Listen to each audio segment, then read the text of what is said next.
Piyush Goyal. He has clearly said that there's a massive market access in that framework, opening up $30 trillion US market for Indian exporters. Big boost promised for MSMEs, farmers, fishermen, women and youth. Then there's a big tariff cut by the US. We know that already. US will be slashing the reciprocal tariffs on Indian goods to 18%. And some sectors are going to gain huge gain for some sectors such as textiles and apparels, leather and footwear, plastic and rubber products, organic chemicals. What is also very important to highlight is that zero tariff access on key products. So tariffs are dropping to zero on generic pharma, gems and diamonds, aircraft parts.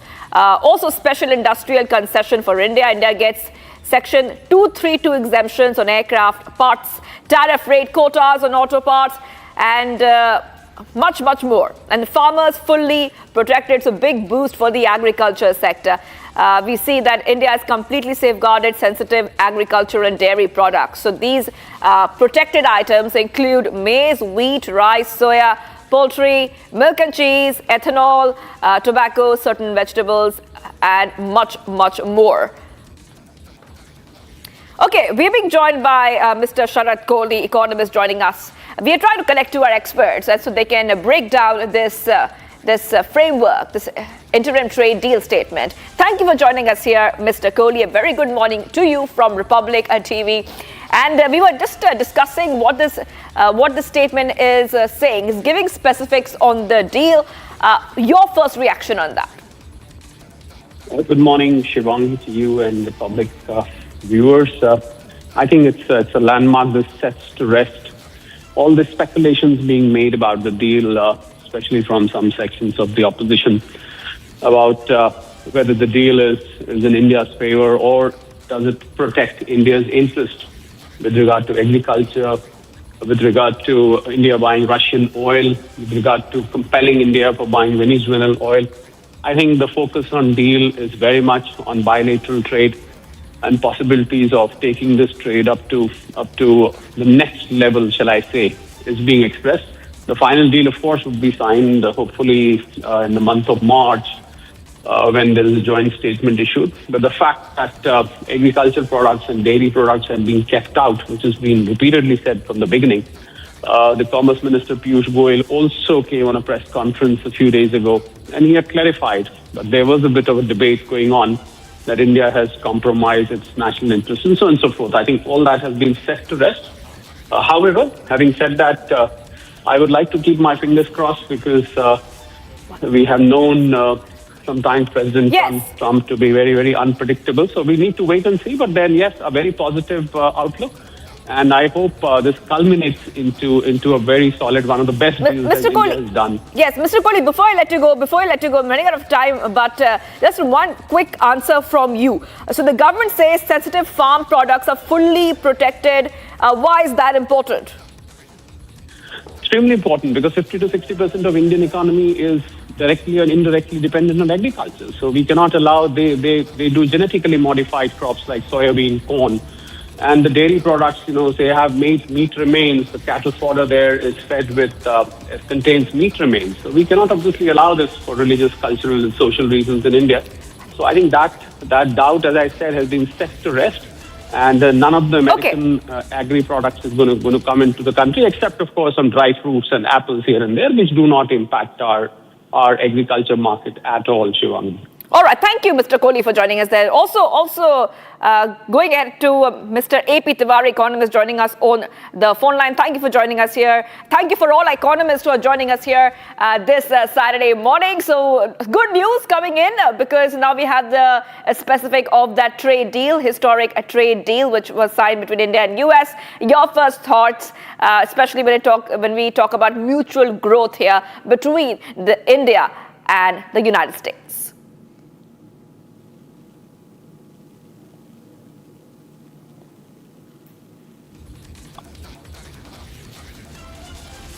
All right, we'll connect to Economist in a short while from now. I'm taking a short break. Viewers, do not go anywhere.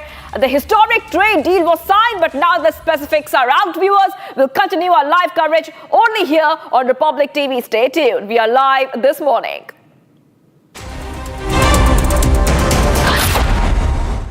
This morning, Rahul Gandhi, leader of the opposition, created a ruckus and furor in the parliament. In response to the president's address, he insisted upon raising what he said were some issues of vital import to our national security. So what was he saying? He was trying to cite an article from the Caravan magazine, which in turn was quoting excerpts from General Narwane, the former army chief's unpublished memoirs. It may be recalled that the government had stopped General Narwane from publishing the book. As such, the authenticity of the excerpts cited in the Caravan magazine itself are open to question. But then let's try and take a deeper look at what is this bravura all about. So I have had a detailed look at the article in the Caravan magazine. I have no access to General Narwane's book or manuscript, but we had a look at the Caravan article in detail. So what does this article say? This article talks of the 2020 Chinese intrusions, which had culminated in the Galwan incident, in which 19 Indian soldiers had lost their lives. No weapons had been used, but the Chinese had laid an ambush with pointed stones, with baseball bats wrapped up with barbed wire and nails and studded with lethal handheld weapons. You see, 19 Indians had been killed, but in response our soldiers had given an excellent account of themselves in hand-to-hand combat, and it is said that 45, some claim up to 100 Chinese soldiers were killed, which they tried to hide by saying they had lost just 5 soldiers. The simple fact is that after this violent incident leading to 19 fatalities on the Indian side, we should have thrown the 1996 Peace and Tranquility Accord into the bloody dustbin. Dustbin. Because that accord says that you can't use your weapons. And then you have to get into unseeming boxing match.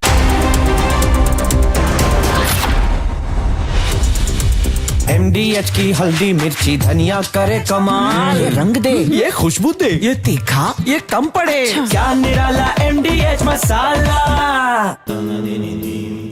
Amity has been ranked among the top universities globally for producing the most employable graduates by the Times Higher Education UK. Yet another testimony to Amity's excellent placement record. थोड़े में ज्यादा स्वाद, यही तो है इसकी खास बात। वाओ मामा, क्या स्वाद है? अरे मेरे राजा, सबका राजा और मसाला।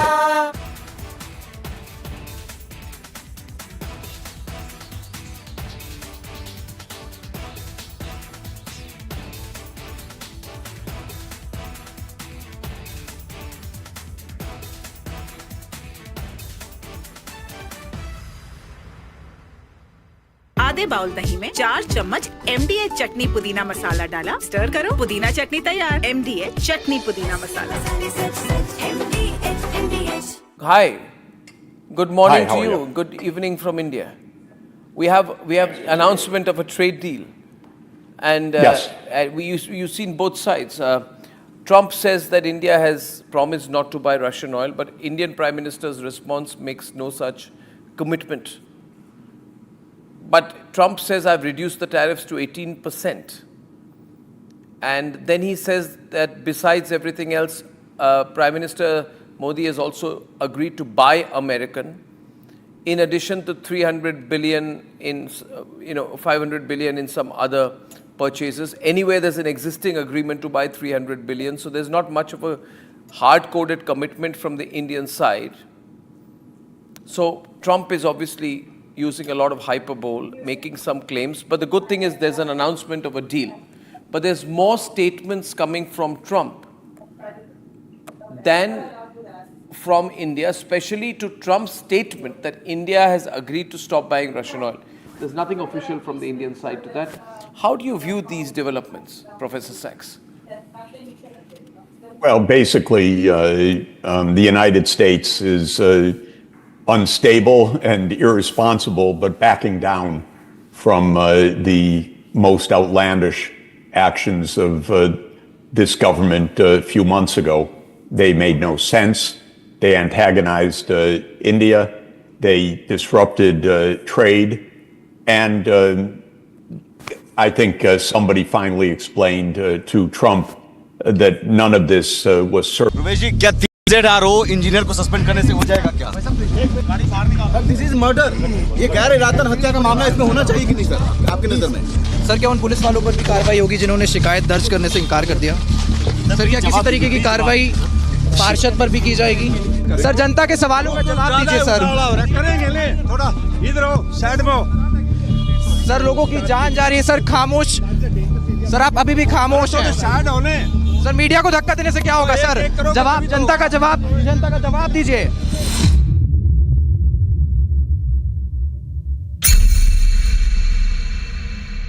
आर प्योर सूजी पास्ता उबालो, मिलाओ और खाओ। 8 मिनट में तैयार। क्या टेस्ट है सबका राजा आर प्योर मसाला। इसको घर पे लगाओगे तो शादी का तो पता नहीं, पर घर पक्का नहीं टूटेगा। रुंगटा नहीं तो घर स्ट्रॉन्ग नहीं। रुंगटा स्टील TMT बार एकदम सॉलिड। पहाड़ों में एक हाइकिंग शिप भी बन सकती है।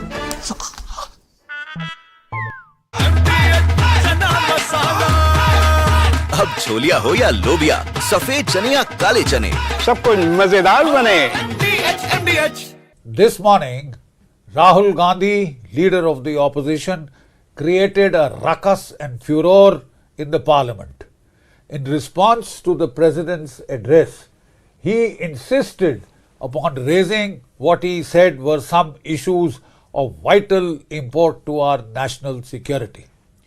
So what was he saying?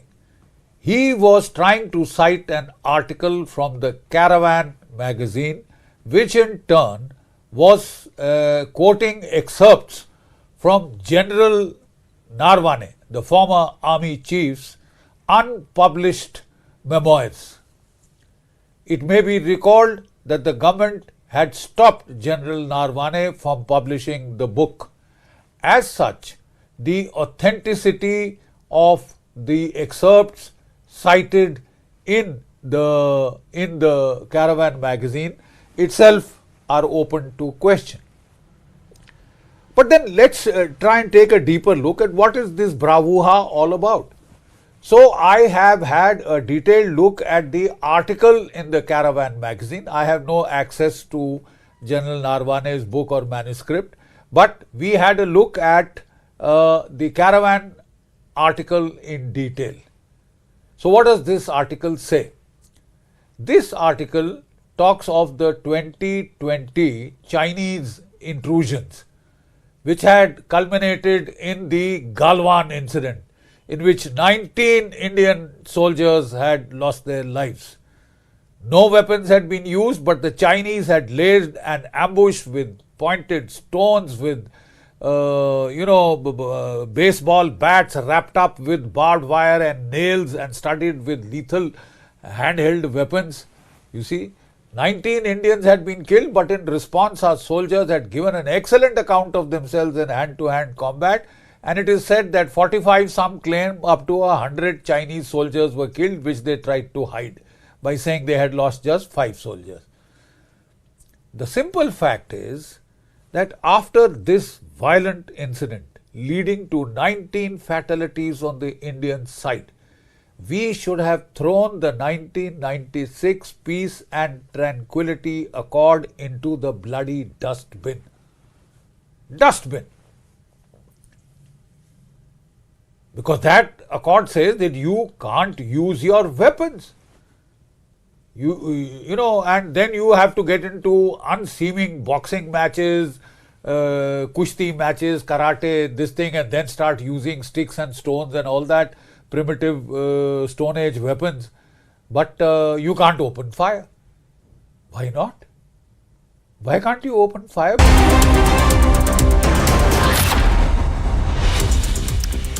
Good morning. morning, viewers. We are live this morning. I'm Shivangi Shukla, and a short while back, we saw that the US and India have announced a joint statement. They say they're pleased to announce that they have reached a framework for the interim agreement regarding reciprocal and mutually beneficial trade interim agreement. So this came out a short while back, and we have been getting our viewers all these updates because this framework reaffirms the country's commitment to the broader US-India bilateral trade agreement negotiations launched by President Trump and Prime Minister Modi on Feb 13, 2025. And there's so much to talk about because the framework highlights many details about what to expect. There are some key highlights that we will be talking about in this show. And to discuss more, I am being joined by our guest, Kriti Upadhyay, founder,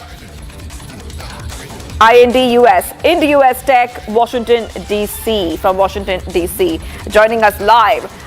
Okay, so a short while back, Kriti, we just saw that this joint statement is out. Now, I would like to highlight why this is important, because what we see is that it's a mutually beneficial deal. So India is getting a deep tariff cut, zero duty access in key export sectors while fully protecting agriculture. US is gaining a huge market access. So looks like a win.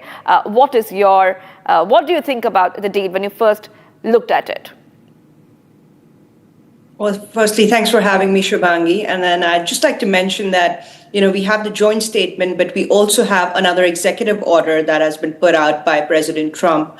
And that actually goes into effect tonight, right? So tonight, as in the next 3 hours here in Washington, D.C., East Coast time. And what that does is that immediately removes the 25% Russia-linked tariffs that we had. So that's one part. That's the executive order that President Trump has put across, which goes into effect immediately within the next 3 hours. And those 25% tariffs are out of the way. And the second part is the joint statement, which lays down, as you said, the overall framework of the interim agreement that the US and India are working on, the BTA, which they're hoping to finalize by March. The key things that I see there is obviously first looking at, the US is saying that it's going to reduce the 25% tariff, which was the reciprocal tariff, from 25 to 18%. Now, we don't have an indicative date on that, but I'm hoping that'll happen soon, and that's going to happen again through an executive order, an amendment to an executive order. The broad contours are this. So firstly, the US is removing the Section 232 tariffs not overall, but as they relate to aircraft and aircraft components. So that's one thing. Then they've also mentioned, although the exact numbers are not given, but they've also mentioned that they're going to reduce tariffs and give preferential treatment to India on auto parts. As you know, India is one of the hubs for auto components and auto part manufacturing. So that's going to be an industry that's going to be really for which it's going to be really helpful. India is also growing generics and pharma economy, and that's another area that the joint statement lays down that the US is going to reduce the tariffs on. So those are three key areas. In terms of India, I think what India is sort of giving, as you know, President Trump likes to keep reciprocity, and the agreement also says it's supposed to be reciprocal and mutually beneficial. So on the India side, we see that India is going to be reducing certain tariffs on U.S. industrial goods. This is something that would go into inputs for India, so it'll help even the Indian industry. And then there are certain agricultural products mentioned, but these, I would like to clarify, these relate mostly to ethanol production and animal feed. So these are not human agricultural products, at least from what I've seen in the joint statement. Now, we have to wait for a lot of these details in the executive order. So I see the agricultural products as they relate to animal feed. I can see it on your screen as well. The DDGs and red sorghum, both are animal feed, right? And ethanol production, as well as certain nuts and fruits that anyway India doesn't produce and imports in any case. Another thing is that it does provide some clarity on the $500 billion. So it states that this $500 billion number is really the amount of is purchases that India is going to be doing from the United States as it relates to aircraft. As you know, there's a bunch of aircraft, especially the Boeing and other orders that are already in the pipeline, coal and energy. Right. So even the executive order that has come out reducing or rather rescinding, removing the 25% Russia-linked tariff states that one of the conditions is that India India reduces all indirect and direct buys from Russia. And then there's certain components that both of them are supposed to be doing together, right? So it states that we're both going to keep working towards the BTA. We're going to amend these sort of rules of origin. We're going to align standards in both countries so that, compliance is easier, bilateral trade is easier, and really work towards giving preferential market access to each other's economy. So again, this is, lays down a lot of things, but we still have to wait for a lot of the finer details. Yes, Kriti, you give a very good roundup there, and I was hearing what you were saying, explaining the deal quite well. But you are sitting in the U.S. market. You are in Washington D.C. So I would like to know from you, how is this deal being received by American businesses? Well, Shubhangi, today has been a very exciting day because today the U.S. market for the first time closed 50,000 points. So the Dow closed at 50,000 points today. So, and this was even before the joint statement came out, right? So the joint statement came out around 7:30 p.m., if I recall correctly, just a few hours back when the markets were already closed and we're going into the weekend. But considering that we're already starting from a market high, I'm pretty sure that Monday markets are going to open at a high both in India as well as the United States. In India, I also anticipate that we'll also see some movement on the rupee to dollar exchange rate with the rupee strengthening there. But I think everybody's happy, right? I mean, businesses always love free trade, and this sort of we've had challenges in the U.S.-India relationship in the past year, but I'm glad that it was all not for nothing, and we're moving towards in the right direction. Right. Okay. So, speaking about, the American business perspective, this is also very big for both US and India, because it also shows that US is seeing India as a long-term partner, and we know that there's one more partner, which is China.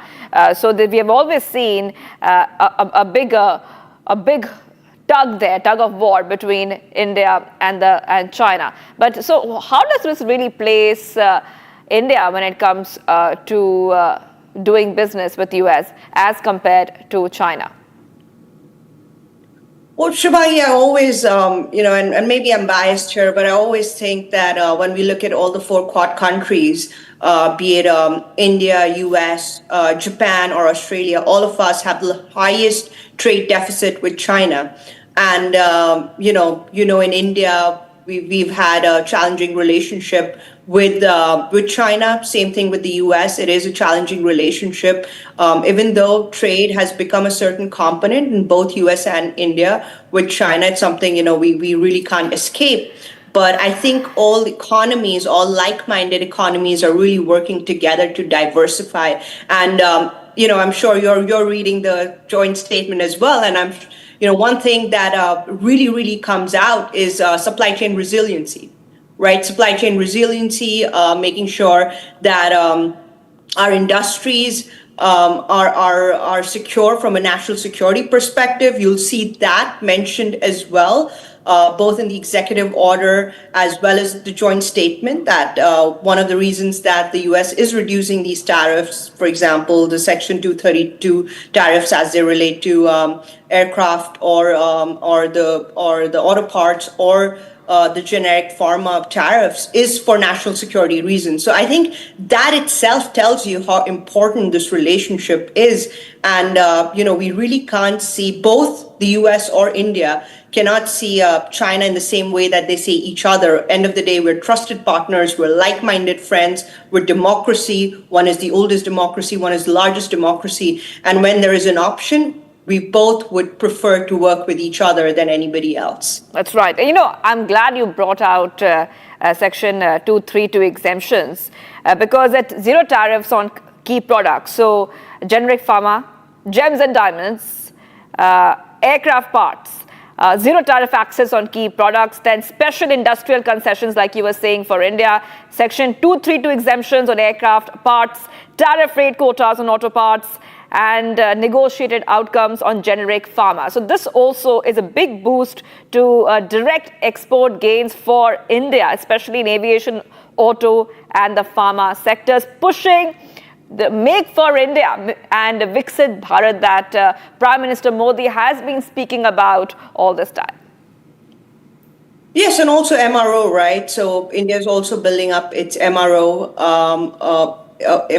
sector. India is buying more and more both civilian and defense aircraft, and is also trying to build a local MRO sector over here, an MRO hub over here. And I think those exemptions on aircraft components is going to be really critical. Now, Shubhangi, I just want to mention one quick clarification here that the joint statement doesn't mention the Section 232 tariffs at large. It sort of has a subcategory. So the Section 232 tariffs as they relate to aircraft and aero components. Now, again, this is all just a framework, right? So we probably will see some more in the details in the final executive order, which is going to be the real text that's going to be published in the Federal Register.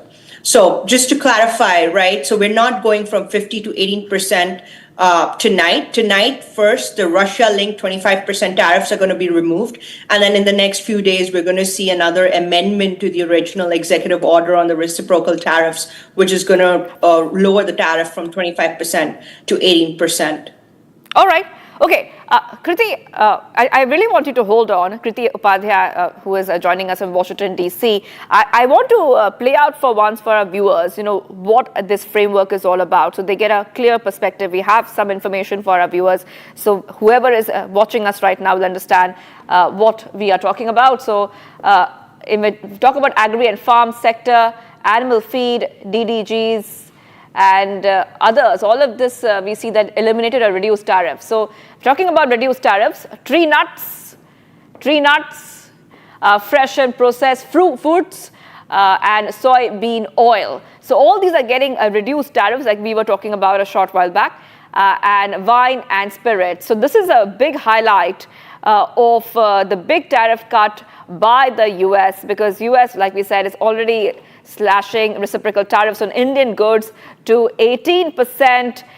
So a lot of sectors are going to gain immediately, like organic chemicals, textiles and apparels, leather and footwear, and much, much more. Okay, let's go back to Kriti Upadhyay, who's joining us live from Washington, D.C. And, Kriti, we have a time difference. You and I'm here in India, you're there in Washington, D.C., in the United States. So this statement just came out a short while back, really, really early morning here for us Indians. When we talk about this, I would like to know that since you are in Washington, D.C., before this framework came out, what was the activity that you saw? Because you have been in the U.S., you can feel the pulse of the market there, and you can also feel the pulse of what Donald Trump is trying to do here. Well, we had an indication of this, right? So earlier this week, just a few days back, we had the tweets that came from Prime Minister Modi and President Trump. So that gave us an indication that something is coming. There was there are a lot of questions, right? So we were wondering, okay, is it going to be an iterative process? Is it going to be coming down to 18% or coming down to 43%? How is the mechanics of this going to work? But I think there would be two words, right? One is that there was a sense of relief. And the second word was really momentum. As you know, US and India, this relationship is a bipartisan relationship on both sides, be it in India or the United States. The trajectory has been upward. But having said that, every now and then, just how two good friends have, right?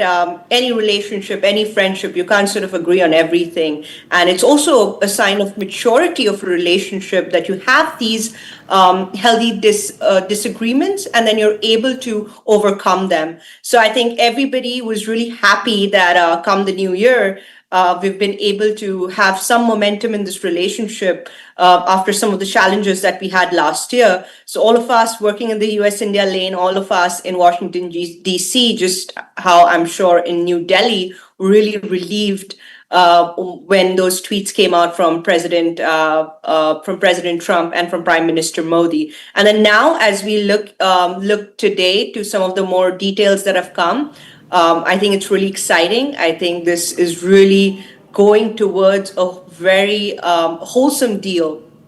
I'll tell you why, because if you look at President Trump's first term, at that time as well, we were trying to get to a trade deal. And back then, we came really, really close to finalizing a trade deal under the then USTR, Robert Lighthizer. But back then, too, as ambitious as we were talking about a mini trade deal. Today, we're talking about a BTA, a much larger framework, a much larger all-encompassing deal. So I think in terms of that too, just given the history and where we were and where we've come, I think it really goes on to show that we're really heading towards making this a much more monumental relationship than it's ever been. So I'm really looking forward to the next year, next 5 years on seeing how this bilateral relationship grows. That's right. Kriti, also, let's talk a little bit about the highlight. What we want to highlight here in Republic TV is one of the main parts of this framework, and that is the farmers are fully protected. So India has completely safeguarded agriculture and dairy products like maize, wheat, rice, soya, poultry, milk and cheese, tobacco, certain vegetables, meat. So government is making it very, very clear that there will be no compromise on farmers' interests or rural livelihood. So even though this is a trade deal which is beneficial for both the parties here, the farmers' interests are being protected, Kriti. And that is also part of the emphasis that India is making, and India has made it very clear. This is sustainable growth for us, for our people, and India's interests also have to come first. India has made this statement time and again, even before this deal was finalized, Kriti.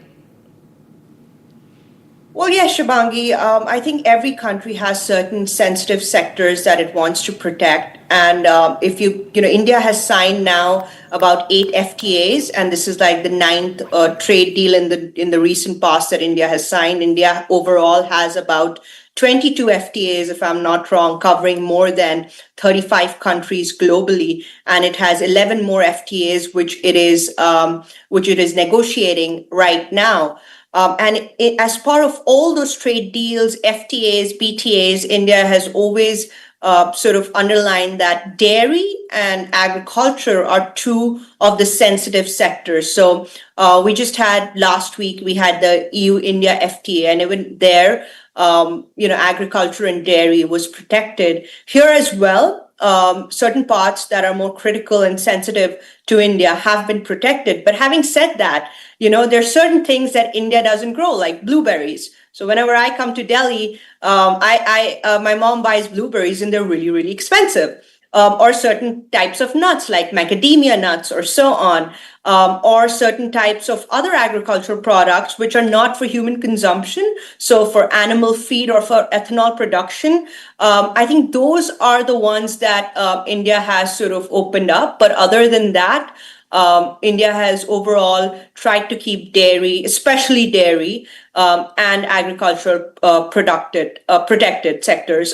There's also a reason why India protects dairy, right? Because in India, we have a large population that uses milk and dairy products for religious reasons, or a lot of people are vegetarian, whereas in certain places like America, you have dairy feed that isn't always vegetarian. So that also becomes a very sensitive issue overall. Okay. So dairy and agriculture is usually protected. And of course, there's also the factor that you mentioned that these are very labor-intensive sectors, right, where we have farmers working. Right, that's right. Well, thank you for joining us there, Kriti Upadhyay, founder in US Tech from Washington, D.C. We'll continue our live coverage here. I just want our viewers to have a look at these information that we have for you. So aviation, auto and pharma, we see outcomes have been negotiated on generic medicines and ingredients. So we have the framework details out for our viewers.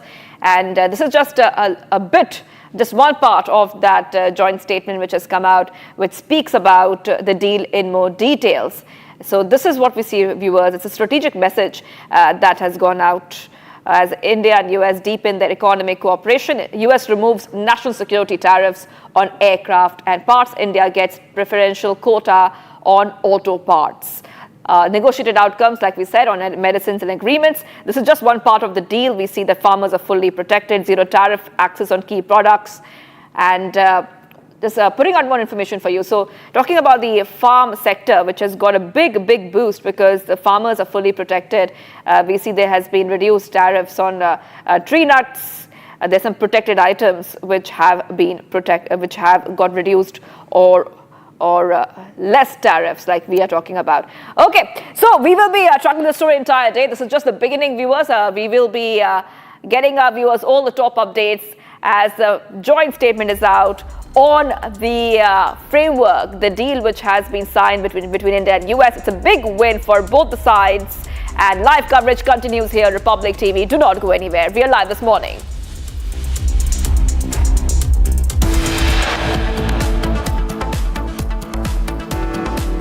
But coming up, viewers, on the other side, we'll go deeper and analyze the interim agreement which has just come out on the India-US deal.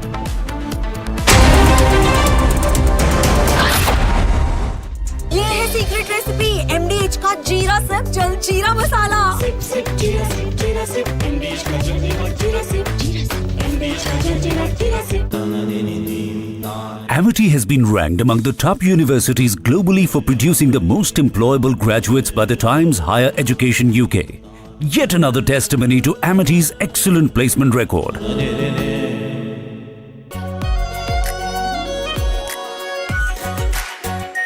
Our pure Shahi Paneer Masala. Delicious, healthy, every day.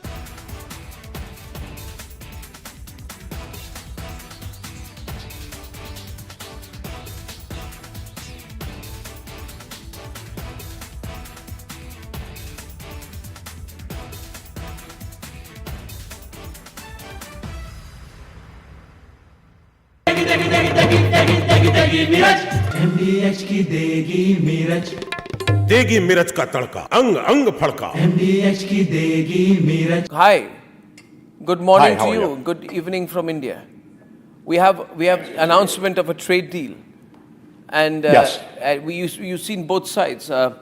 Trump says that India has promised not to buy Russian oil, but Indian Prime Minister's response makes no such commitment. But Trump says, I've reduced the tariffs to 18%. And then he says that besides everything else, Prime Minister Modi has also agreed to buy American, in addition to 300 billion in, 500 billion in some other purchases. Anyway, there's an existing agreement to buy 300 billion. So there's not much of a hard-coded commitment from the Indian side. So Trump is obviously using a lot of hyperbole, making some claims. But the good thing is there's an announcement of a deal. But there's more statements coming from Trump than from India, especially to Trump's statement that India has agreed to stop buying Russian oil.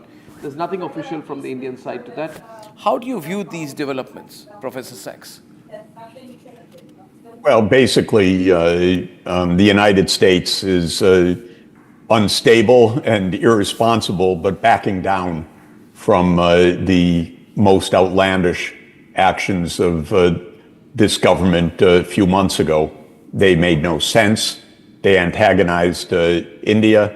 They disrupted trade. And I think somebody finally explained to Trump that none of this was serving any American interests at all. And so Trump has backed down to an important extent. Everything about Trump and trade is erratic, not sensible, not accomplishing any U.S. goals, but better 18% tariffs than 50% tariffs or 500% tariffs. But I wouldn't take at face value any single statement by the U.S. government. I think everything is just complete improvisation, a lot of baloney, a lot of malarkey, but probably somebody has prevailed inside the White House to say, why antagonize India? So, what did Trump or what... दादी के हाथों का जादू और खुशबू से महकता घर, माँ की मुस्कुराहट और खाने की सुगंध। MDH गरम मसाला, क्योंकि हर रिश्ता है स्वाद से जुड़ा।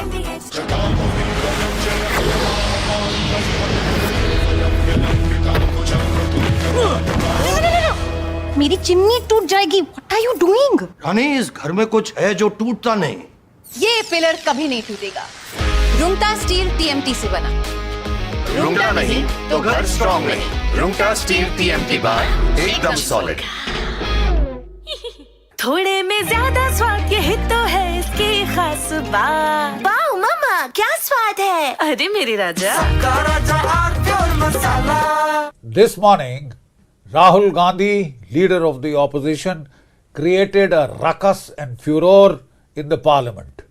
In response to the president's address, he insisted upon raising what he said were some issues of vital import to our national security.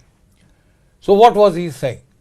He was trying to cite an article from the Caravan magazine, which in turn was quoting excerpts from General Narwane, the former army chief's unpublished memoirs.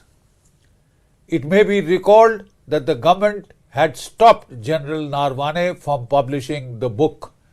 As such, the authenticity of the excerpts cited in the Caravan magazine itself are open to question.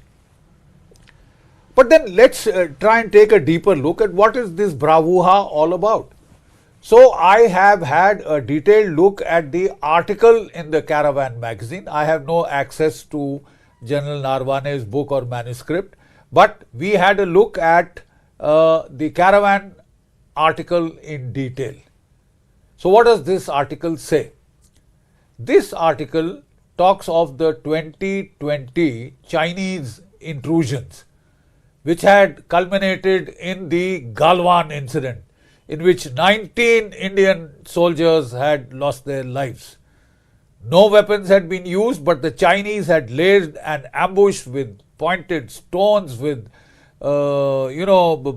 baseball bats wrapped up with barbed wire and nails and studded with lethal handheld weapons. You see, 19 Indians had been killed, but in response our soldiers had given an excellent account of themselves in hand-to-hand combat. And it is said that 45, some claim up to 100 Chinese soldiers were killed, which they tried to hide by saying they had lost just 5 soldiers. The simple fact is that after this violent incident leading to 19 fatalities on the Indian side, we should have thrown the 1996 Peace and Tranquility Accord into the bloody dustbin. Dustbin. Because that accord says that you can't use your weapons. And then you have to get into unseeming boxing matches, kushti matches, karate, this thing, and then start using sticks and stones and all that primitive Stone Age weapons. But you can't open fire. Why not? Why can't you open fire? Because you are defending your territory. And if the other side has drawn blood, it is not just a matter of dhakka mukki now. from Asia's largest news headquarters. Setting the agenda for Bharat.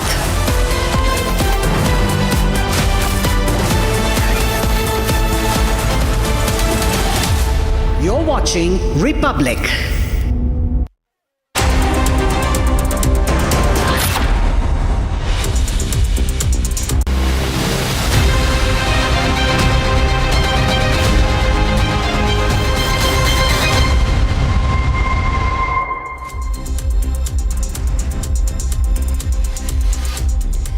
Good morning, viewers. You're watching Republic TV with me, Hina Sharma. Our top focus today remains the statement that has been given by the White House regarding the India-US interim trade deal. Of course, a lot of details over there as to how the sectors are going to be impacted and on what all sectors the tariffs have been substantially reduced.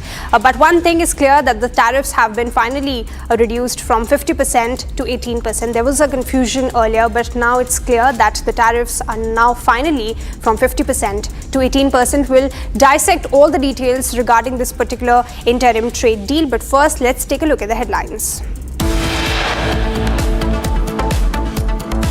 India has fully protected sensitive agricultural and dairy products as no duty concessions have been granted to the US on these goods under the trade agreement. India plans to buy $500 billion worth of goods from the US over the next 5 years, including energy products, aircraft and aircraft parts, precious metals, technology products and coking coal.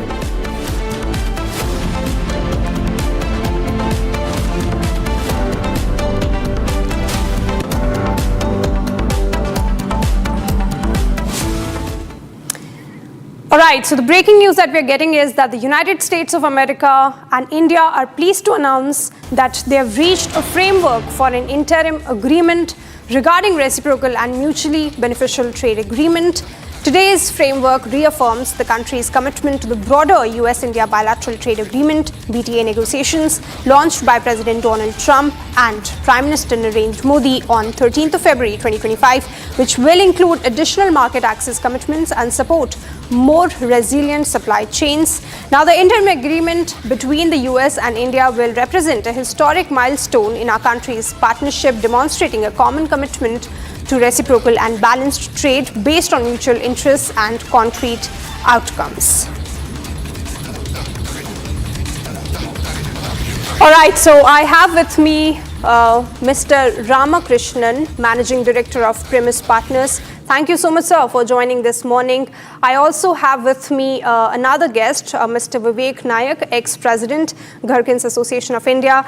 First, I'll come to you, Ramakrishnan. How do you look at the investment sector? One thing is clear from this statement, that $500 billion is what India is going to look to invest in the US over the next 5 years.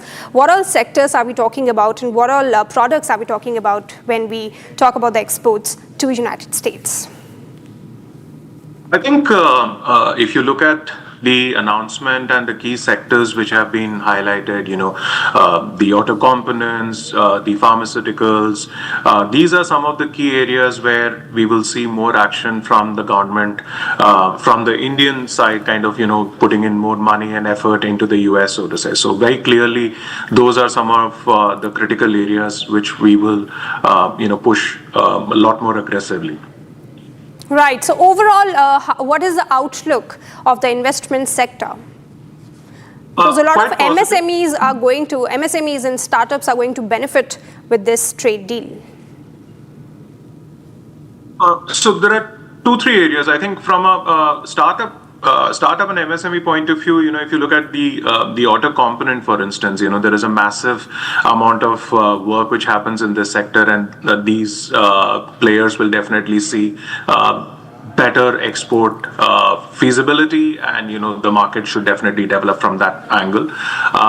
Even on the pharmaceutical side, there are a lot of contract manufacturers who I think will benefit by the opening of the market and the reducing of the tariffs, so to say. So those are, I think, some areas where we will see better action for the smaller guys.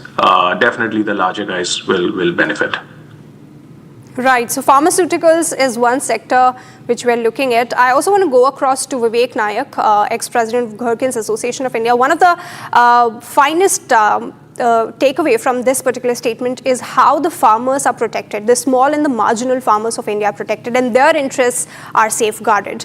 So what do you have to say about this particular thing? Because we have not provided any sort of duty concessions. US has not, India has not provided any sort of duty concessions to United States agricultural products. And this is a big takeaway from the statement. Your perspective, sir, on it. Yes, basically we are into export of gherkins, and India is the largest exporters of gherkins to US, and we have been catering to very demanding supermarkets like Walmart and many other supermarket formats. Certainly this will benefit many small and marginal farmers in India. Basically, when it comes to our sector, we are working with small and marginal farmers. At times, we are also working even with landless farmers, because the crop we are growing is a very labor-intensive crop, and where farmers are assured their payback, assured their prices. We handhold them in terms of contract farming. In fact, when US had imposed 50% tax, we were worried we need to reduce the surface area, and most of the farming community in Karnataka, Tamil Nadu, and part of Andhra Pradesh were affected. I'm sure, again, it's a big boost for us, and we will be able to increase our market share in US, and India as a gherkin supplier, it's a very credible country, so it will help the farmers, small and marginal farmers. And not only gherkins, if you look at the mango today, mango pulp, when you look at it, and even frozen fruits and vegetables, which will also gain momentum, I would say. Sir, what all crops are we talking about? If you can be a bit more specific, what are farmers, who all farmers are going to be impacted positively with this? What all crops and what all dairy products are we talking about in this statement?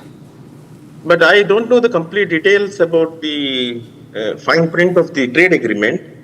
But when it comes to exports, certainly many labor-intensive crops, in terms of growing, in terms of processing, it will certainly help many farmers. And also, if you look at our industry, gherkin industry, we are located at the hinterland, and we create employment for the first generation workers. Most of the workers working in the food processing or agri sector, most of them are associated with the farming community, their sons or their families. So they are all first generation workers. They don't have an alternative employment. It's a sort of a combined effect will certainly help the rural area. When it comes to specific crops, I may not know the complete gamut of crop, but what I would say is gherkin industry will get benefited, mango pulp industry will get benefited, frozen fruits and vegetables, which is also a growing sector, which will certainly get benefited. I'm sure coffee and other agri commodities will gain tremendously. And US is 350 million people. It's, the market, you cannot replace US market with any other alternative market. It's a big gain for all of us. I must say that I compliment Honorable Prime Minister and also the Commerce Ministry for taking this initiative. And I'm also happy today that the trade deal is done. Absolutely. We'll get more details when the executive order is finally out. But I want to go across to Ramakrishnan once again. Sir, there is also a collaboration seen on technology side, and that is also going to boost investment. What all technology products are we talking about? I think we'll have to wait to get the full details of all the technology related collaboration possibilities, but very clearly the aerospace, the aircraft components is one place where they are looking forward to our involvement, and we are looking forward to kind of procuring more from them. So that's one space where we should see some action. Rest we'll have to wait for more details. Even on the agriculture side, if you look at it, the headlines say that we are protecting the dairy sector, but we are yet to see the details. There is a lot of import also which has got opened up from the fruits side, from the US to India. So we'll have to see the implications for that. So I think we'll have to wait to see what technology collaboration come up in the coming few weeks. Absolutely. I would request Mr. Ramakrishnan and Mr. Nayak to stay on with us. I want to tell to our viewers some of the details regarding this particular interim trade deal. Of course, this is a big takeaway in the sector of energy. Big $500 billion commitment in the sector of energy, aircraft and parts, precious metals and technology products. So a big commitment, and coking coal as well. So a big commitment by India to export $500 billion worth of goods to United States. All right, I want to go across to the guests again. Sir, the interim trade deal also talks about aircraft parts and how tariffs have been reduced substantially on those. Exactly how are we going to benefit with it? What is the impact on the aviation sector that we'll see? Of course, it will give a boost to our domestic aviation sector and of course the Make in India initiative as well. I think you summed it up very well. It will definitely be a big boost for our aviation sector. We'll be able to produce more and export more of the components. It will help us to engage better with the overall US aviation and defense space and have other conversations and other collaboration possibilities also come up. So I think it's very positive for the trade as well as for future development. Absolutely. Mr. Nayak, I want to come across to you.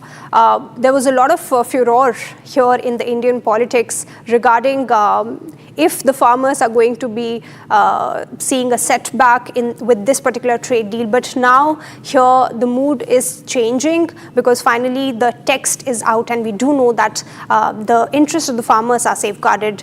How do you look at it? I also feel with the available information, by and large, it will be more of a gain.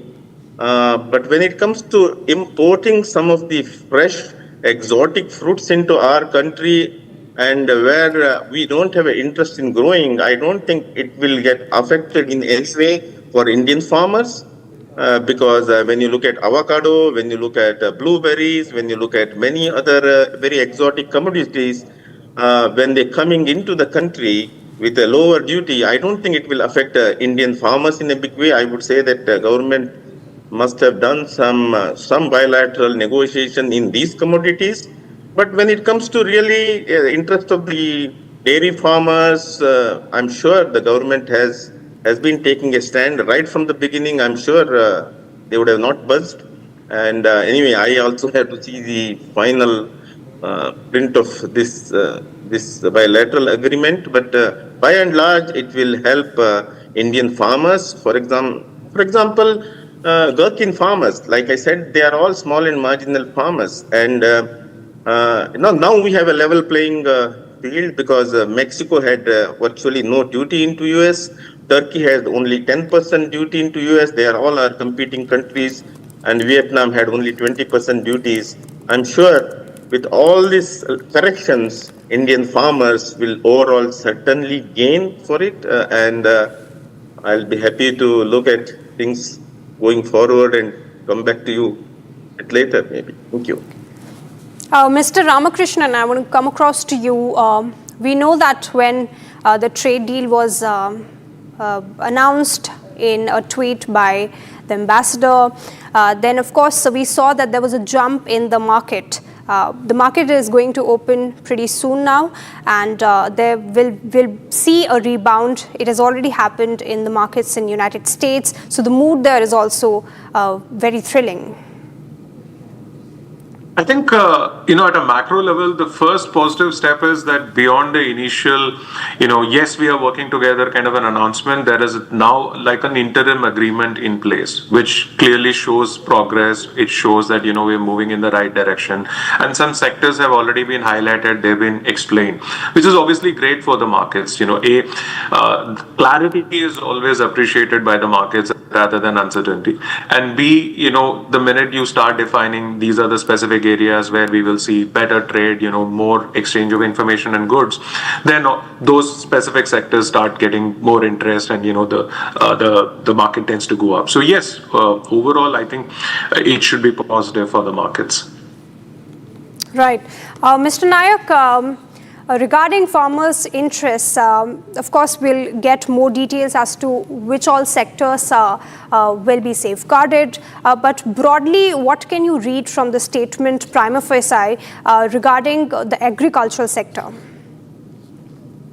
No, overall, like I mentioned to you before, that overall it should certainly improve our competitiveness in US market. So it will certainly help us to grow our market share in US for sure, according to me. Absolutely. So a big boost for Indian agricultural market as well. Mr. Ramakrishnan, of course, a lot of startups are also going to be interested in this particular deal. We have seen Prime Minister Narendra Modi talking about how Indian startups need to go global. What all startups are we really talking about? Because we are seeing collaboration in the tech space and also digital public infrastructure. I think from a digital public infrastructure, I'm not sure how much of influence this trade deal would have. But if you look at aerospace and defense as an overall sector, on one hand, the government wants to promote the startups in that space from a domestic point of view. Secondly, because of the aerospace and the aircraft parts related component which has come up in the conversation in the trade deal agreement, there should be more interest from for the startups to improve and come up with better products and better offerings in that space. So I think these are areas. Aerospace is definitely one area where we should see more action from startups and MSMEs. Absolutely. So the aviation sector is one, and the US has also quoted this particular article, Article 232, on which we are seeing that all the tariffs are being removed from the imports of aviation and aircraft parts. So can you elaborate on this particular article and how it's going to be done? We'll have to wait for the details to come out, but essentially if they are going to open up procurement of more and wider range of aircraft components for beefing up their own security and their own kind of requirements of aircraft industry overall, so to say, it just opens up multiple options for us, multiple places for us to plug into, not just from a traditional manufacturing point of view, but also, the digital tools, the softwares, the multiple nuts and bolts from not just from a traditional manufacturing, but also from a digital and a tech point of view. Absolutely. I would request Mr. Ramakrishnan and Mr. Nayak to stay on with us because we have a breaking news coming in at this point in time. Prime Minister Narendra Modi has commented on the framework, is what we are getting to know. Prime Minister Modi has commented on the India-US interim trade deal. He has said that this framework reflects the growing depth, trust and dynamism of our partnership. It strengthens in fact Make in India by opening new opportunities for India's hard-working farmers, entrepreneurs, MSMEs, startup, innovators, fishermen and more. He's also saying that it will generate large-scale employment for women and youngsters. He said that India and the United States share a commitment to promoting innovation, and this framework will further deepen investment and technology partnerships between the US and India. He said that this framework will also strengthen resilient and trusted supply chains and contribute to global growth as India moves forward towards building a Viksit Bharat. We remain committed, he says, to building global partnerships that are future-oriented, empower our people and contribute to shared prosperity. So a big statement by Prime Minister Narendra Modi there. So Mr. Nayak, PM has now finally commented on the interim trade deal and is also talking about how the fishermen community in India is going to be benefited. If you can talk about that. I am sure the seafood sector was the biggest sector in food processing was getting affected, and Indian seafood is very popular in US. I'm sure that sector will tremendously get benefited. Obviously, the fishermen will get benefited, and so many rural workers get benefited. I think it is a very, very positive thing. I think it's a very good situation for the seafood industry for sure.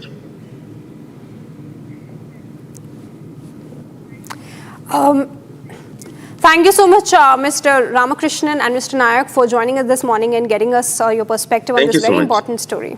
Thank you. All right, we'll take a short break, but coming up, more discussions on the India-US interim trade deal.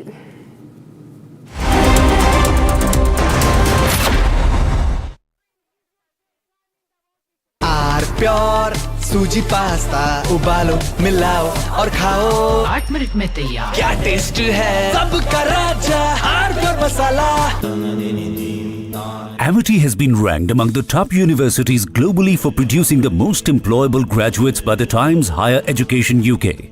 Yet another testimony to Amity's excellent placement record. MDH की हल्दी मिर्ची धनिया करे कमाल ये रंग दे ये खुशबू दे ये तीखा ये कम पड़े क्या निराला MDH masala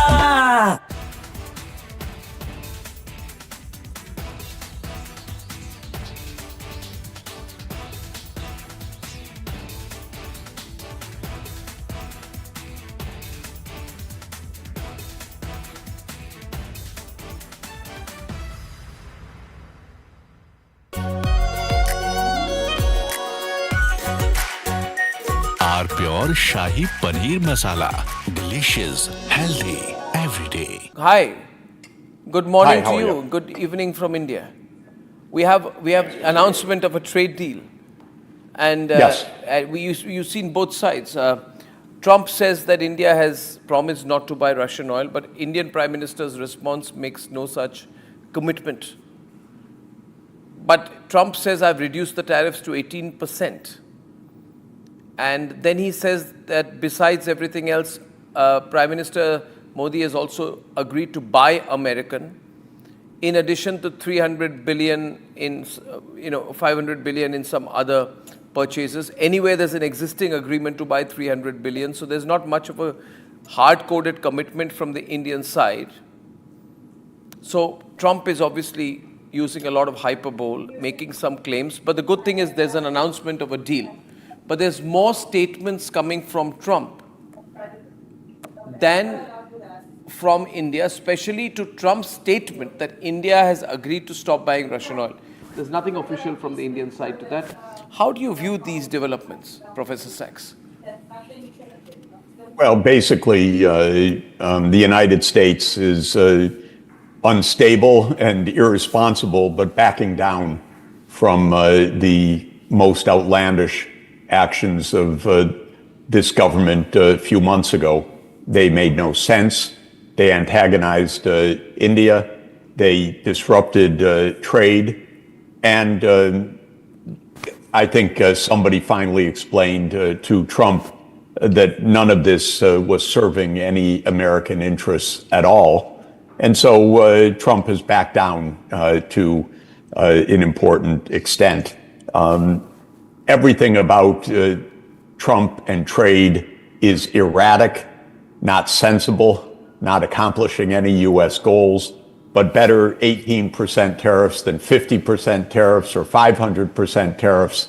But I wouldn't take at face value any single statement by the U.S. government. I think everything is just complete improvisation, a lot of baloney, a lot of malarkey, but probably somebody has prevailed inside the White House to say, why antagonize India?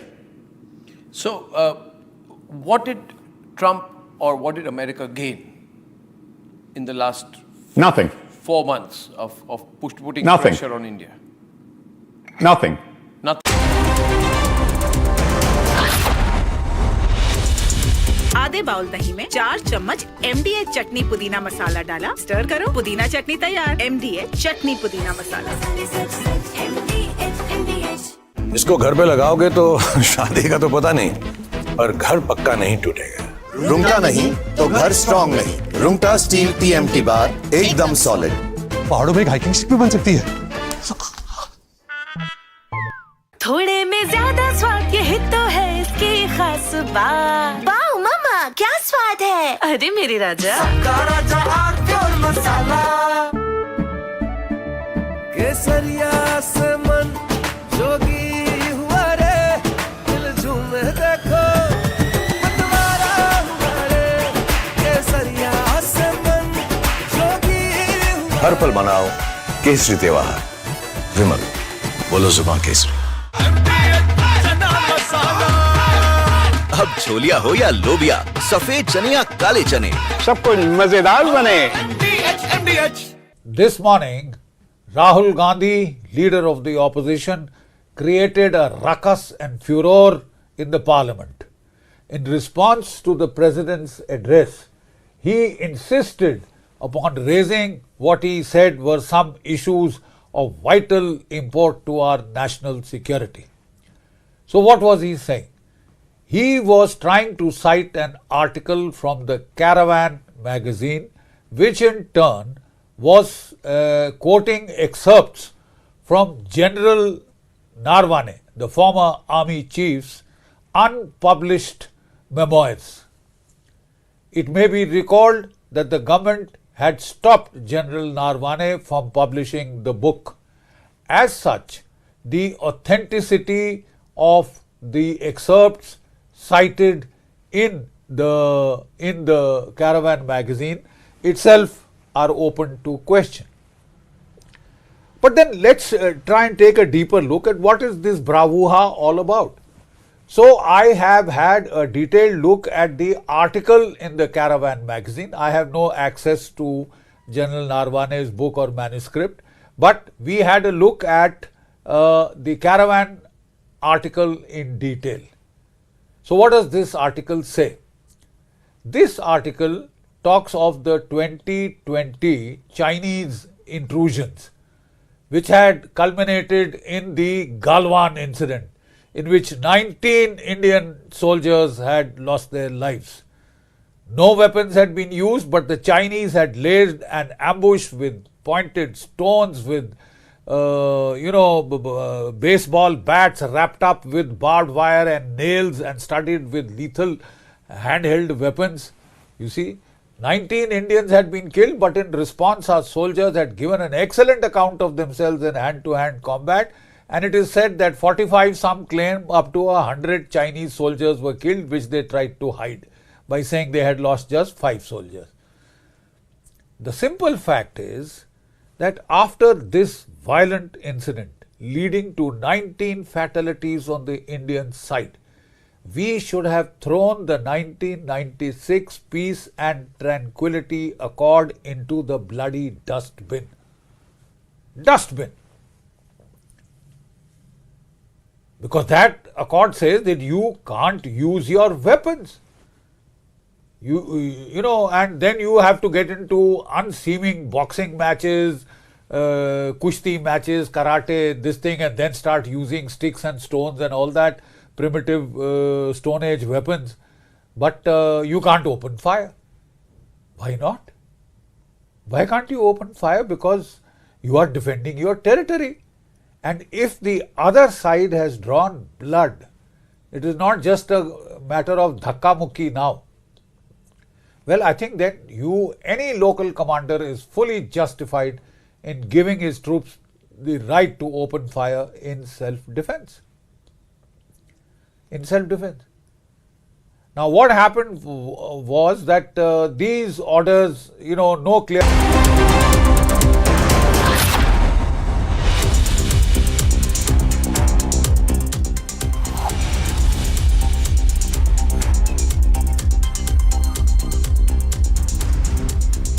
Good morning, viewers. You're watching Republic TV with me, Hina Sharma. Of course, the big news that we are tracking is the trade deal which has finally been struck between India and US. Of course, the executive order will wait for, but the interim trade deal statement is out, and Prime Minister Narendra Modi has also commented on it, thanking Donald Trump, saying that this will boost the ties between the nations and also will give a push to the Make in India initiative. We'll take a look at this, but first, let's take a look at the headlines. India and US have struck an interim trade agreement after negotiations that were launched by Prime Minister Narendra Modi and US President Donald Trump on 13th of February 2025, which will now include additional market access commitments and support more resilient supply chains.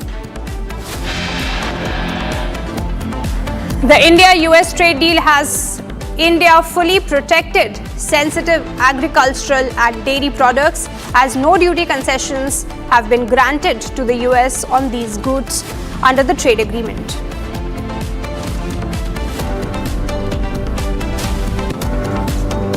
India plans to buy $500 billion worth of goods from the US over the next 5 years, including energy products, aircraft and aircraft parts, precious metals, technology products and coking coal.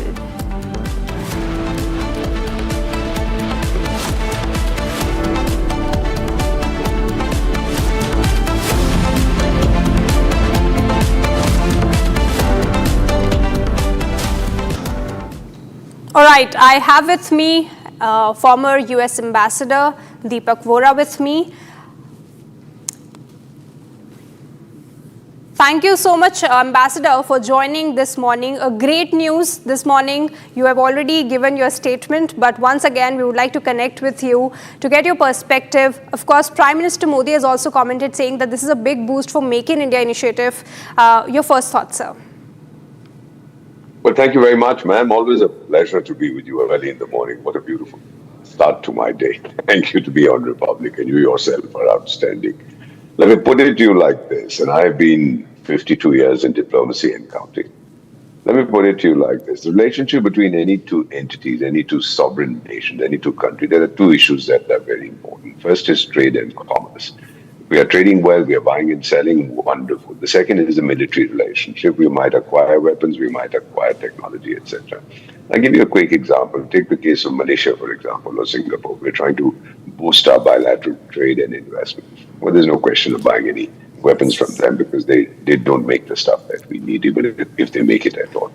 With the United States, on the other hand, there's no question that it is a technology superpower. It has the kind of technology that no other country has. It's a $30 trillion economy, as you know. I'm somewhere close to $5 trillion. And looking at it in its entirety, let me put it to you like this very bluntly. Domestic policy almost always trumps foreign policy, wins over foreign policy. And then foreign policy and domestic policy, when they are in harmony, then it becomes unstoppable, the relationship. And finally, trust is vital to any relationship. Now, in the United States at this time, they don't like China, whatever they might say, whatever President Donald Trump might want to do with China. The average American, the American on the street, if that is such a term, does not like China. He knows he's been betrayed by China. There's no trust. The trust is with India. And the average ordinary American, I've served there, remember, man, I go there every year. The average American would be delighted to have a good relationship with India. And we are now in a stage in our bilateral relationship which is probably better than it has ever been before.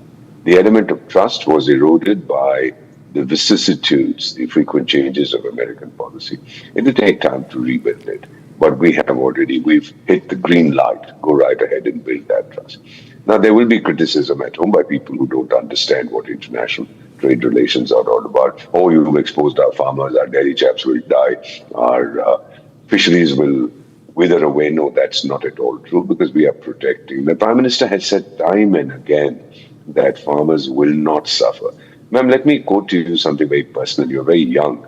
I'm 74. Let me just tell you that in 66 and 67, India was on the verge of famine. Mrs. Gandhi, our Prime Minister at that time, went to America to ask for food aid, and she was told, so you've come begging. Well, she was humiliated. You don't do things like this. And of course, we all know the Green Revolution, etc. Today, we have enough rice and wheat in our godowns. And I'd like the millions of people who watch your program to internalize this. We have enough rice and wheat to feed the whole world for several months. Now, that is a transformation not done by any Prime Minister, but by our farmers. So we are never going to let down our farmers. The Prime Minister calls them Andata. Our strength today comes from the fact that we are agriculturally self-sufficient. You know, ma'am, to put it very bluntly, as a realist, as a great-great-great-great-grandson of Chanakya, I can survive without energy. I can survive without oil for a while. I can't survive without food. And therefore, we are now in a situation where we can deal with any country from a position of strength. Therefore, this bilateral agreement, interim agreement, as you have so rightly pointed out, will enable us to access the richest market in the world and will enable America to access the largest market in the world in certain areas where we will not feel threatened. Secondly, it will boost American investment. Already, some of my friends are calling from there and saying, all right, now we're coming in. Please receive us and arrange meetings here, there, and the other. My feeling is it's a very, very powerful statement of a desire by the two countries to bring their relationship where it should be, probably the defining relationship of this decade. Absolutely, Ambassador Vora. Investments showing a positive outlook towards India and willing to come to India to invest.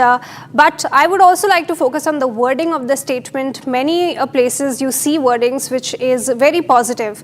For example, preferential quotas on auto parts. We have been comparing our tariffs, vis-a-vis tariffs on other nations, and we have been talking a lot about how Pakistan got a good deal, how Japan, South Korea got a good deal. But when you look at this statement, of course, we are seeing that Donald Trump and the relationship that he has with Prime Minister Narendra Modi is very much evident and very much visible in the statement itself.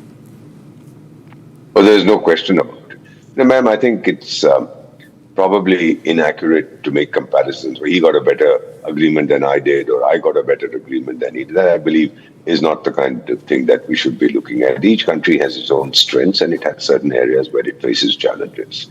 The term preferential that has been used basically means that there is an acceptance on both sides that the other should be a preferred partner. A preferred partner means that, look, guys, we like you, you like us, let's move ahead on the trade relationship. But as we say, the proof of the pudding is in the eating. We've set a target. Donald Trump has set a target, forgive me, of $500 billion US. Most people think it's not achievable. I wouldn't be surprised if we do it. We're not saying $500 billion tomorrow morning, but over a period of time, 4 or 5 years. However, before I pop the champagne, I would like to see the initial steps that are taken. And again, my feeling, ma'am, it's a feeling that I cannot escape, is that this is a very positive development. Congratulations to the two leaders. We held firm. They tried their best. They tried to put pressure on us. We did not succumb. And of course, there's a Venezuela factor also. We'll be buying oil from Venezuela. One of the main reasons why the agreement came through so quickly. But that's for another time and place. May I just say, it's something that makes me stand 6 inches taller. It wasn't possible when I was there. And I congratulate the person who's our ambassador there now, Vinay Quatra, and the American ambassador for the outstanding work that they have done. Of course, Ambassador Vora, and Prime Minister Narendra Modi also talked about how this deal is going to leap India towards the goal of Viksit Bharat by 2047.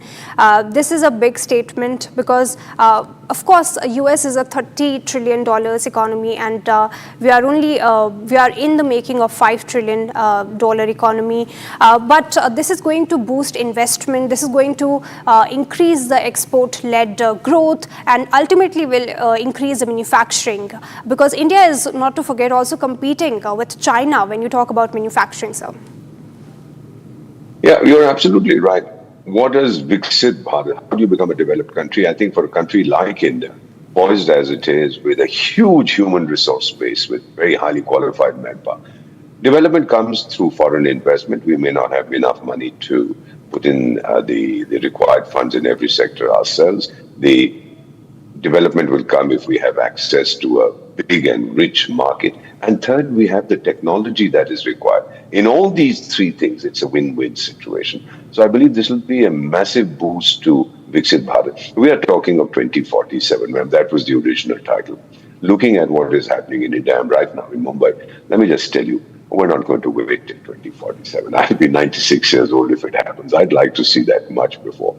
And this deal, we are determined, this agreement, we are determined to handle it in the most appropriate way so that it is beneficial to both countries. Now, people would tell me that, I heard yesterday some complaints that, look, their cars are going to come and it will destroy our domestic automobile industry.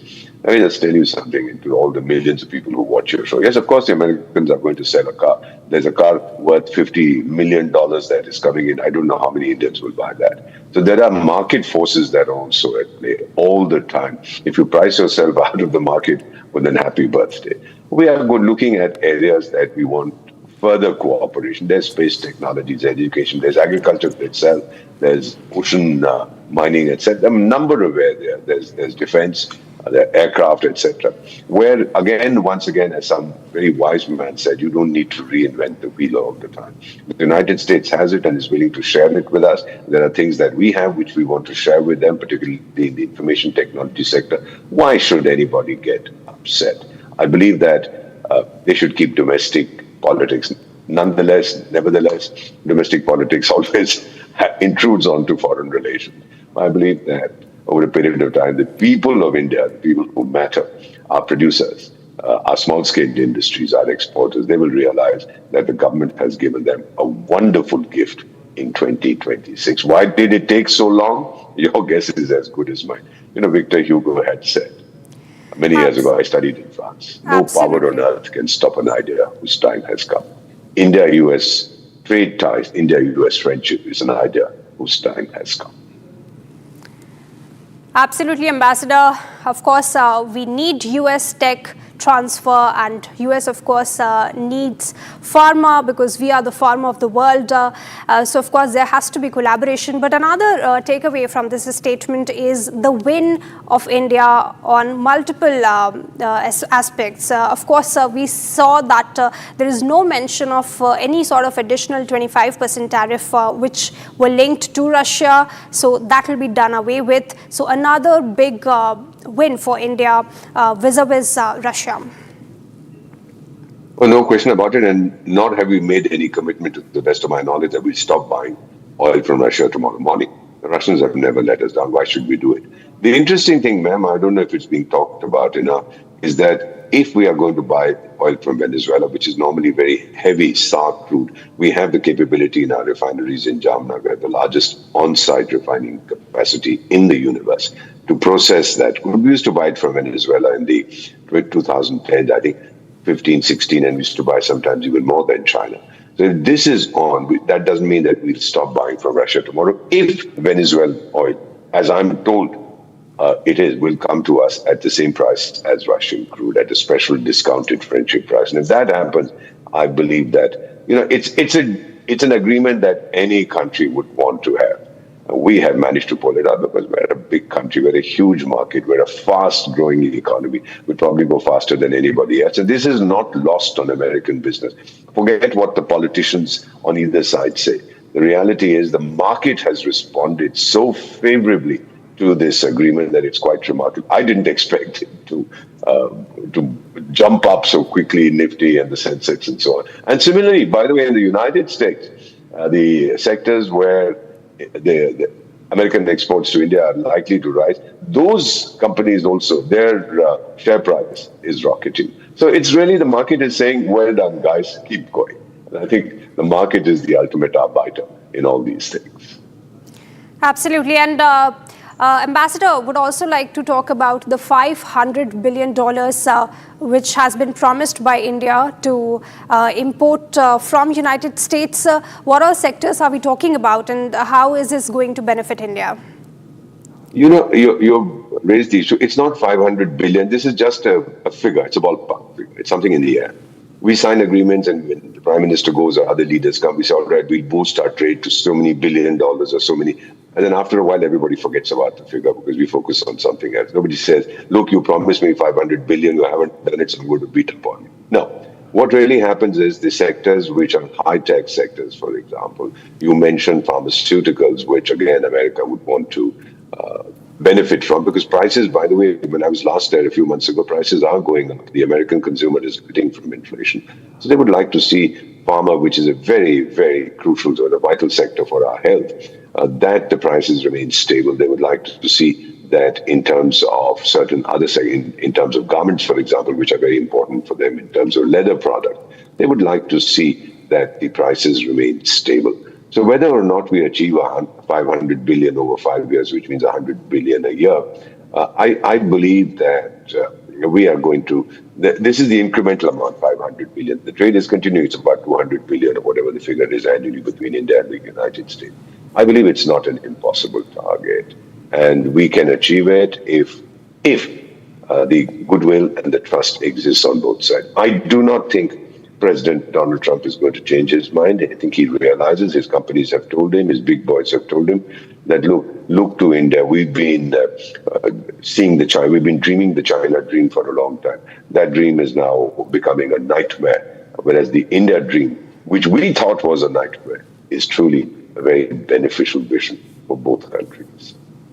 And Ambassador, because you were in United States, you were ambassador there, so of course you understand, in the best way, how the ties between people-to-people ties also matter a lot. And we do know that when we read about the 50% tariffs that Trump declared on India, showing that big placard, of course, the mood between the people of both the sides were very upsetting. But now it has regained momentum, and people are happy about this entire deal. I would like to ask you, what all things can be learned from India's posture? Because, of course, Donald Trump had to back off from that posture. You know, that's a very intelligent question you've asked me. What can other countries learn from us? Well, it's always constantly a process of learning, but not of comparison. We held firm. As one of our very senior people tweeted, "Duniya jhukne ko taiyar hai, jhukane wala chahiye." So we held firm. We didn't succumb to any pressure tactics. Ma'am, this is not the old India. This is the new Bharat. And we will only do what is in our own interest, whether it's trade or it's defense, or it's our security, or it's our farmers, it's our pharmaceutical, whatever. We'll do whatever benefits the people of India, because we have a goal, we have a target, we have to work towards that. As far as the Indian diaspora, 6 or 7 million United States is concerned, they are all our unofficial ambassadors. And in the US, since I've observed the system closely, well, there is the White House that makes decisions, but there's also Congress, there's the representatives, there are the senators, there is the media, there is business. All of them act as pressure points for policy determination, domestic policy, which in turn impacts on foreign policy. My feeling is that the Indian community there they've contacted their congressmen, their senators, and said, look, guys, you're barking up the wrong tree. If you think you're going to be able to pressure India, this India will not succumb. India is a very resilient society. I've also seen a report that our national security advisor, who's the best in the universe, the best in human history, actually told, I think, the American Secretary of State in a meeting, that we are prepared to hold out for a few years till the regime changes in the White House. India is not going to succumb. I think that message, that powerful message, was understood at all levels in the United States. Don't pressure India. They won't give in. So other countries can learn to the extent. If you have the capability, jolly good. If you don't, we'll do what is good for your nation. But India has shown to the world what strength, what unity, and what a powerful, booming economy, plus some huge defense capability, and of course the best diplomacy in the world, all combined can achieve what others would think is a miracle. We think it's an achievement of our leadership. Absolutely, Ambassador. And back-to-back meetings were taking place. Piyush Goyal, of course, Union Commerce Minister, and other people involved in the Indian delegation. There were regular visits to Washington. There were regular visits also here in India from US delegation. And of course, the final push by Sergio Gore also, who recently took the position of Ambassador of United States to India. How do you have to look at this globe-trotting when you talk about Indian diplomacy? This is very extensive. This is not something which is very small. A lot of conversations, a lot of negotiations took place.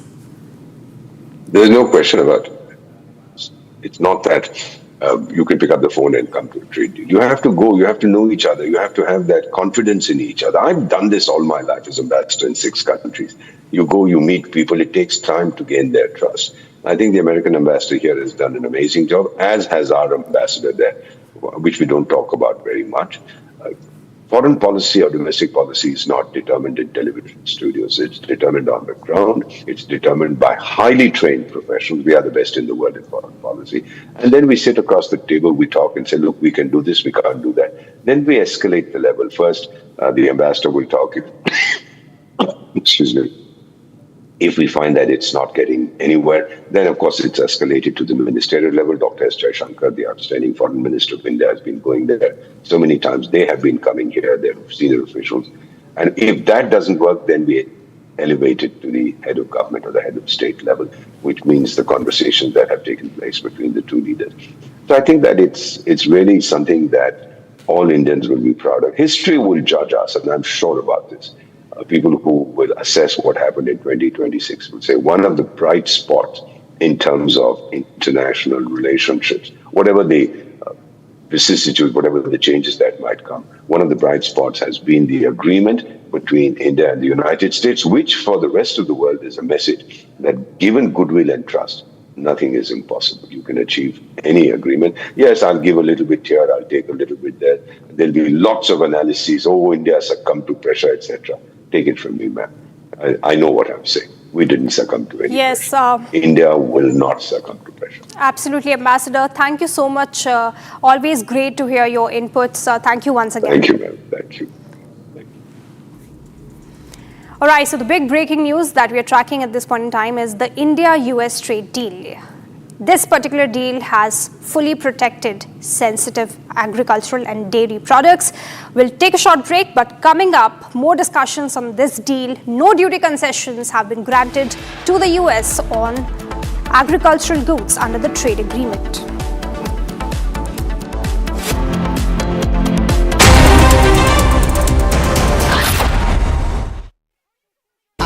Pure सूजी pasta उबालो मिलाओ और खाओ 8 minute में तैयार क्या taste है सबका राजा pure masala Amity has been ranked among the top universities globally for producing the most employable graduates by the Times Higher Education UK. Yet another testimony to Amity's excellent placement record. Secret recipe MDH का jeera sip jaljeera masala sip sip jeera sip MDH का jaljeera sip MDH का jaljeera SIP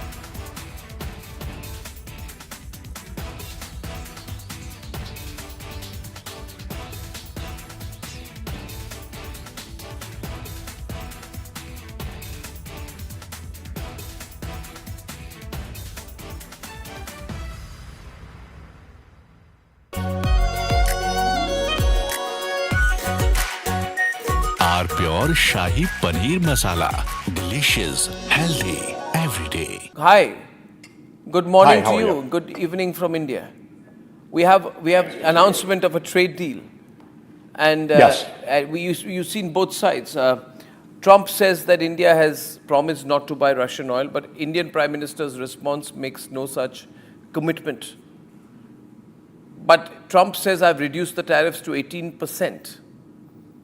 And then he says that besides everything else, Prime Minister Modi has also agreed to buy American, in addition to 300 billion in, 500 billion in some other purchases. Anyway, there's an existing agreement to buy 300 billion, so there's not much of a hard-coded commitment from the Indian side.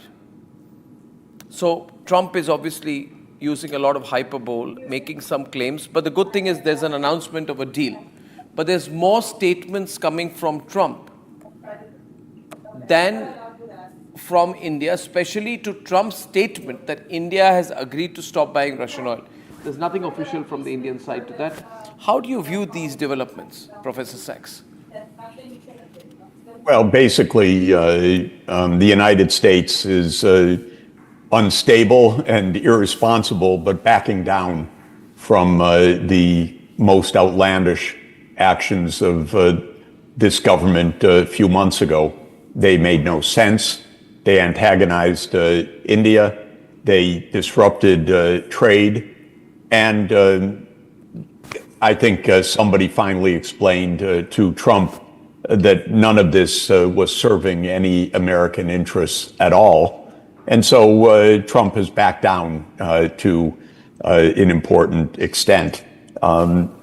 Everything about Trump and trade is erratic, not sensible, not accomplishing any U.S. goals, but better 18% tariffs than 50% tariffs or 500% tariffs.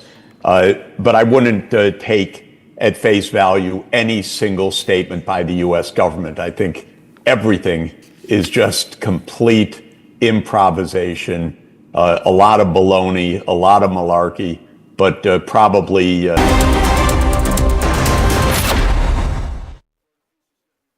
MDH की हल्दी मिर्ची धनिया करे कमाल, ये रंग दे, ये खुशबू दे, ये तीखा, ये कम पड़े, क्या निराला MDH मसाला। केसरिया से मन जोगी हुआ रे, दिल झूमे देखो मतवारा हुआ रे, केसरिया से मन जोगी हुआ। हर पल मनाओ केसरी त्योहार। विमल, बोलो जुबान केसरी।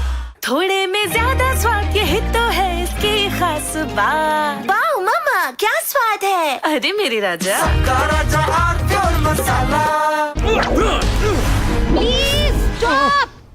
झुमका, तेरा झुमका, तेरा झुमका। नॉट देयर, मेरा काउंटर टॉप टूट जाएगा। तेरा झुमका।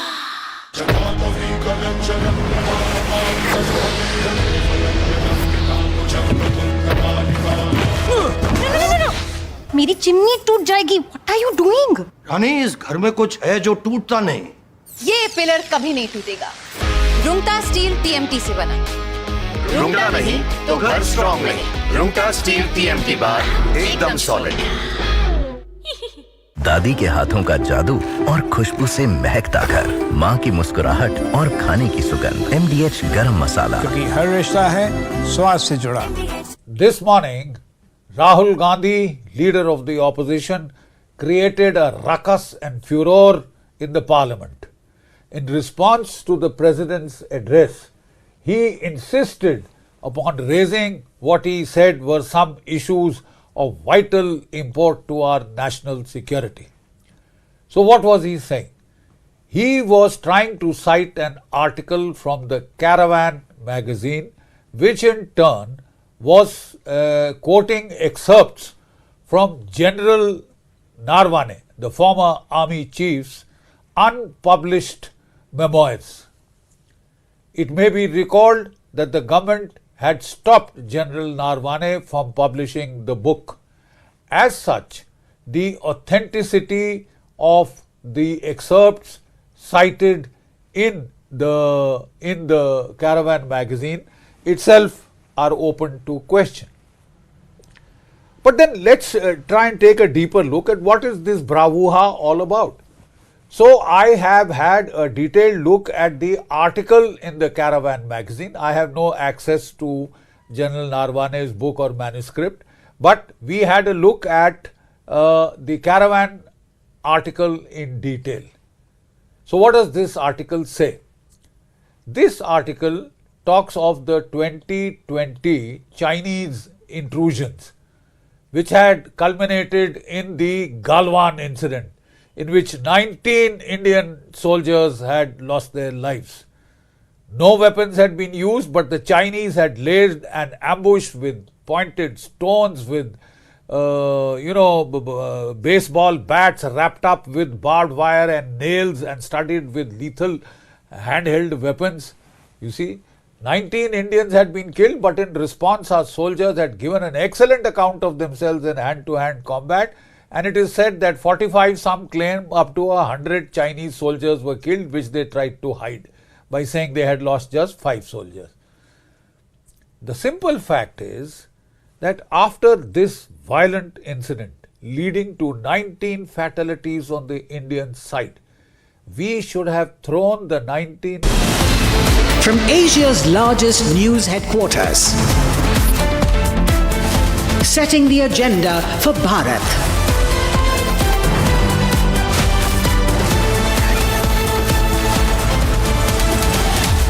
You're watching Republic.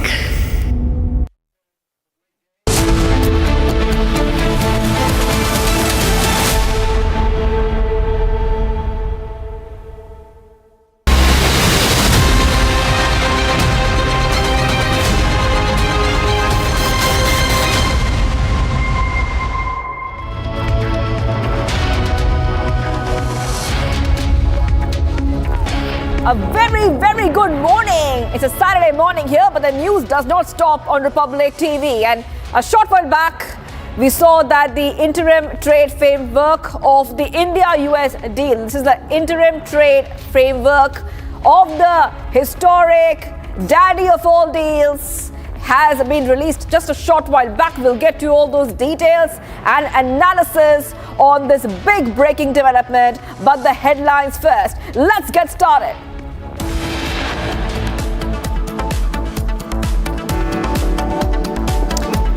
Viewers, top headlines that we're tracking right now. India and the US have struck an interim trade framework which highlights the key details of the historic deal.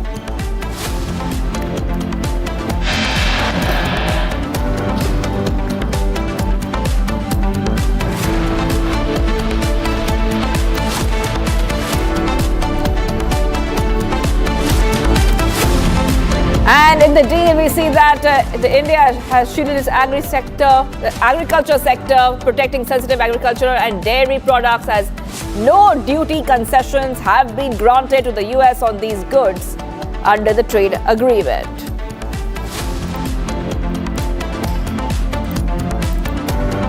India plans to buy $500 billion worth of goods from the US over the next 5 years, including energy products, aircraft parts, precious metals, technology products, and coking coal.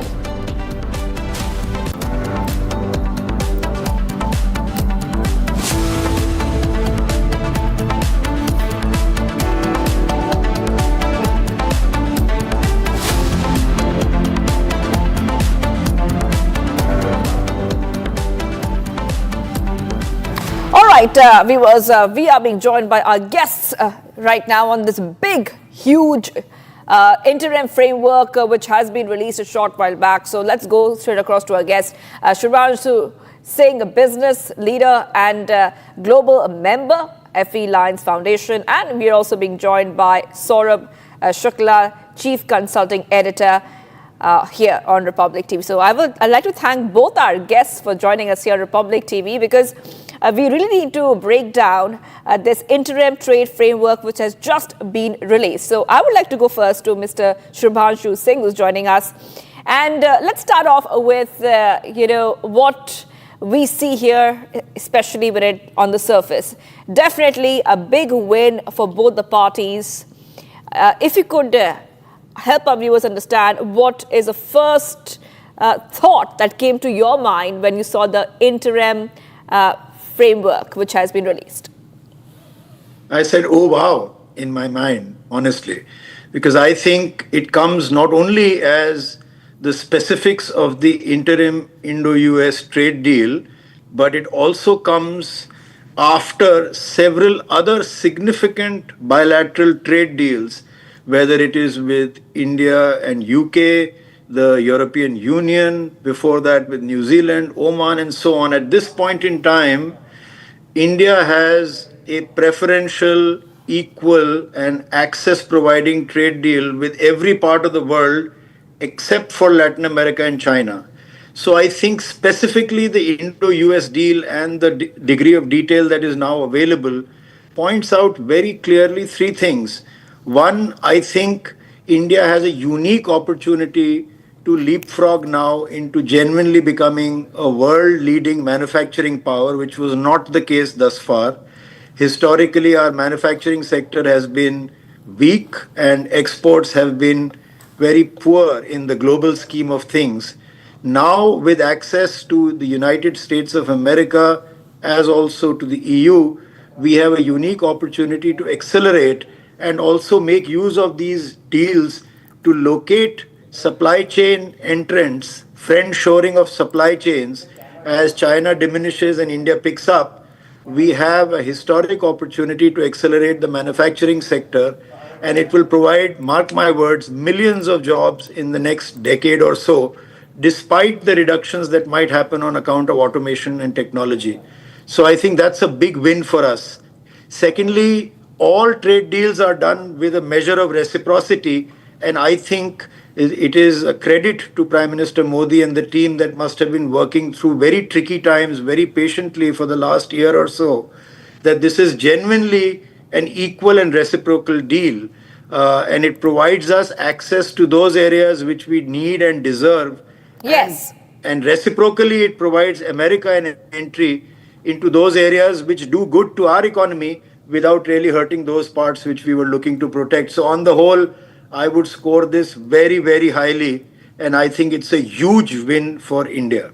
All right, we will analyze this deeper. So I just want to bring in Mr. Shukla, who's joining us, Chief Consulting Editor here. Thank you for joining us here, Mr. Shukla.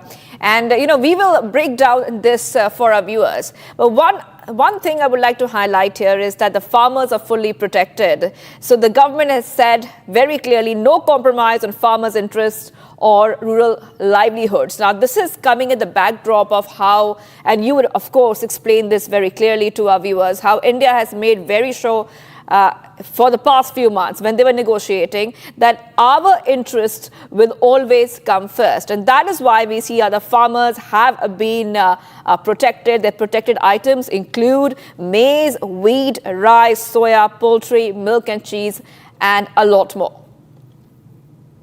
Absolutely, Shivangi. I think, I call this a landmark deal because given the global context in which our negotiators were negotiating this deal, the entire climate of US-India bilateral ties, I see this not only as a trade deal, but a strategic deal. Not only will it help our exporters, our artisans, people in the textile industry, and a host of other areas which will gain because of the cooperation, the benefits that will accrue. It also gives us access to critical US technology, US defense, and also energy supply at a rate which will be good for the Indian consumer. So that's the reason why I call this a landmark deal, because this also sets a new paradigm for US-India cooperation in 2026 and beyond. And I agree with Shubhranshu that after this EU deal, India and the US deal coming into play, India has a unique set where it's a sought-after country in the global economic and strategic arena, because both the deals have a ripple effect on a lot of other issues which are at play. Whether it's your standing in the global arena or the strategic benefits that will accrue. And obviously you will see once the final deals comes into play, a lot more will happen. I was the first to speak on your network as well, that, a major defense deal will be coming. India will be getting access to technology. India is already part of the US Critical Mineral Initiative, pact silica. So all these combined with this trade deal brings, I would say, a new paradigm for US-India relations. And I would also say that it is a test. It was India's sovereignty, India's national interest was tested to the hilt, but Credit goes to our negotiators for their deft diplomacy, led by Prime Minister Narendra Modi and his Commerce Minister Piyush Goyal, External Affairs Minister on one side, at the security side, National Security Advisor Ajit Doval. So all the combination of these factors impressed upon the Trump White House and President Trump that India presented a unique, play for the US. They also realize that this is a deal which is a win-win. I would say this is a unique confluence of Make in India and Make in America, which both our leaders are trying to build. That's right. That's what it looks like, Mr. Shukla, that, it's a win-win situation which is emerging because Piyush Goyal, you mentioned about him, he also mentioned that this is India's journey towards a Viksit Bharat, that is developed India. I would like to bring back Mr. Shubhanshu Singh with us once more. And we also see that India will scrap restrictive import licensing rules for US, ICT, information, communication technology goods that delay market access or cap quantities. And we have seen there is a response on this which has come out from the Department of Commerce, Government of India a short while back. They say that this is the India-US trade deal strengthens Bharat's digital infrastructure by enabling faster access to advanced ICT goods. How do you specifically read this angle, Mr. Shubhanshu Singh? Well, I think that is a welcome development. Again, you see, I think the point Saurabh was making, that needs to be underlined. This is not only about a reciprocal set of tariff adjustments on a class of goods or the other. It is signaling our interlocking into global supply chains and India becoming a destination market. It's a strategic agreement, not a tariff agreement. And it is a flow of trust. Now, when trust flows to you into a market, there are bilateral agreements and multilateral agreements for that matter, which make you a part of the global community of nations. China famously was able to expand its presence and its muscle globally through its access to the WTO. Now, India has been actually growing slower in manufacturing. Now is the time. One of the things we need to do is to make the process less frictional. One of the things we need to do is to have a very clear and transparent understanding of what it takes.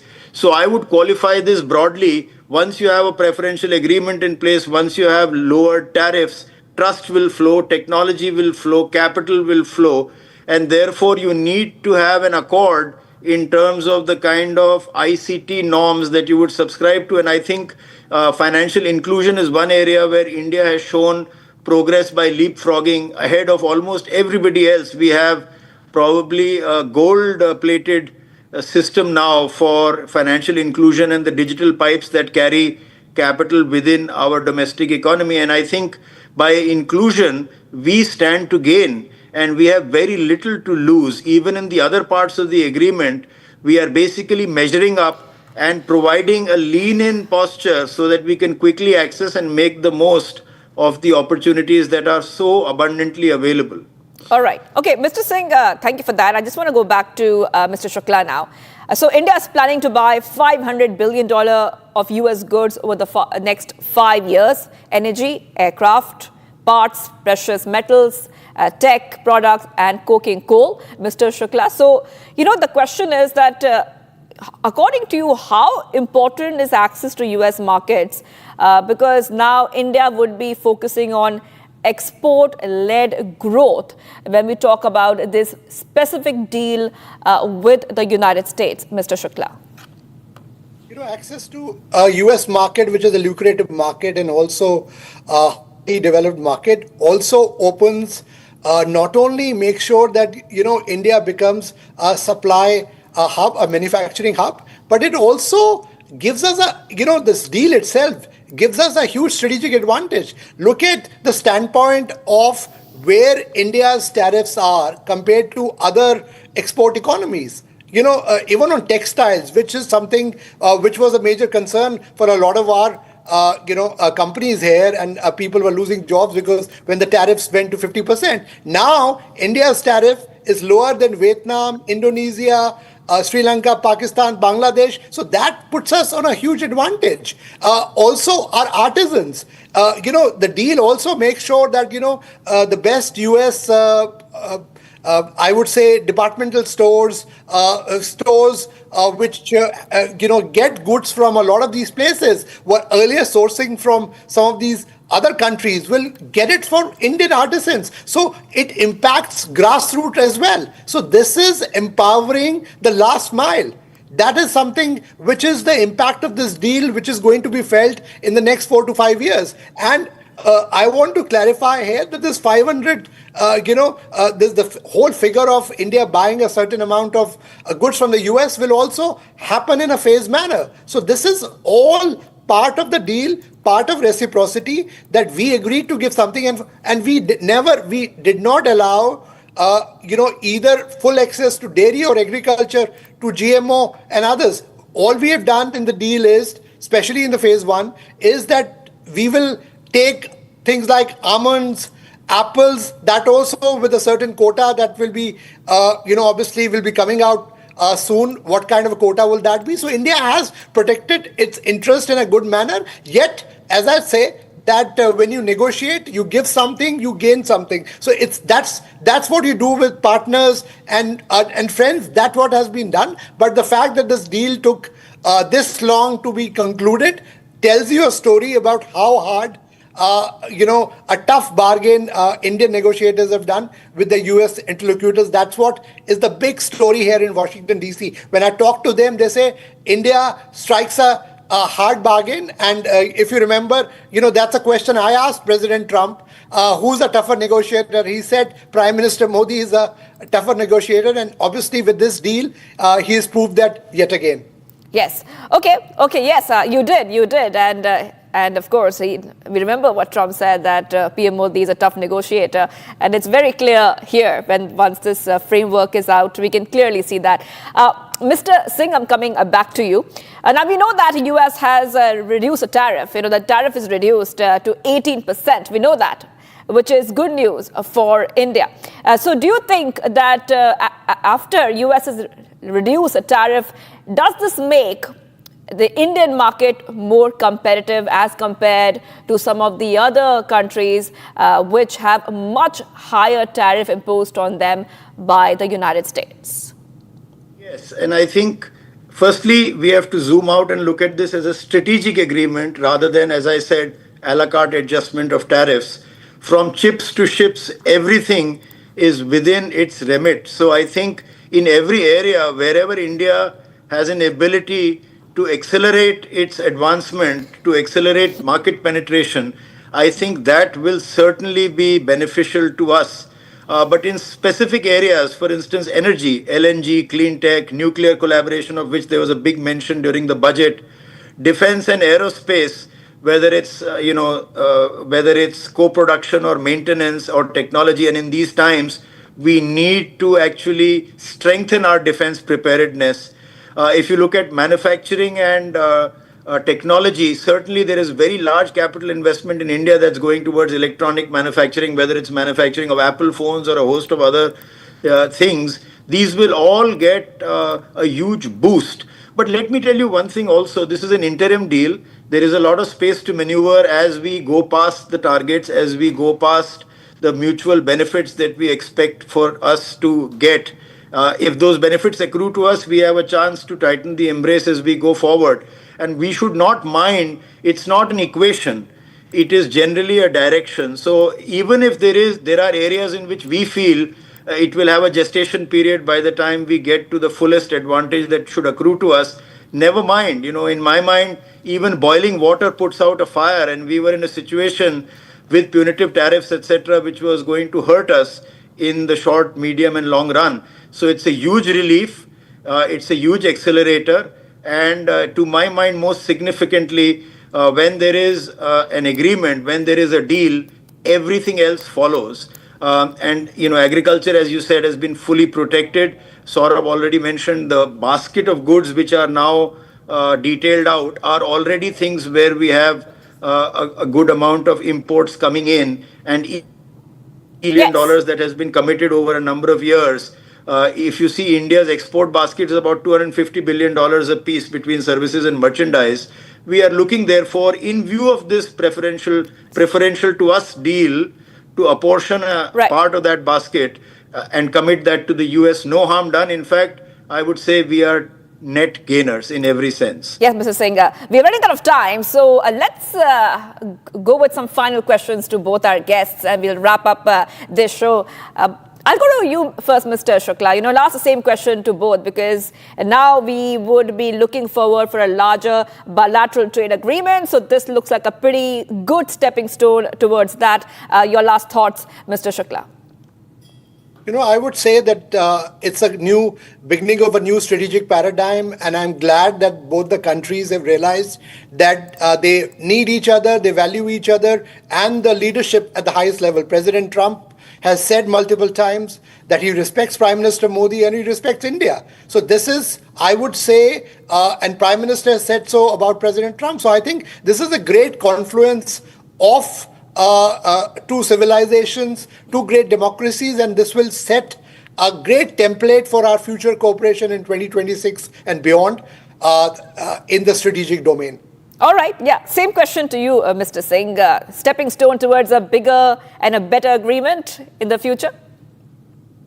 India has moved well past the goalpost of negotiating access. I think now we must work very hard at cementing this alignment, and I think making the most of it.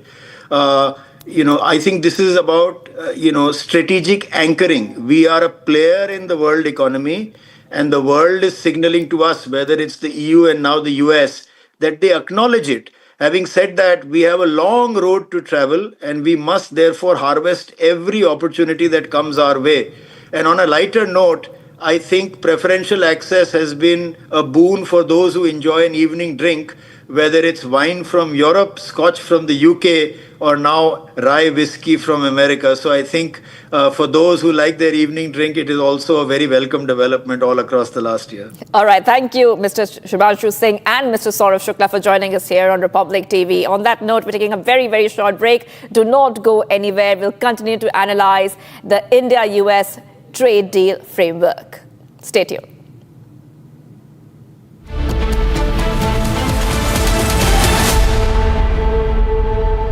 Powered by Century Ply Club Prime. Raho befikar.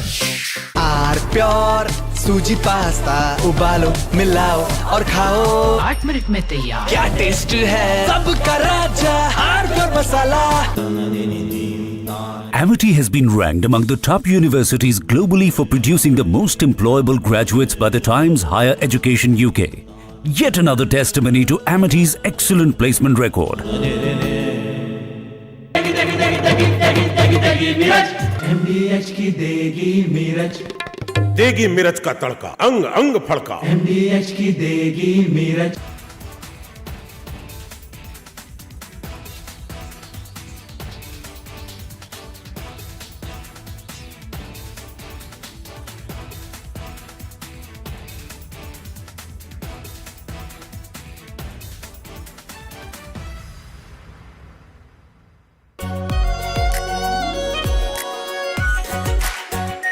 Our pure Shahi Paneer Masala.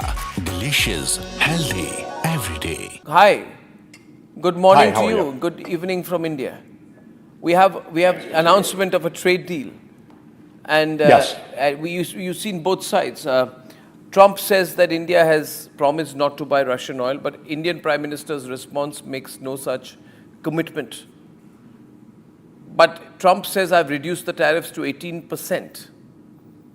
And then he says that besides everything else, Prime Minister Modi has also agreed to buy American, in addition to 300 billion in, 500 billion in some other purchases. Anyway, there's an existing agreement to buy 300 billion. So there's not much of a hard-coded commitment from the Indian side.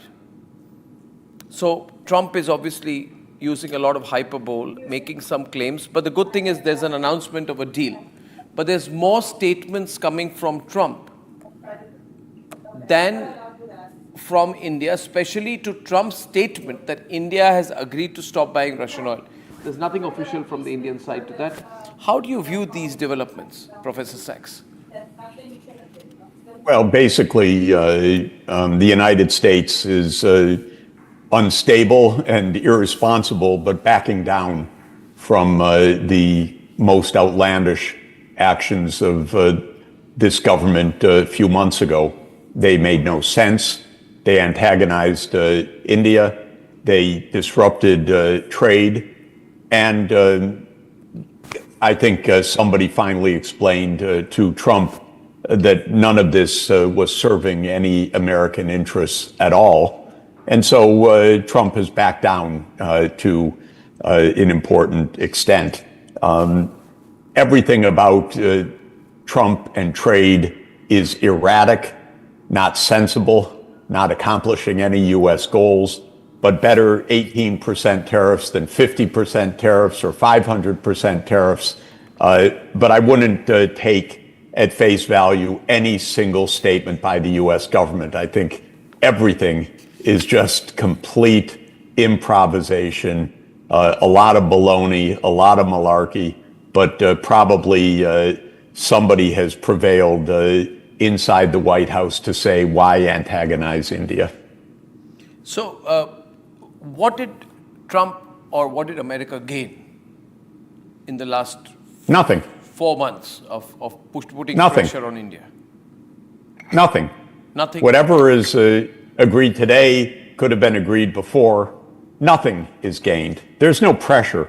India has no, U.S. has no leverage on India. So none of this is anything other than Trump.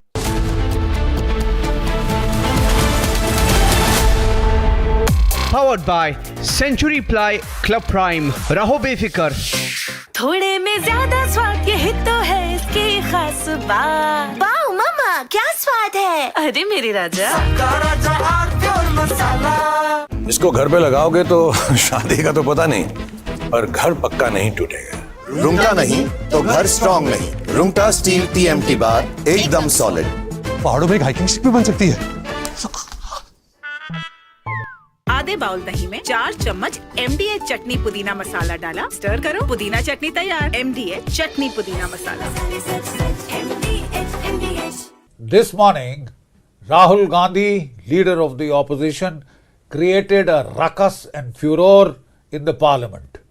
In response to the president's address, he insisted upon raising what he said were some issues of vital import to our national security. So what was he saying? He was trying to cite an article from the Caravan magazine, which in turn was quoting excerpts from General Narwane, the former army chief's unpublished memoirs.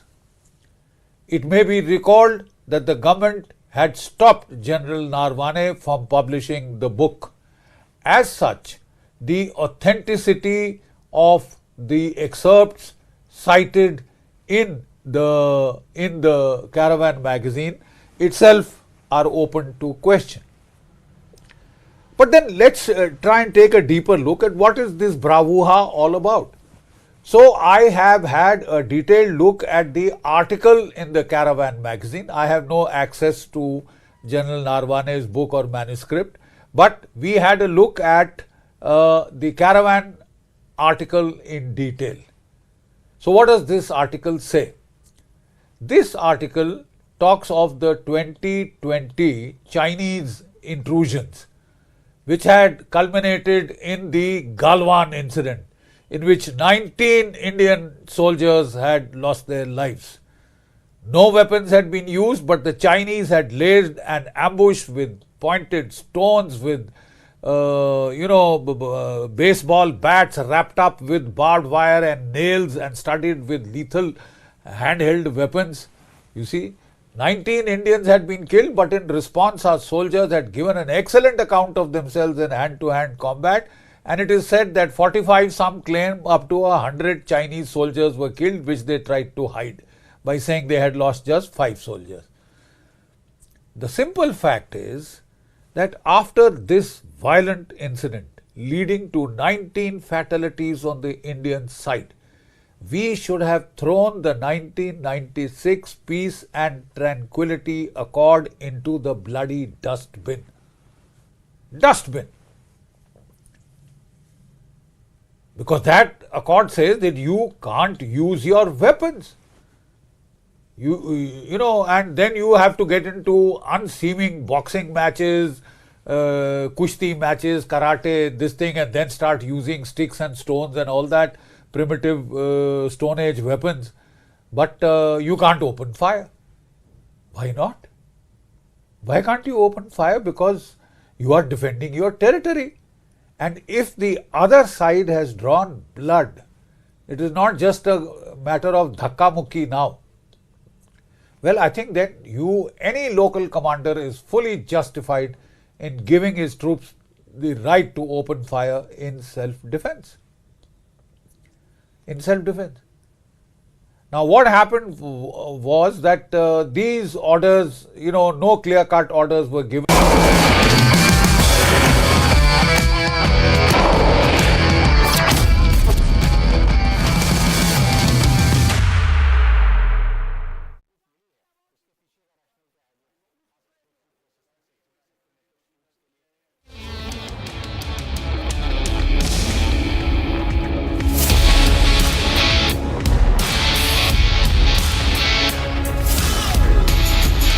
Please welcome Neetu Kakkar, co-founder and president, Northern Alliance, in conversation. Please welcome in conversation with Himanshu on where talent meets structure.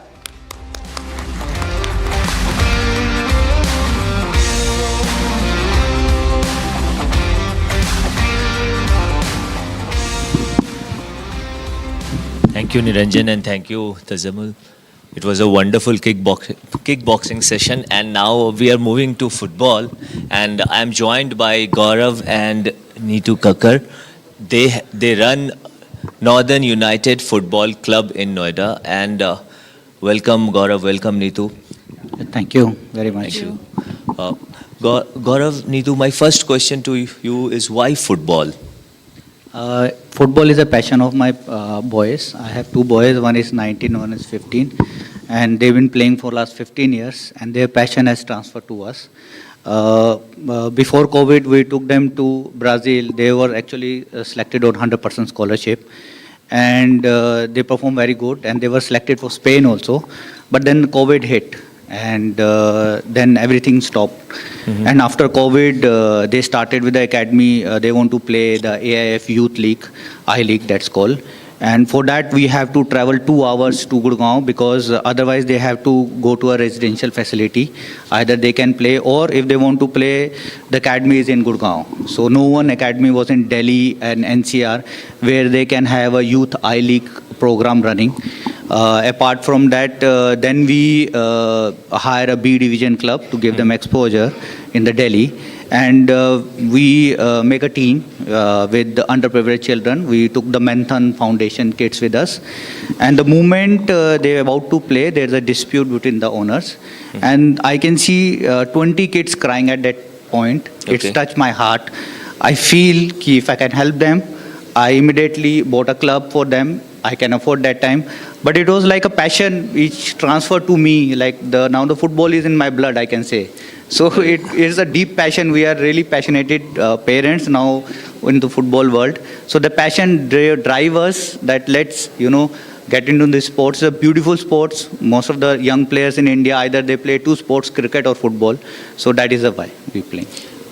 Neetu, if I am to believe, the Northern United Football Club is one of the topmost academies for young footballers who want to pursue football as a career or want to go ahead in football. Tell me, Noida specifically, I have not seen, we do have cricket grounds.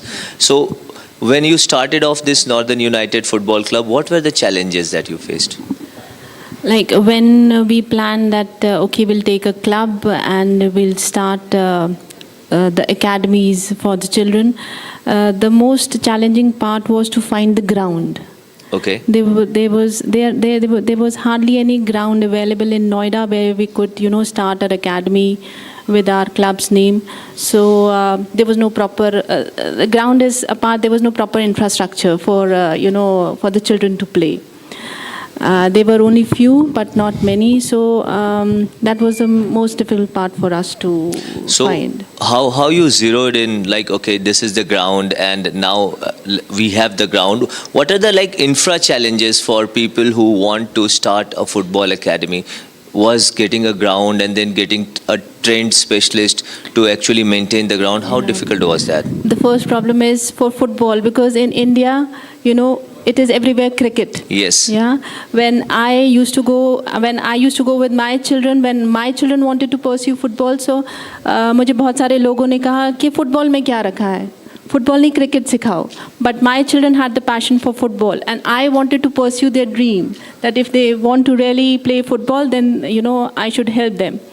तो जो यहाँ पर था, it was कि infrastructure नहीं था, ground नहीं था, और yeah, I would like to continue. The thing is that our journey also of football started from the cricket ground only. Okay. And the So first football academy we opened, the first academy we opened, it was on the cricket ground. And now the cricket is over, and now our football ground is running there. So we closed the cricket, and the football is running on the ground. That in sector 118, there was 2 cricket ground, 6-acre land was there, and they were running crickets. Then we went there. They says we give you half ground. I say okay, give me anything. So they gave us half ground. Now both the grounds are converted into football and football fields, and now we are running there for last 3 years. Apart from them, we have in sector 44, we been to Mahamaya Balika Inter College, where we have taken their sports complex. It's a 6-acre complex, and we have developed in international infrastructure there for natural football turf.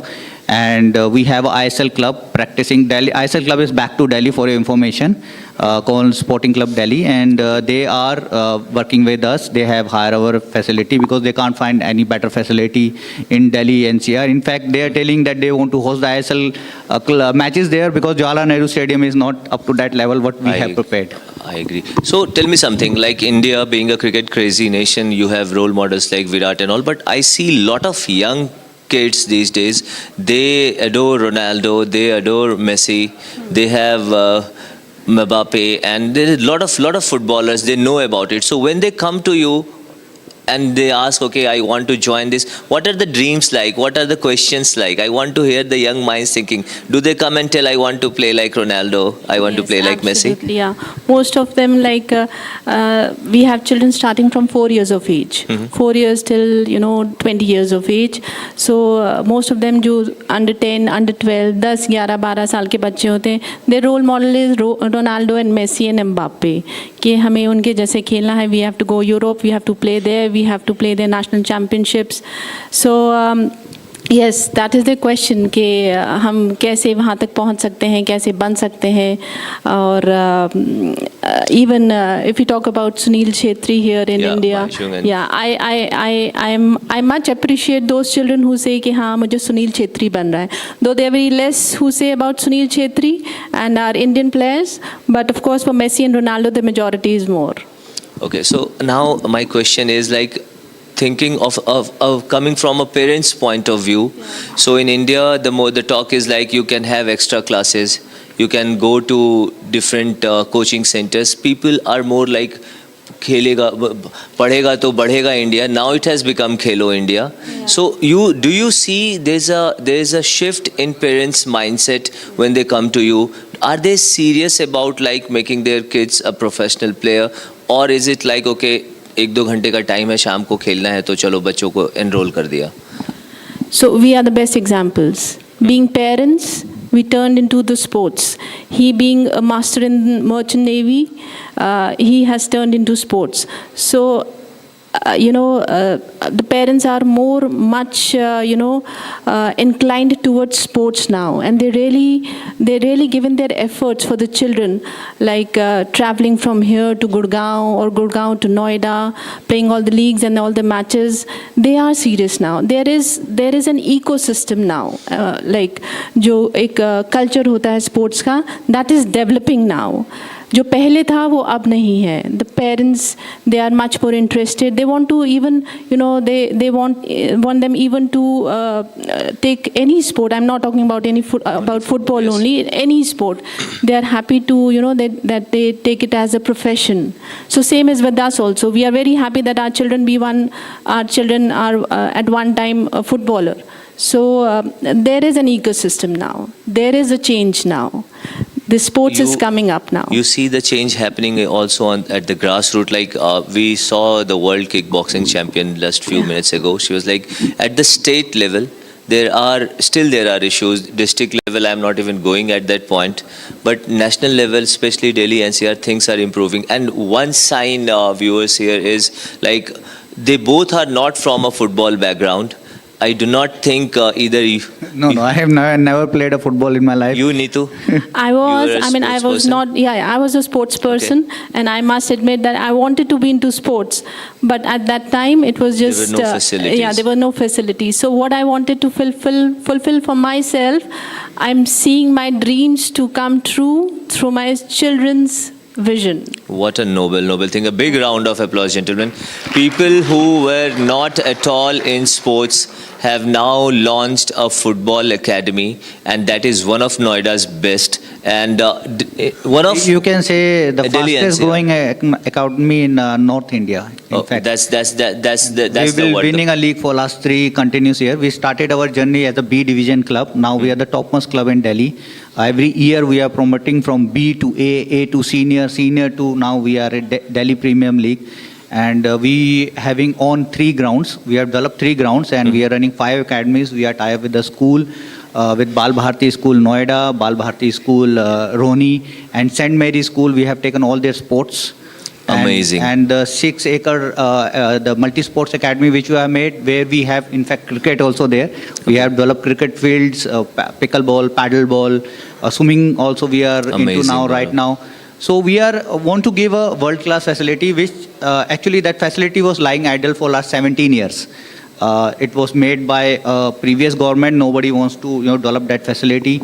So we have just helped the government and developed that facility. We visited that school around 3 years ago. It's a NITU program where she wants to do for the women empowerment. Okay. So she visited the school, says we don't have girls, so we want to adopt few girls. We say we want to adopt 60, 70 girls, and we want to run a football program. Then the school management come to us that we have the ground, but the ground is all kachara vachara gira hua hai. There's unsafe. There are snakes are there. Yeah. Their snakes are there. So they says unsafe ground. So they, can you help us? Can you develop this ground? We say yes. Why not? So we develop the ground. Once we develop the ground, they says the complex is lying. It's a very big complex. 6 acres. It's lying for last 17 years idle. Never been in operation. Can you help and develop that? We say yes. Why not? And then we went to a lot of, for sponsoring ship, we went to Vedant, some big name. They want to do that, but in the end, it's all rejected. Then we don't have any option. Then only option was left. I sold my dream house. I say, let's invest on that. Oh. And I sold my house, and Neetu was there. Neetu said, "Kaise karenge?" मैंने कहा, घबरा नहीं, I am here. Don't worry. We will make it out somehow.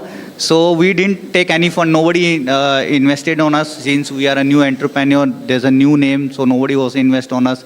So we start selling our houses. We investing our own money. What a story, Gaurav. So we have 2 people here sitting with me who sold their house to start a football ground. Now that's called risk, and that's some risk. A big round of applause for you too. I think the success of the Northern United Football Club will basically open doors for many other people who probably are like every 1 out of 2 Indian is a sports lover here. And I can assure you that with your success, probably more people will try and come up into and take this opportunity to probably open more clubs in their different respective cities, the B towns and the C towns of India.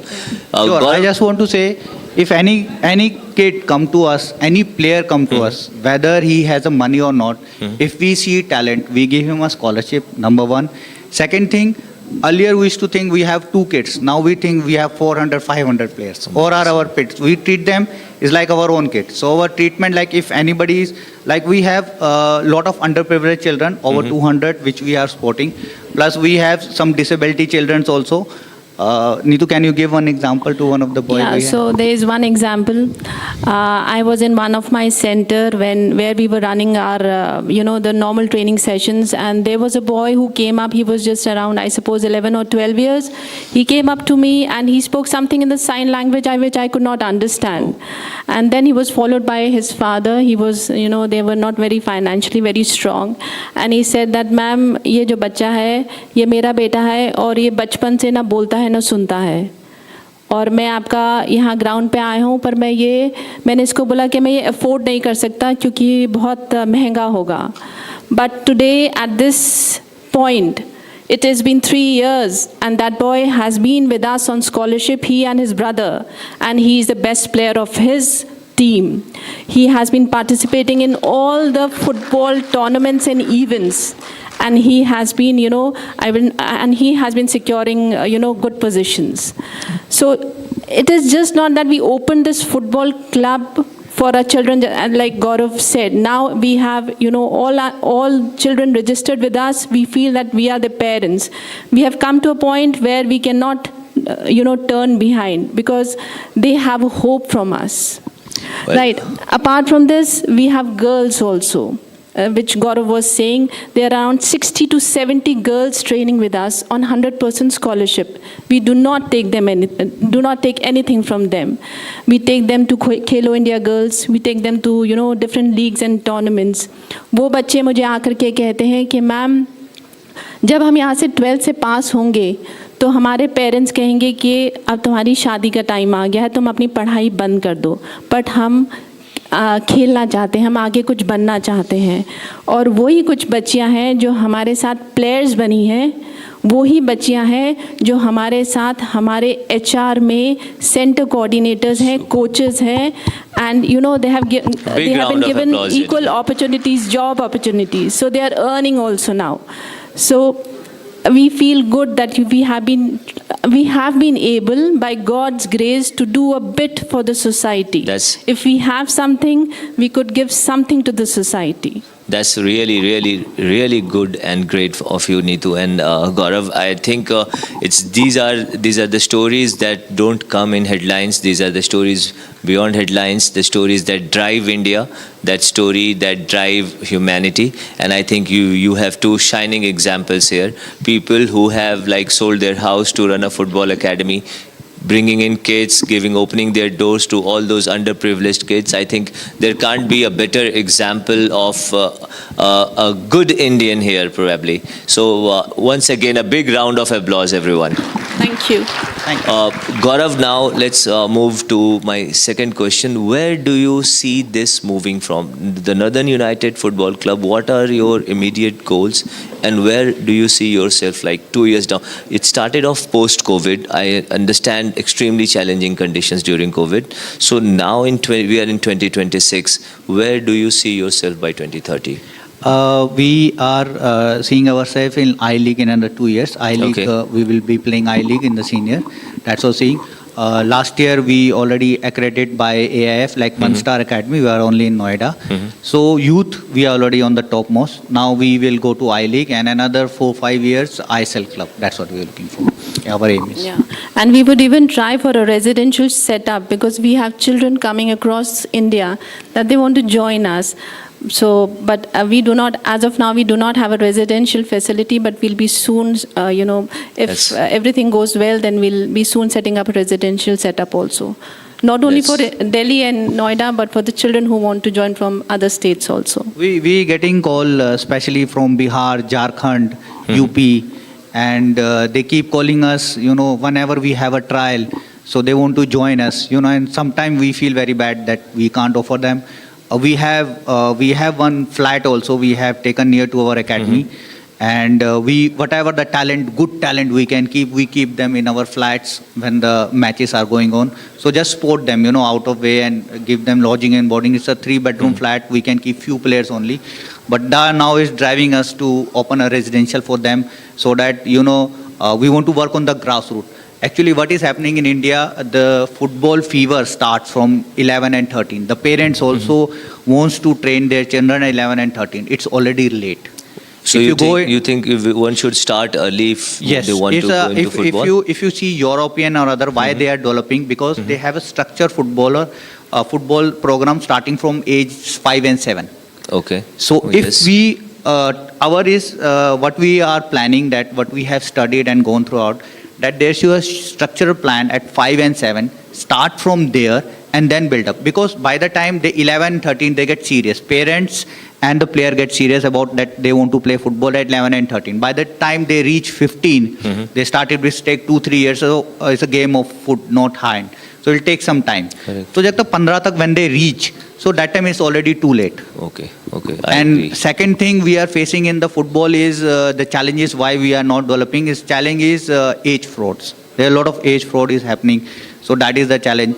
Infrastructure. Rural areas, the football is the game of poor, Yeah, you just need, I come from, it's probably 140 kilometers from Patna.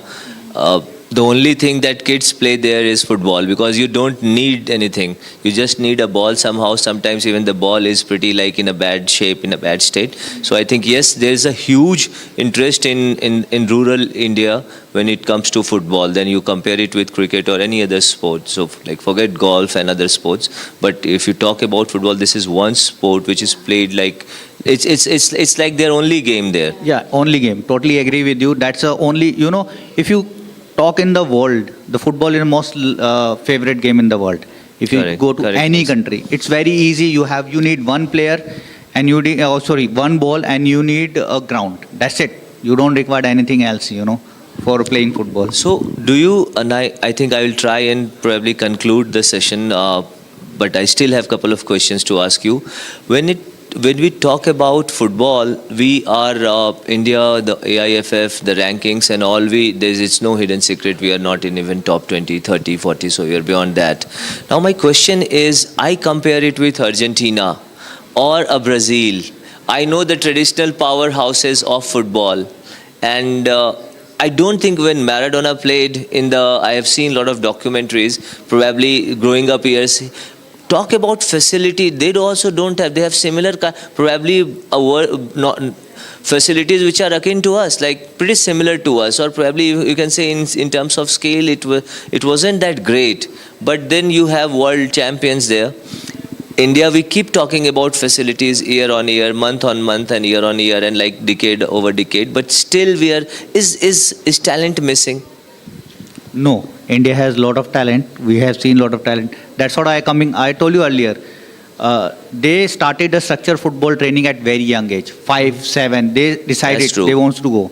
When you start at 11 and 13, I already answered your question there, it's already late. By the time you reach 15, it's already late, So we have to start earlier because there are a lot of things there. In football, scanning is very much important. How to scan. A proper diet is very much important.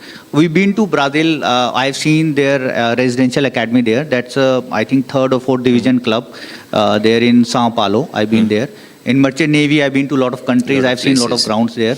So what I found that there the kids was around 5, 7, 8 years already there, and they have decided. And there is not specific training in India. What happened? A defender, a striker, a midfielder. They're getting the same training. But their specific trainings are given to that, how a defender.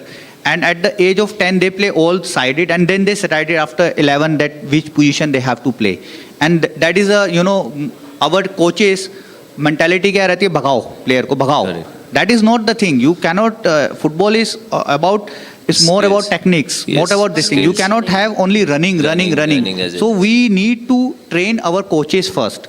So our coaches should be trained. They should, I think the football has been developed in Europeans and South American countries in a very good manner, where the coaches are very well trained. That's why we have the talent, but we don't have the talented coaches. The coaches are not paid well, first of all.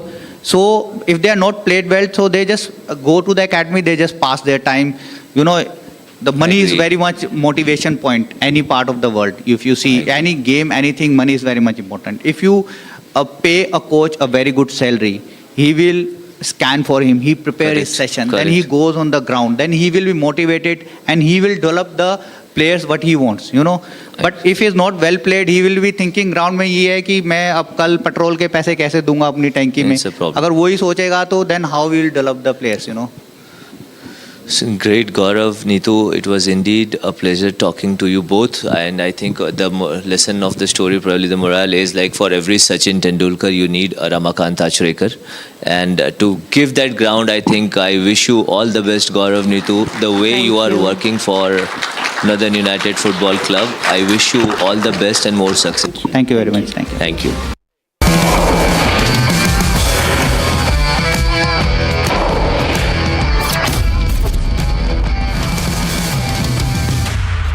This week on Get Me Right, it's been more than a month and Mumbai is yet to get its mayor. Does India's city governance need a mayoral fix? Also, as dozen-odd European leaders make a beeline for Beijing, is China finally coming out of its COVID diplomatic isolation courtesy Trump? And India joins the data sovereignty battle with the data center tax holiday, even as the world draws trenches against American big tech. This weekend, Saturday and Sunday, only on Republic TV.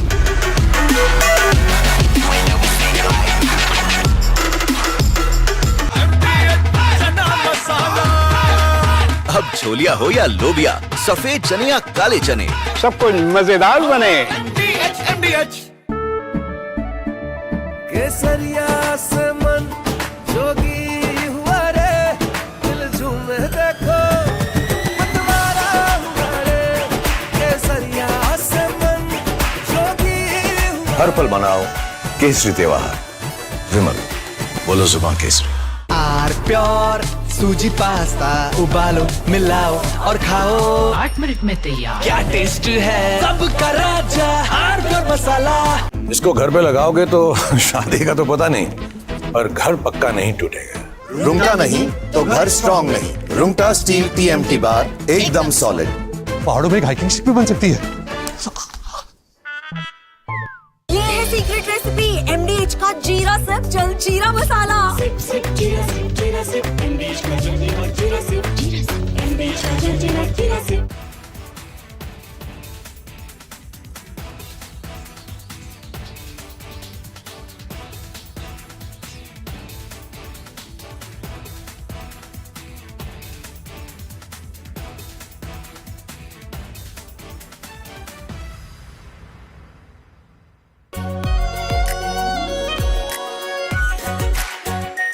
Our pure Shahi Paneer Masala. Delicious, healthy, every day. Hi. Good morning Hi, how to are you. you? Good evening from India. We have announcement of a trade deal, and Yes. you've seen both sides. Trump says that India has promised not to buy Russian oil, but Indian Prime Minister's response makes no such commitment. But Trump says I've reduced the tariffs to 18%. And then he says that besides everything else, Prime Minister Modi has also agreed to buy American, in addition to 300 billion in, 500 billion in some other purchases. Anyway, there's an existing agreement to buy 300 billion, so there's not much of a hard-coded commitment from the Indian side. So Trump is obviously using a lot of hyperbole, making some claims, but the good thing is there's an announcement of a deal. But there's more statements coming from Trump than from India, especially to Trump's statement that India has agreed to stop buying Russian oil. There's nothing official from the Indian side to that. How do you view these developments, Professor Sachs? Well, basically, the United States is unstable and irresponsible, but backing down from the most outlandish actions of this government a few months ago. They made no sense. They antagonized India. They disrupted trade. And I think somebody finally explained to Trump that none of this was serving any American interests at all. And so Trump has backed down to an important extent. Everything about Trump and trade is erratic, not sensible, not accomplishing any U.S. goals. but better 18% tariffs than 50% tariffs or 500% tariffs. But I wouldn't take at face value any single statement by the U.S. government. I think everything is just complete improvisation, a lot of baloney, a lot of malarkey, but probably somebody has prevailed inside the White House to say, why antagonize India? So, what did Trump or what did America gain in the last Nothing. 4 months of putting Nothing. pressure on India? Nothing. Nothing. Whatever is agreed today could have been agreed before. Nothing is gained. There's no pressure. India has no, U.S. has no leverage on India.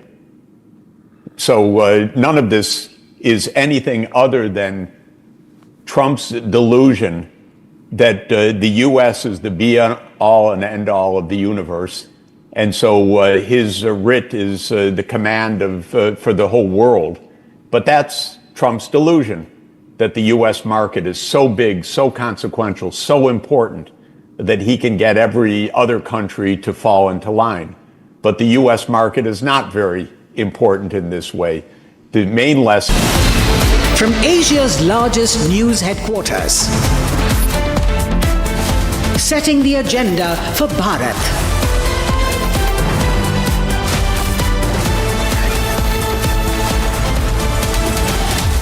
You're watching Republic.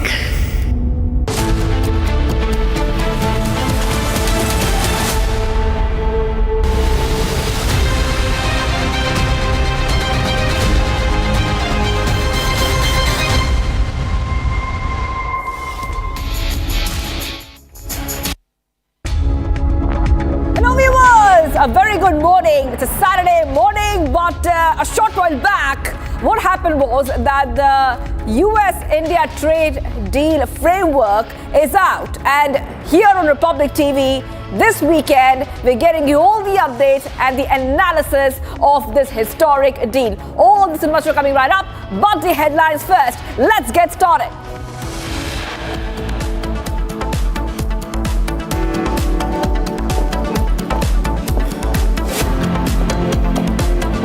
Top headlines that we're tracking right now.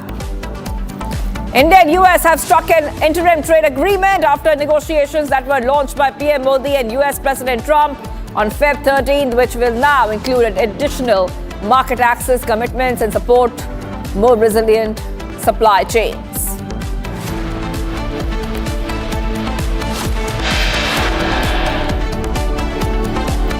The India-US trade deal has India fully protected its sensitive agriculture and dairy products, as no duty concessions have been granted to the US on these goods under the trade agreement.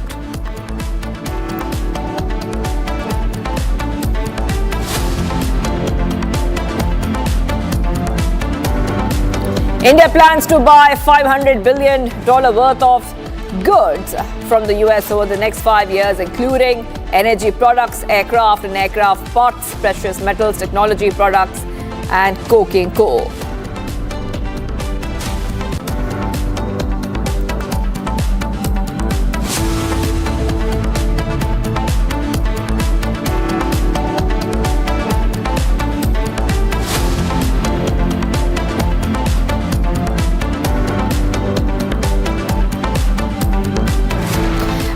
India and US have agreed on an interim trade framework aiming to reduce tariffs and boost economic cooperation. And it just came a short while back, the statement, early in the morning. And from tariff reduction to increased market access, the deal is landmark in terms of its magnitude and impact. And entailed in this deal is also the fact that India plans to buy $500 billion worth of US goods over the next 5 years, including energy products, aircraft, technology, and coking coal. And that's not all. Both countries have committed to expand trade in technology, but more importantly, India will address barriers affecting US medical devices and ICT goods and review US standards for exports, making this deal a significant step towards strengthening India-US trade ties and countering China's influence.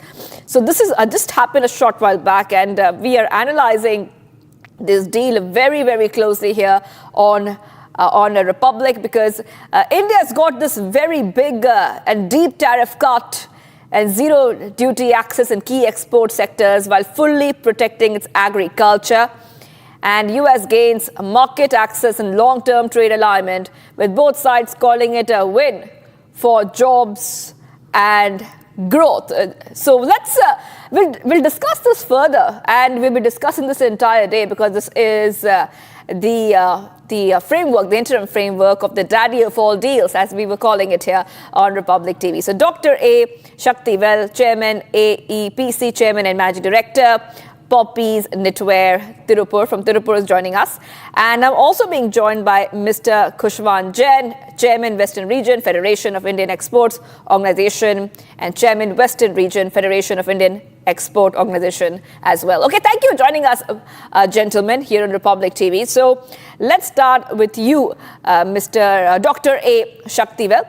I want to first ask you, this is a deal that was signed, but now we know about the details in this blueprint which has come out. What was your first reaction when you saw the details of this framework?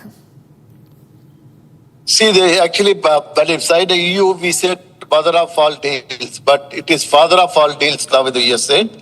Because EU and the UK, we signed, but it's not implemented yet. But whereas this is signed and immediately they are going to implement with the executive order, it's a great day for the apparel and textile sector. It's going to be the win-win situation for both the countries. Here we have another thing is it is farmers to fashion. That is, we say fiber to fashion. So all the sectors will be benefited, and mostly it will be made in India sectors will be benefited.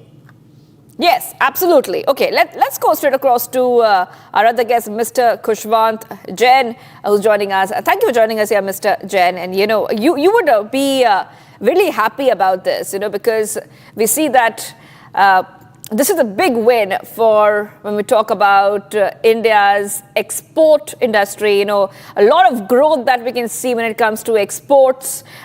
What are you getting a feel of when it comes to this particular framework which has come out? Thank you very much. First of all, this ending this free trade agreement, which was going to be signed in few days. We thank to our Prime Minister Narendra Modi and our entire ministry. They have worked together, and this is the win-win situation for both the countries.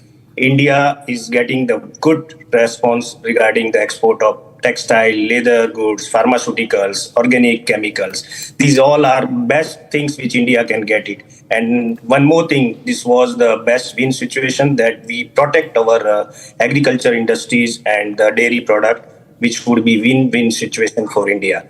We thank you once again for our government, and especially the gems and jewelry sector also is get a good benefit out of that.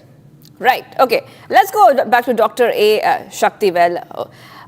Dr. A. Shaktivel, we will talk a little bit more about, what this framework has highlighted here. And we have been talking about this since morning here at Republic TV, that the farmers are fully protected. Piyush Goyal had also put out a detailed statement about this framework. And there he had mentioned right at the end of that statement that this is a big push for Viksit Bharat, specifically when we talk about the context of protecting our farmers and our agriculture. Yes, as I said, it's a made in India. Viksit Bharat is a main thing. Last 6 months, we are going on a turmoil about this penalty of 25% plus another 50%. Now it's a big relief for us. Not only that, Honorable Prime Minister of India, Honorable Mr. Piyush Goyal has taken care of the 140 billion citizens of India interest.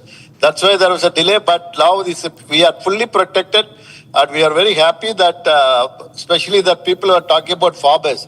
Farmers will be more benefited than any sector. So it's a very welcome move, and it's going to be good for the Indian, all the sectors, I could say that, because America is always a big market, and we are already doing about it. The apparel, we are 5.5 billion. So with this executive order, this year itself, another 3 months or 4 months, we'll have a 20% growth rate. And by next year, we'll have a 40% growth rate. So that will be up 5.5 to, we'll be doing about 7.5 to 8 billion exporting only in apparel. Yes. Okay. Let's go back to Mr. Khushwant Jain. Mr. Khushwant Jain, I really want to touch a little bit more about the export market, because you have a lot of experience there. So zero tariff access on key products. Tariffs have dropped to zero on generic pharmaceuticals, gems and diamonds, aircraft parts, which is very important because it really increases India's export competitiveness and how sharp India gets, especially when it comes to exports. Yeah, especially this was the very important sector for the India to get especially for the aircraft and pharmaceuticals and the chemicals, organic chemical, which is the zero duty, which will be more competitiveness in the international market. India can boost their export, especially to US market, one of the best market, one of the largest market which India can cater. From last few months, a lot of export has declined to the US tariff. Now, after this bilateral trade, we will be achieve the more and more export to this US market, and it's totally benefited to this sector. Right. Okay. Let's go back to Mr. Dr. A. Shaktivel. Dr. A. Shaktivel, I want your reactions on the economic cooperation, and I want you to talk a little bit more about how this really helps developed India. We have seen this is not just a trade deal which is benefiting both India and the US. But what I want to highlight here on Republic TV, and if you could speak a little bit more about this, what do you think about this, is that this is sustainable growth. Sustainable growth for the people of India, specifically. Yes, it's not a trade deal. I should say it's an economic deal. Our economic is taken care of by signing this deal. And not only that, see, now with the UK FTA, EU FTA, the Oman, New Zealand, now we are going to sign with the Canada, with the GCC countries. If we calculate, it will be 60% of the world population we have signed the FTA. FTA means it's for the biggest benefit for the exporters. Exporters means manufacturing exporters are more benefited. That means employment. Employment means most of the exporters are more late employment. Then it's a economic trade deal, not an economic deal. It's not a trade deal. So it's give the opportunity and employment to each citizen of India. That's why I said it's an economic deal. And we all welcome this. And with the Honorable Prime Minister Piyush Goyal, 60% of the population in the world is looking for India or Indian goods. That's what it is. Absolutely. I request both our guests to stay on, because I just want our viewers to have a look at the key highlights of this framework which has come out. So put out some information for our viewers. So whoever's watching right now, all our viewers can have a look at the key highlights. So a very, very less tariffs or absolutely zero tariffs on these sectors, agri and farm sector, animal feed, tree nuts, among much more fresh and processed fruits. All these have zero to very less tariff. So our agri industry is safeguarded, it's protected. Agriculture and dairy products have been safeguarded. So these are protected items like maize, wheat, rice, soya, and the others you saw on your screen, talking about the big $500 billion dollar commitment has been made in these sectors: aircraft and parts, energy, and a lot more. Precious metals being part of that deal, technology products. So this is coming in as tariffs have been cut to 18%, $500 billion trade aim in that India-US framework, which has just come out, with the details of that which have just come out a short while back. Okay, so let's go back to our guests. So we are being joined by our guest again. I think I'll go back to Mr. Khushwant Jain. Okay, so Mr. Jain, I want you to help our viewers, really get a sense of the changes you see when it comes to the market. Also, as this framework is out, we see there will be a deeper BTA, that is the bilateral trade agreement. It could set a stage for a bigger and a better agreement and broader cooperation in some of the key sectors that we have put out there in our screen, especially when it comes to that $500 billion trade aid. See, this one is especially the trading $500 billion trading, which would be 100% benefit to the Indian exporter as well as the Indian people. The nation is getting the good relation with the US, which is the most important for the India-US relationship. And this will be benefit to all the sector, not only the agriculture sector, it will be benefited to throughout all the sector, and which is the most important bilateral trade, which was have to be weighted by the Indian exporter as well as the Indian community want to be waiting, and they will be getting the benefited. And this bilateral trade would be the benefit to the trade, and especially like 500 billion trade, which will be 100% benefited to both the country. Okay, all right. So we'll just take short answers from both our guests. I want to go to you, Dr. A. Shaktivel. This is the last question I have for both our guests before we, of course, wrap up on this analysis of the framework of the India-US trade deal. Your final thoughts, because especially I want you to talk a little bit more about how India has become more competitive when it comes to its markets, when it comes to its products with this India-US trade deal. When I talk about competitive, I'm talking about India's competitive advantage globally. Yeah, I just want to say that we are having a lot of advantage because other countries like Bangladesh, Cambodia, Vietnam, our tariff is lesser than them, that is 18%. More than that, we have a strength of raw material, where which all other countries, they have to import everything from the raw material wise. So we have that opportunity to produce, as I said, the farmers can produce cotton, the chilling, spilling, processing. So all the sectors for the textile industry will get benefited. It is a reciprocal tariff they are going to be signed. Now it is 18%, it will come down to 5 to 10% for the garments because it's going to be reciprocal. And the main advantage absolutely. is 95% of our... Okay, absolutely, yeah. Okay, we just a little, we have very less time, so I will just take the final answer from Mr. Jain before I let both our guests go. Your final thoughts, and do you also believe that the biggest value of this is a reduced tariff, or there's a lot more packed up in this framework that we saw?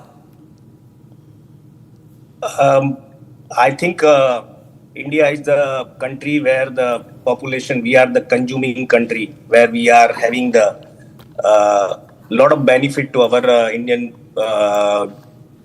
people, because this consuming country having the lot of benefit from...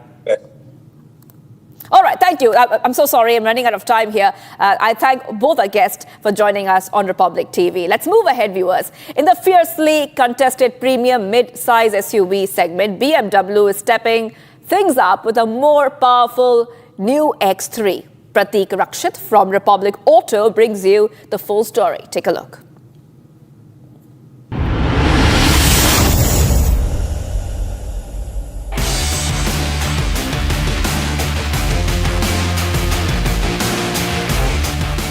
This is the BMW X330 X-Drive M Sport Pro.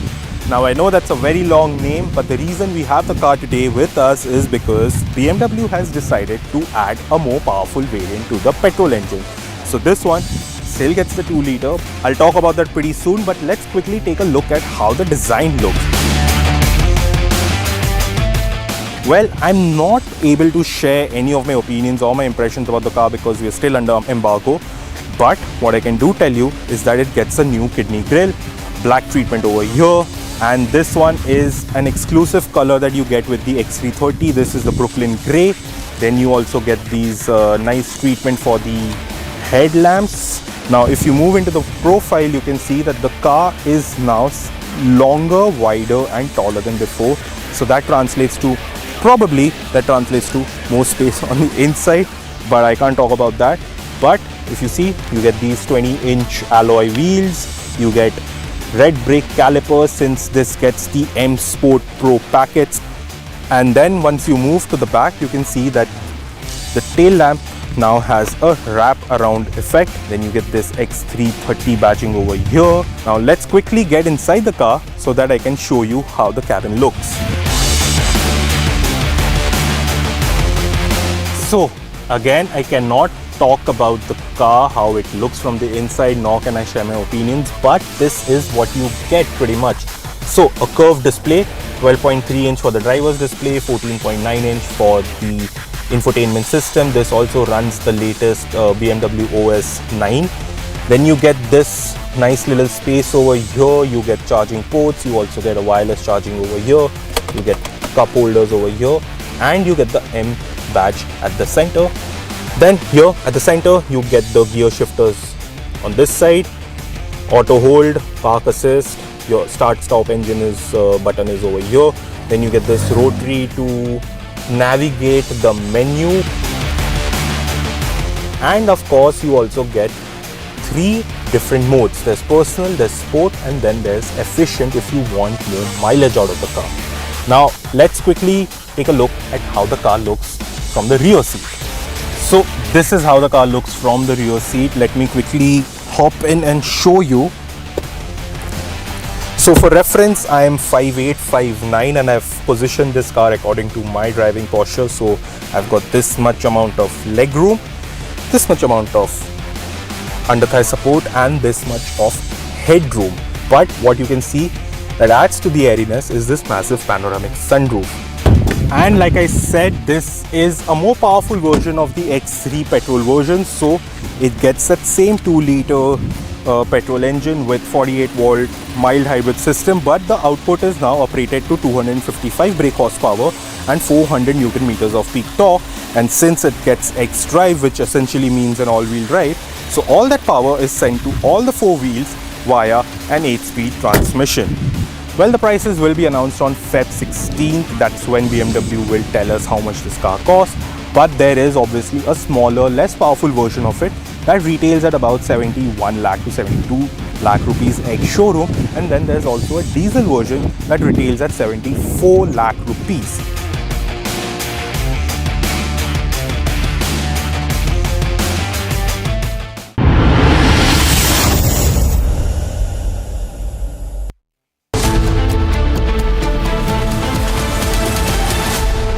थोड़े में ज्यादा स्वाद यही तो है इसकी खास बात। वाओ मामा, क्या स्वाद है? अरे मेरे राजा, सबका राजा और प्योर मसाला।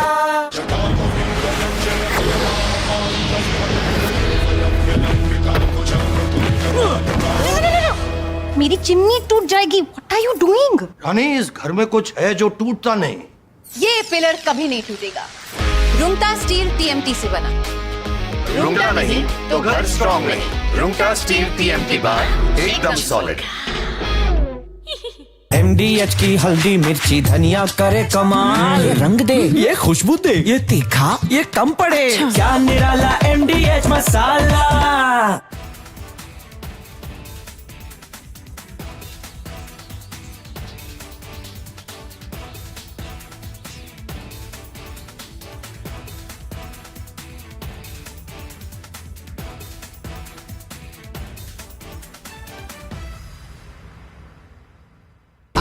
प्योर सूजी पास्ता उबालो, मिलाओ और खाओ, 8 मिनट में तैयार। क्या टेस्ट है, सबका राजा pure masala.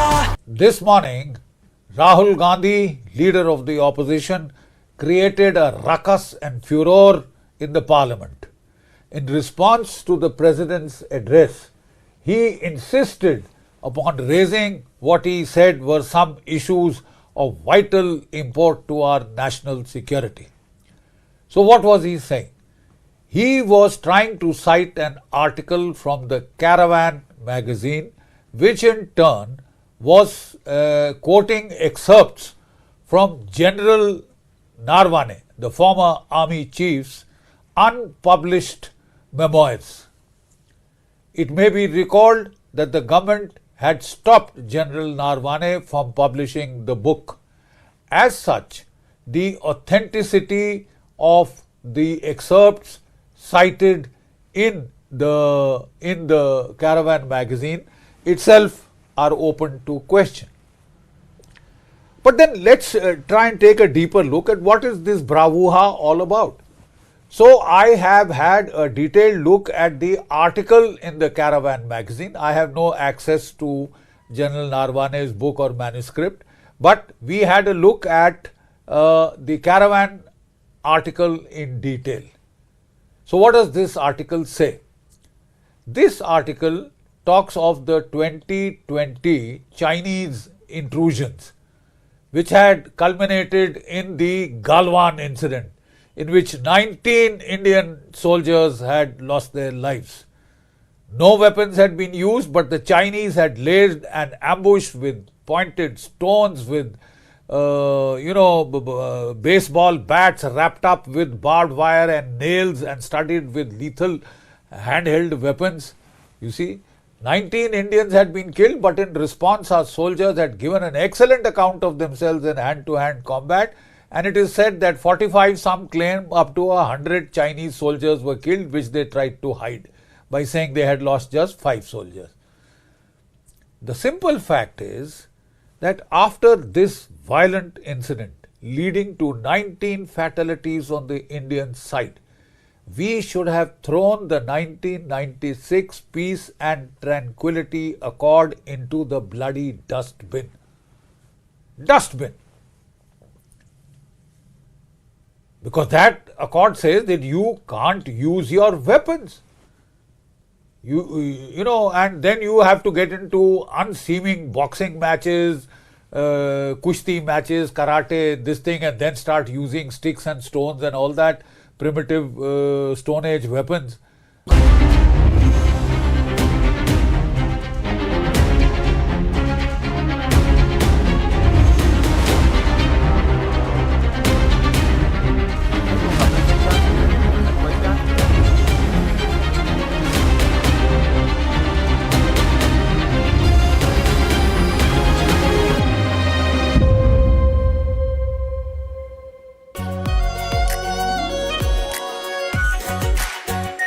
Our pure Shahi Paneer Masala. Delicious, healthy, every day. केसरिया से मन जोगी हुआ रे दिल झूमे देखो मतवारा हुआ रे केसरिया से मन जोगी हुआ हर पल मनाओ केसरी त्योहार विमल बोलो जुबान केसरी दादी के हाथों का जादू और खुशबू से महकता घर, माँ की मुस्कुराहट और खाने की सुगंध। MDH गरम मसाला, क्योंकि हर रिश्ता है स्वाद से जुड़ा।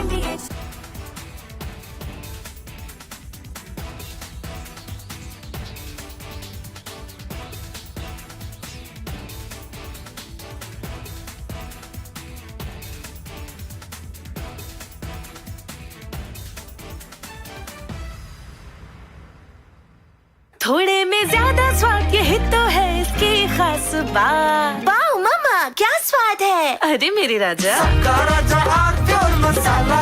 Hi, good morning Hi, how to are you. you? Good evening from India. We have announcement of a trade deal, and Yes. you've seen both sides. Trump says that India has promised not to buy Russian oil, but Indian Prime Minister's response makes no such commitment. But Trump says, I've reduced the tariffs to 18%.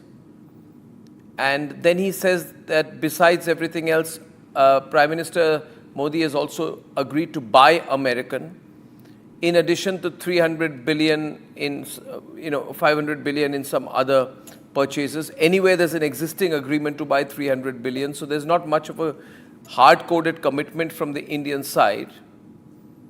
So Trump is obviously using a lot of hyperbole, making some claims. But the good thing is there's an announcement of a deal.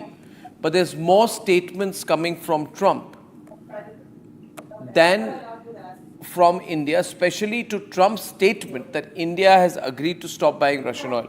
There's nothing official from the Indian side to that. How do you view these developments, Professor Sachs? Well, basically, the United States is unstable and irresponsible, but backing down from the most outlandish actions of this government a few months ago. They made no sense. They antagonized India. They disrupted trade. And I think somebody finally explained to Trump that none of this was serving any American interests at all. And so Trump has backed down to an important extent. Everything about Trump and trade is erratic, not sensible, not accomplishing any U.S. goals, but better 18% tariffs than 50% tariffs or 500% tariffs.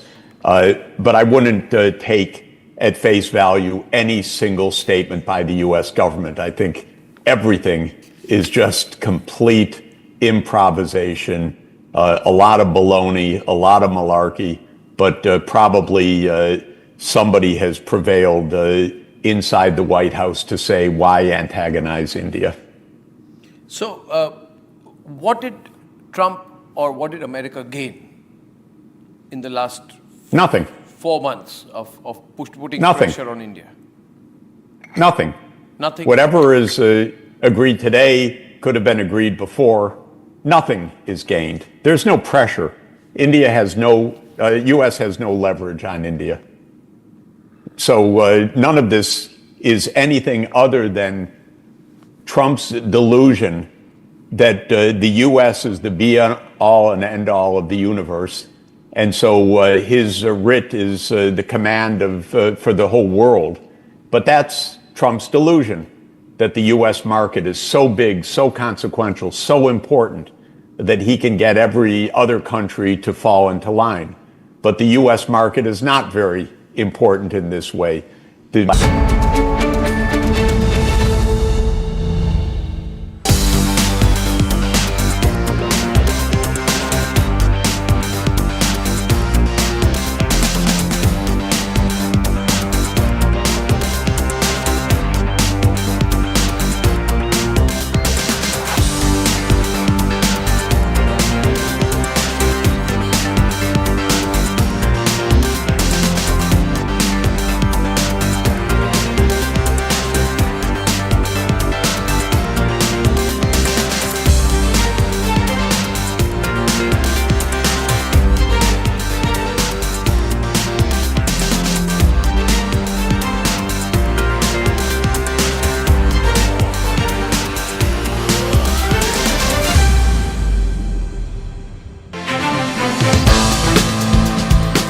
The ONGC Advanced Training Institute in Goa was home to the 4th Annual India Energy Week, where global leaders, industry experts, major players in energy and enthusiasts in this field convened under one roof. Spanning across 27th of January to the 30th, this global meet reflected the common aim that unites us as people, the hope for an energy efficient and sustainable future. Very important part for India is the energy. Energy need has to be met. If we consider that Pradhan Mantri Modi vision for Viksit Bharat 2047, how to achieve that and what will be the part of energy, and in particularly what will be the part of hydrocarbon, oil and gas. That is what we are assembled here to make it success and achieve the energy need for the country. Jetty has been created, the entire infrastructure has been created, and as far as energy is concerned, as you have heard that our Honorable Prime Minister has said that by 2047 he want to make India a developed country, and benchmark of any development is energy consumption. So naturally any energy any energy is important for us. Currently, we are focusing mainly on oil and gas. This conference is oil and gas, but ONGC is diversifying in all type of energy. Day 1 was commenced by an inspiring address by Honorable Prime Minister Shri Narendra Modi, where he highlighted India's potential in fulfilling global energy demands, supporting it with how India already is a major player in energy exports to over 150 nations. Furthermore, Prime Minister Modi also emphasized on India's growing scope of investment in sectors like crude oil and deep-sea exploration, with him inviting global players to contribute as well. This day also saw important conversations being made on energy security. Honorable Minister of Petroleum and Natural Gas Shri Hardeep Puri was joined by Honorable Goa Chief Minister Shri Pramod Sawant, ADNOC CEO Dr. Sultan Ahmed Al Jaber, Honorable Minister of Energy and Natural Resources of Canada and Secretary General of the International Energy Forum Jassim Al-Shirawi, as they highlighted what it takes to secure a sustainable future in energy across the turbulent transition phase to renewables. India's progress towards the Vikasit Bharat depends on the reliable energy, power that is available, affordable and resilient. Goa fully shares these national visions and committed to building a Vikasit Goa supported by the sustainable development and future-ready infrastructure. Goa has articulated a clean energy roadmap and with the vision to transition towards the 100% renewable energy by 2050. With the wide international participation and strong industry presence, the India Energy Week 2026 will support tourism services, local entrepreneurs and employment, contributing directly to the regional growth. This event will not only generate the discussion inside the conference hall, but also creates the opportunity behind them, benefiting the local community and strengthening the Goa's position as a global destination for the dialogue and development in green economy and blue economy, the Goa's dual responsibility. As a coastal state, the Goa is committed to advancing both green economy and the blue economy. We believe clean energy and sustainable development must progress together with the responsible use of ocean resource. This balance will define our future, where economic progress supports the environmental protections and developmental strength resilience. India Energy Week 2026 is a moment for partnership. The world needs the solution that are practical, scalable and inclusive. If I were a trade negotiator, I would say that is de minimis. I mean, that's very much within the affordable band of every household. Equally, we can say that we have been able to move very quickly, as the Honorable Prime Minister mentioned, and is the clip which you saw subsequent to the Prime Minister's inaugural address. We have opened large areas. Out of the 3.5 million square kilometers of our sedimentary basin, 1 million square kilometers, which was no-go area, has been opened up. We have introduced reforms. Last year, a major reform designed to boost energy security, invite investors was introduced, and India launched the 10th OALP 10th bidding round, special coal bed methane bid round 2025, and the discovered small fields DSF4 bid round, opening significant hydrocarbon potential across our basins.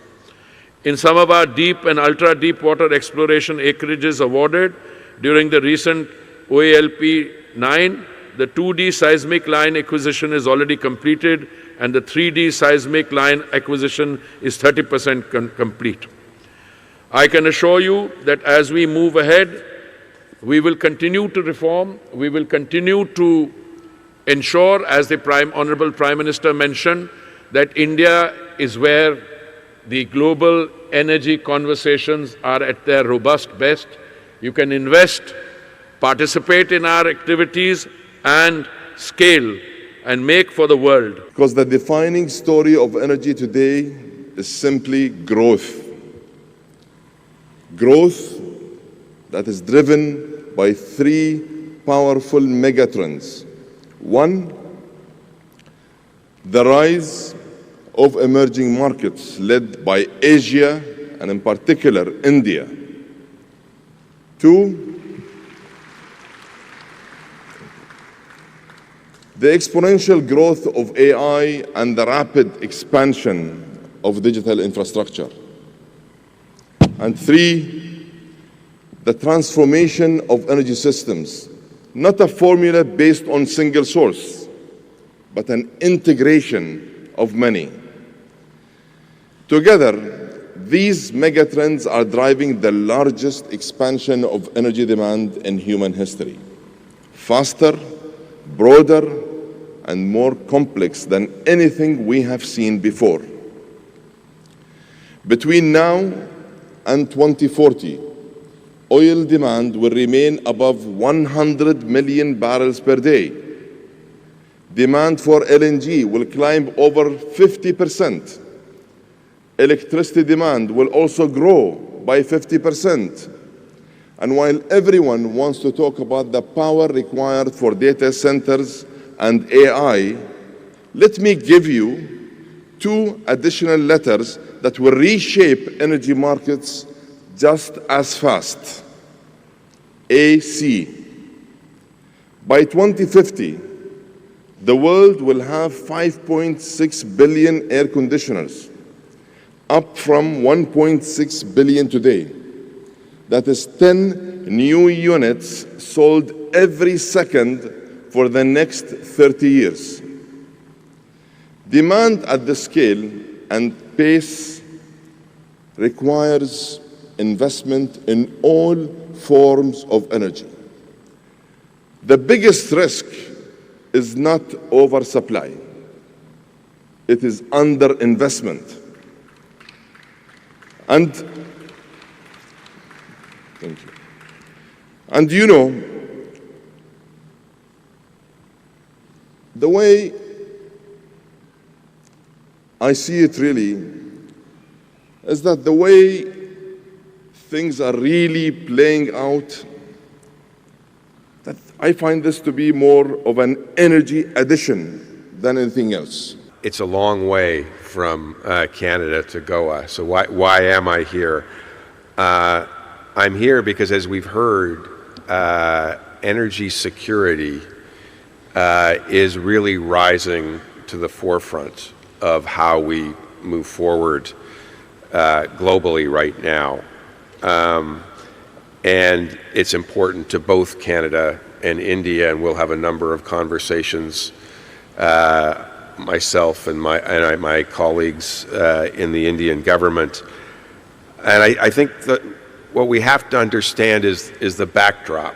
And I think many of you heard the Canadian Prime Minister in Davos last week. And he had some tough words, but he spoke truth. He spoke what is actually happening in the world today. And what is happening in the world today is not a gradual economic transition. It is a rupture. It is a rupture in the way the global trading system works. The rules-based order that we all have been building our economies around, one that was based on multilateralism, one that was based on free trade, the hegemons of the world have decided that's not the way the world's going to work anymore. They've decided the world will work in a much more mercantilist way. So what does that mean? I don't need to tell India what it means when people use their economic integration with your country for coercion. I don't need to tell you what it means when hegemons use tariffs as leverage. It is a changing world we live in, and energy is at the center of that. I'm here because, like you, the way to resist that change is to build multilateral relationships and to double down on diversification of supplies. What you just did with the EU signing the mother of all deals was a perfect example of how to say, no, we're not going to live in a world where might makes right. We're not going to live in a world where the strongest put tariffs on everyone else. We're going to live in a world where we believe in free trade, where we believe in trusted relationships. Day 2 and Day 3 also saw the who's who of the energy sector collaborating to discuss the resilience stage, that is, the ability of the sector to absorb, withstand and recover from disruptions in the sector. So, the day saw representatives from organizations like Petronet Energy, ExxonMobil, JERA, Total Energies, the Rosatom International Network, World Nuclear Association, JSW Energy, BP, World Biogas Association and many more.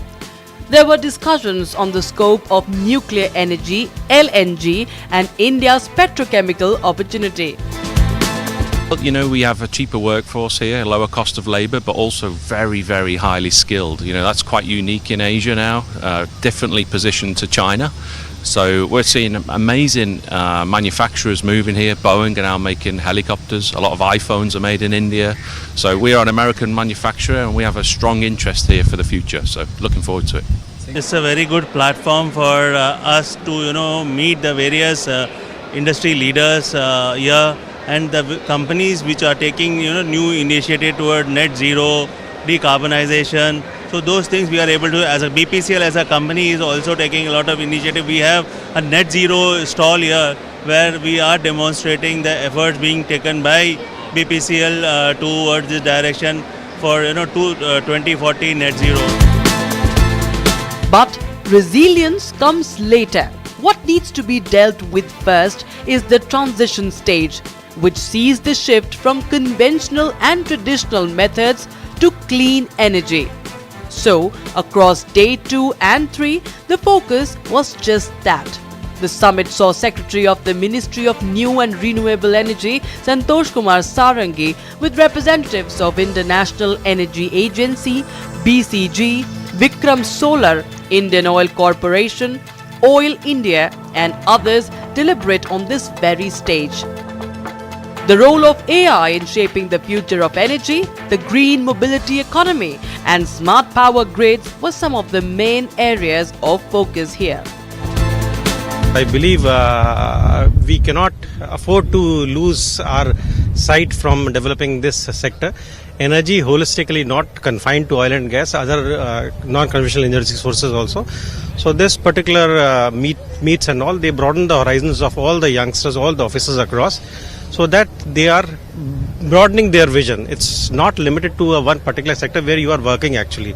If I am working in oil and gas, but certainly it's an energy meet. So that is why this energy is basically a lifeline of a country for every development. So if we want to grow into a third largest economy in the world, then we need to certainly improve our energy sufficiency and security, and for that such kind of conferences are very, very important. So first of all, I think as a company we are very glad to be a participant for the third year in a row. The show has grown from strength to strength, and as Swagelok, who's a world leader in the field of fluid system technologies, we're really happy to be a consistent part of this. It was absolutely fantastic to see both Honourable Minister Kohli and the Honourable Minister Sultan from ADNOC, their vision for both countries, the cooperation and the absolutely fantastic potential that lies ahead. So we are very excited to contribute to this opportunity and to the goal of Viksit Bharat. The extent of participation from companies from all across the world, and there's so many new things that have been put on the table by various companies. Very interesting to see, and looks like there's great potential for the energy sector in India going forward, particularly when you look at the fact that over the next decade or so, the increase in usage of energy is going to be driven by places like India. So I think that's going to have a big impact. As Honourable Minister of Petroleum and Natural Gas, Shri Hardeep Puri closed the last day of the week, one can't help but also marvel at the array of displays exhibited here. From sustainable infrastructure for oil extraction to windmill farms, energy-efficient cars, AI booths to hydrogen and renewable energy exhibitions, the India Energy Week was hope wrapped into a global summit box. The future shows promise. The world is at the cusp of sustainability and Bharat is paving the way for it all. Going forward, I am assured, I don't want to use, less than precise language. Three things that stare me in the face. One, there is more and more energy coming onto the global market, both in terms of crude oil supplies, both in terms of newer energies, and at the end of the day, the geopolitical uncertainty, somehow I am convinced, maybe I'm being unduly optimistic, that policy makers will stop hopefully shy of raising the threshold where turbulence goes into large-scale chaos. I hope that happens. Sometimes I myself get up in the morning and say, oh my God, I hope this is not spiraling into that. But to answer your question specifically, and I apologize for being long-winded, we are very well equipped. We are the third largest consumer, fourth largest refiner, fifth largest exporter. In the coming years, from now to 2027, 28, 2030, India will continue to occupy center stage in the global discourse, and I think we're very well equipped, both in terms of ensuring availability, affordability, of course, it depends, but so far we've insulated our consumer from, thing, and ultimately the sustainability is which is a really great story. It gives us confidence that more and more emphasis will come on the greener energies, more natural gas, more biomass, more we'll use that in sustainable. That part is lifting.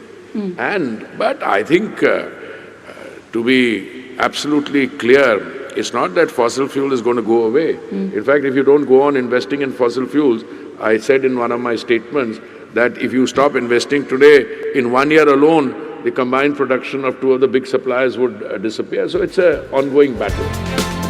This was the India Energy Week 2026, where knowledge met insights and action plans were forged.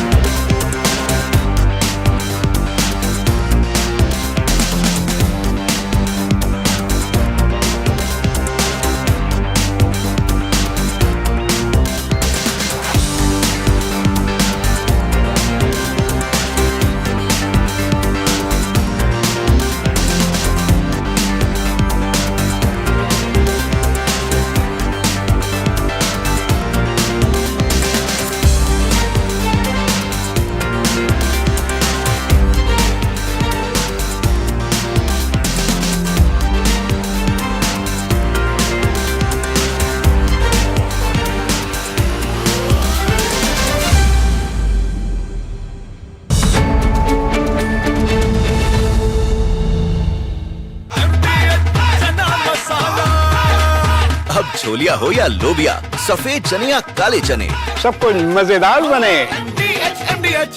इसको घर पे लगाओगे तो शादी का तो पता नहीं, पर घर पक्का नहीं टूटेगा। रुंगटा नहीं तो घर स्ट्रॉन्ग नहीं। रुंगटा स्टील TMT बार एकदम सॉलिड। पहाड़ों में एक हाइकिंग शिप भी बन सकती है। प्योर सूजी पास्ता उबालो, मिलाओ और खाओ, 8 मिनट में तैयार। क्या टेस्ट है सबका राजा, pure masala.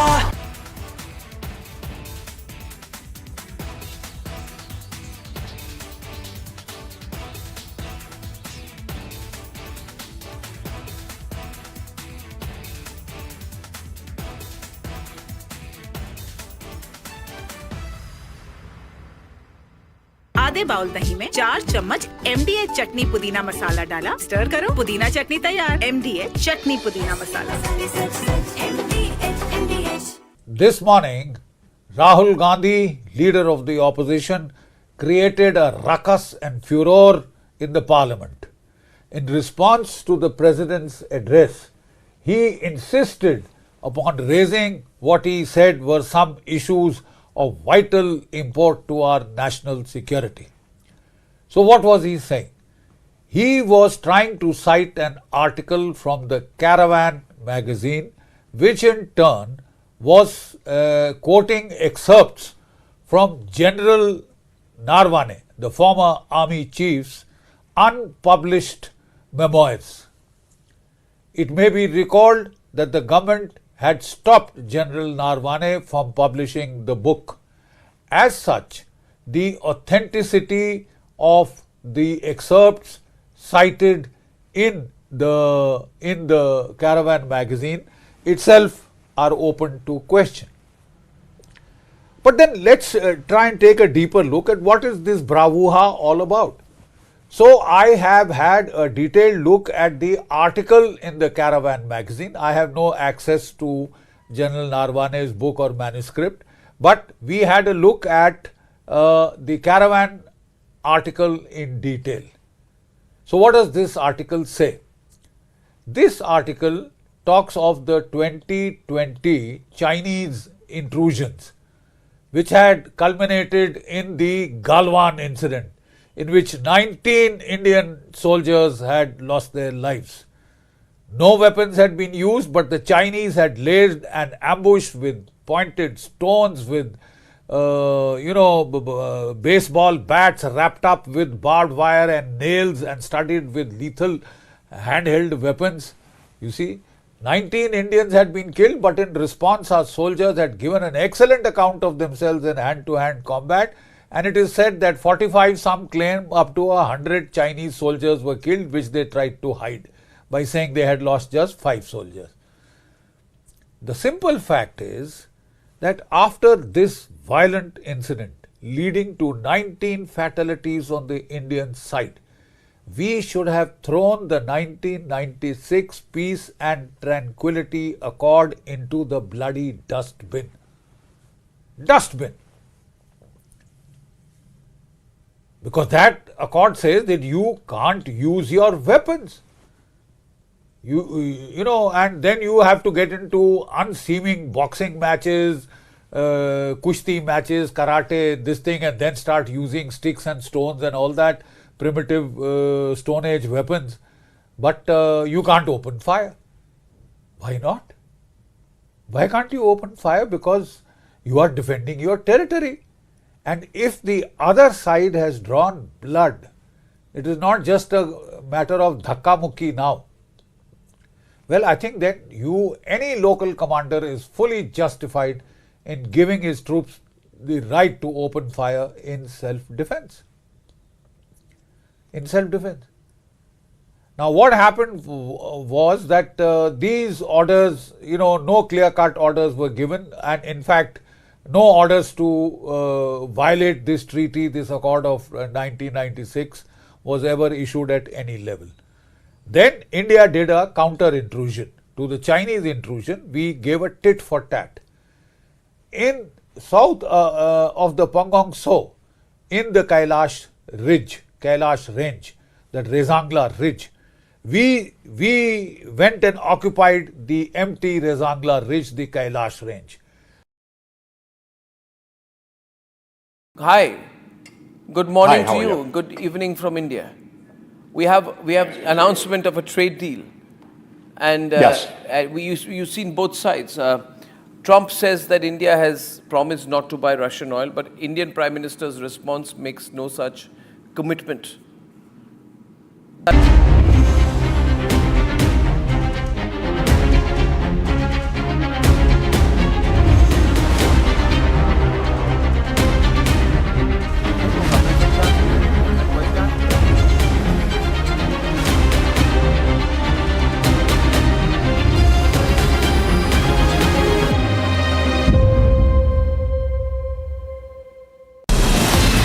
From Asia Asia's largest news headquarters,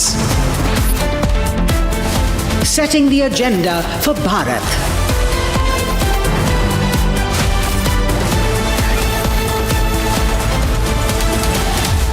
You're watching Republic.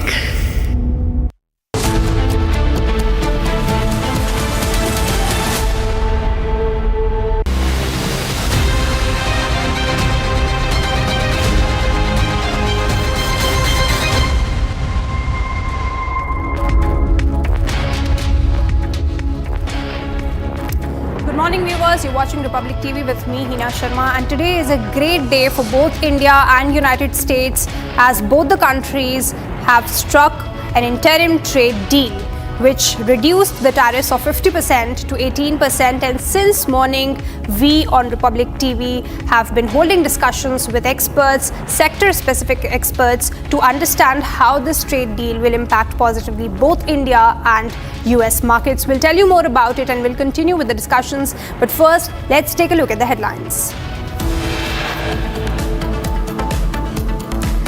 India and US have struck an interim trade agreement after negotiations that were launched by Prime Minister Modi and US President Donald Trump on 13th of February 2025, which will now include additional market access commitments and support more resilient supply chains.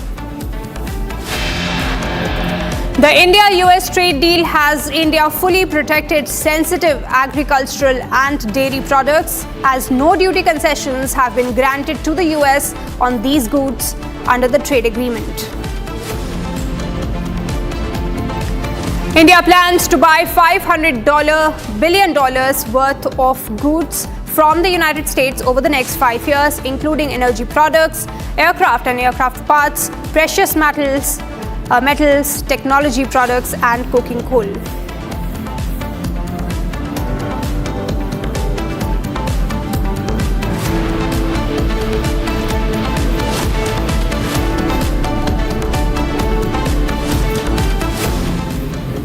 Now viewers, let's get right back to the news of the day, which is India and the United States have agreed on an interim trade framework aiming to reduce tariffs and boost economic cooperation.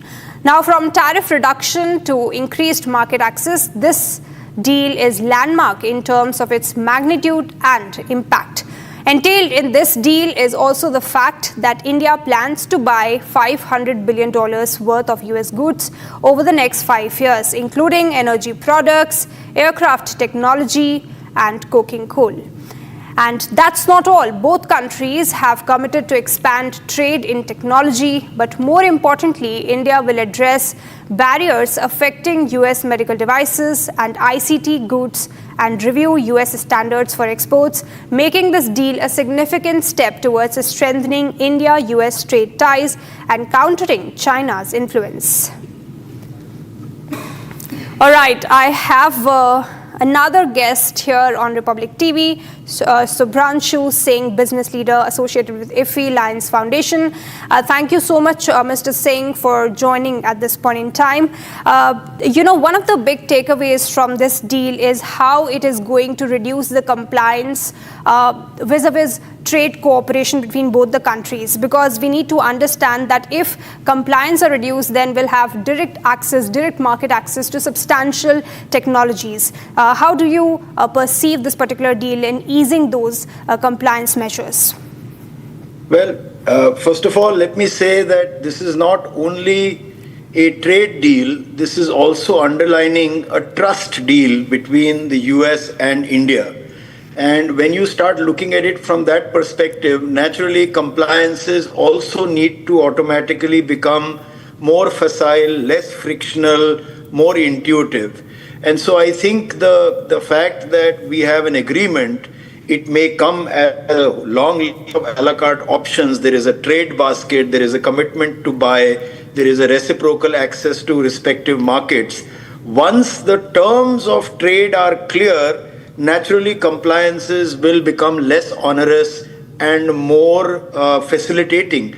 I am a student of international business. I did my master's at the Indian Institute of Foreign Trade, and that was an era in which we had just begun economic liberalization. And so what used to be the course earlier was only about compliances, dozens and dozens of forms and layers of paperwork amounting to a very puny share of global trade, moved to today when, naturally opening up means there is a trust quotient which is unbreakable. Then you don't need that much of regulatory fencing, that much of oversight, because it just becomes the usual ways of doing business with each other. So on the whole, once the deal is firmly in action, I don't see the need for very layered and very excruciating compliances. In fact, this is the big takeaway, that we are moving to alignment, we are moving to access, and most importantly, trust is flowing before capital.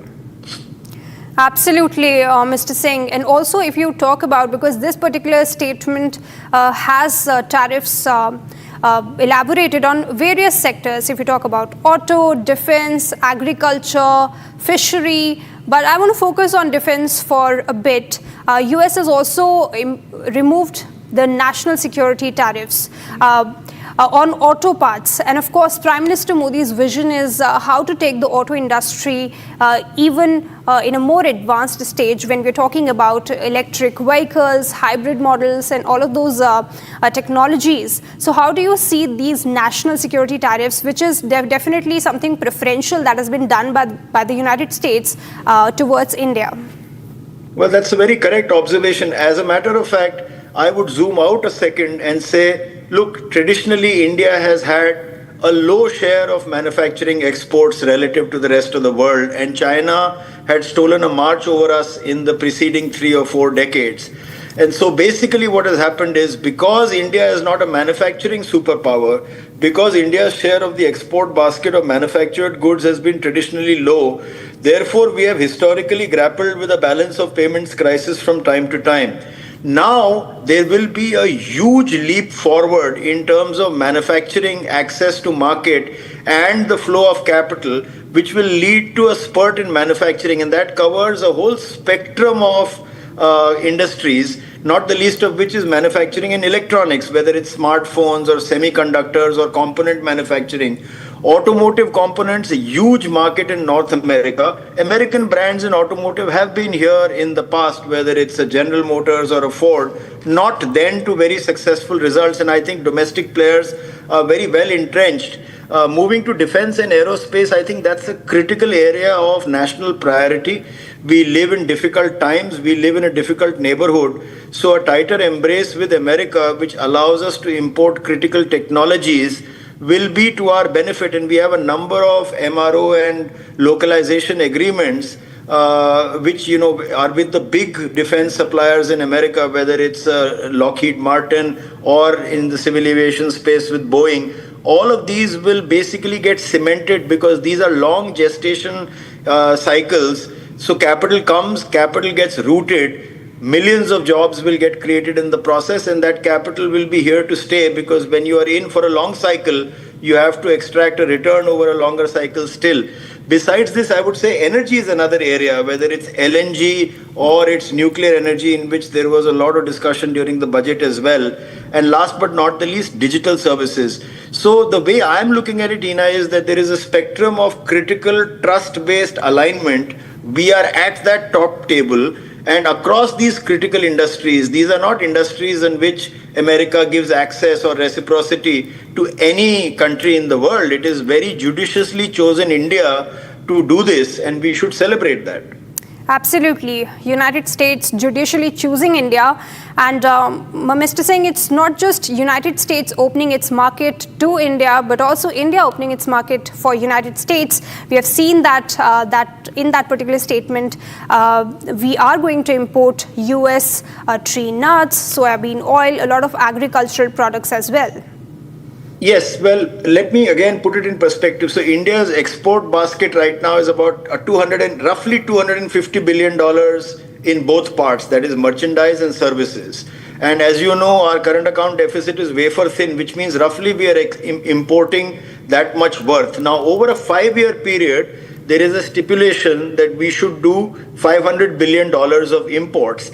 And those imports are in critical sectors. Those imports are in consumer goods. Those imports are in nominated defined agricultural categories as well, I don't see any risk at all. In fact, I see us to be beneficiaries because America anyways needs to have a much larger share of our overall trade basket. Now, in 1991, India opened up with economic liberalization. Really, this is the watershed mark when we truly are globalizing, and no better partner in the world than the United States of America. But having said that, my compliments to the Honorable Prime Minister and the team, because there has been in the last 12 months a succession of movements, whether it is reforming of labor laws, bankruptcy, energy, ease of doing business, and then a slew of trade pacts, whether the UK-India trade pact, the India-EU deal, or for that matter with New Zealand, Oman, and so many other countries, that today, relative to the rest of the world, our tariff structure is much better, even in our own neighborhood, a Bangladesh, a Pakistan, a Vietnam, any Southeast Asian country. We are way better off than them, and we are significantly better off than where China is vis-a-vis America right now. So I see this to be an overall spring effect. It will lift our economy both in the short term as capital starts coming in, but also in the longer run because it cements the geopolitics. This is basically a geopolitics deal which is coming to us as a trade deal, but it cements our status, whether it's in the Quad or several other agreements that we have with the United States of America. I think it makes us more prosperous, more secure. Absolutely, Mr. Singh. And Prime Minister Narendra Modi also spoke about how this particular interim trade deal is going to boost and propel the jobs and employment opportunities in India as well. How do you look at this? What is your outlook in terms of employment opportunities which are going to gain momentum after this deal? See, again, as a rule of thumb, if we have, say, about $250 billion of, services exports, of which roughly $200 billion is in the IT and IT-enabled services end of it, almost all of it led to job creation. Where did the Bangalore miracle come from? Where did the Indian IT industry explode? How come it exploded with such growth? It's because we had access to America as a critical IT services market. Now imagine the same reality in manufacturing.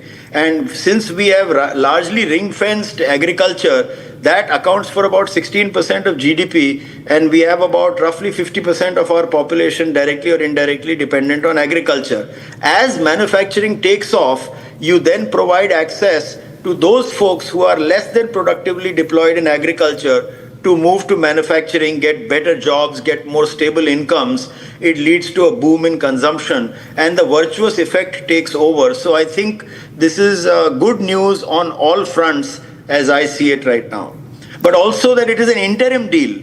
So, we have space for maneuvering. We have phased targets. We have quantitative relaxations over a gated period of time. So it's not as if it has been written in stone and nothing can be done from tomorrow. But as things stand, and to the extent that details are available in the public domain, it seems to be very, very gratifying for India. Absolutely, Mr. Singh. And the statement also points to the fact that the negotiations between both the countries, India and United States, will continue to take place over the next months and years as well, so that both the countries can come to even more better sort of a structure as far as tariffs are concerned. But I also want to focus on manufacturing that you just mentioned. We need to beat China, or at least come to par with China when the manufacturing is concerned, because if we have manufacturing and domestic manufacturing, it is going to propel our economy. Yes. Again, manufacturing, you see, the general belief is that manufacturing will not lead to as much job growth because technology has provided for automation. And that is true to a certain extent. The number of working hands that are required for a similar quantum of output, say in the 80s to today, has dramatically changed. Having said that, we are not factoring in the amount of investment that would come in. So there is a multiplier effect on the investment that comes in, and also the degree of specialization. Also, when capital comes in, the Indian market story also takes over. You see, don't look at it only with the lens of what we will ship to America. Of course, that is very gratifying. But also, we are the only large economy in the world that is yet growing at 7%, which means roughly every 10 years, the Indian economy is doubling. And every $1 trillion that gets added to the GDP behaves in a very different manner. Our median wage rate is expected to go up. The discretionary income that will now be available to households to spend will go up. The degree of brand value addition will go up in the economy. So on all of these measures, manufacturing will get a natural logical spurt. Also, we need to provide for the infrastructure which this government has done a brilliant job at, whether it's connectivity through roads and highways, whether it is the massive infrastructure investment in ports, it is the upgrading of the grid, electrification across the length and breadth of the country. All of these are enabling features which then allow manufacturing to take root and multiply jobs. So jobs are not only coming because there is an American company that is setting up a plant in India, it's also coming because of the virtuous linkages and the multiplier effects that take over. Absolutely, Mr. Singh. And the statement also talks about how there will be a cooperation when we talk about innovation. And innovation is something that, again, Prime Minister has time and again spoken about, that we need to be innovative. He has called for a spurt in startups, MSMEs have backed them. What is the mood, general sentiment when we talk about MSMEs and startups and innovators who are trying to do something different? Address that in two different buckets. As I see it, America is, or has been for a long time, the global capital of tech innovation for sure, and in particular, the Silicon Valley is the cradle of tech innovation over the last 50 years or longer. And so therefore, the surprising fact is that it's really dependent on, great brains who have gone there from India. And a lot of this will come back to us with capital, or certainly will be motivated to have an interest in the development that happens in India. Even if you see in the venture capital community or in the large investment funds, whether private equity or direct investment, there is a very large American interest already present in India. There is a large branded quotient of American companies operating across all Indian sectors of consumption. So now the question of what does it take to have a startup?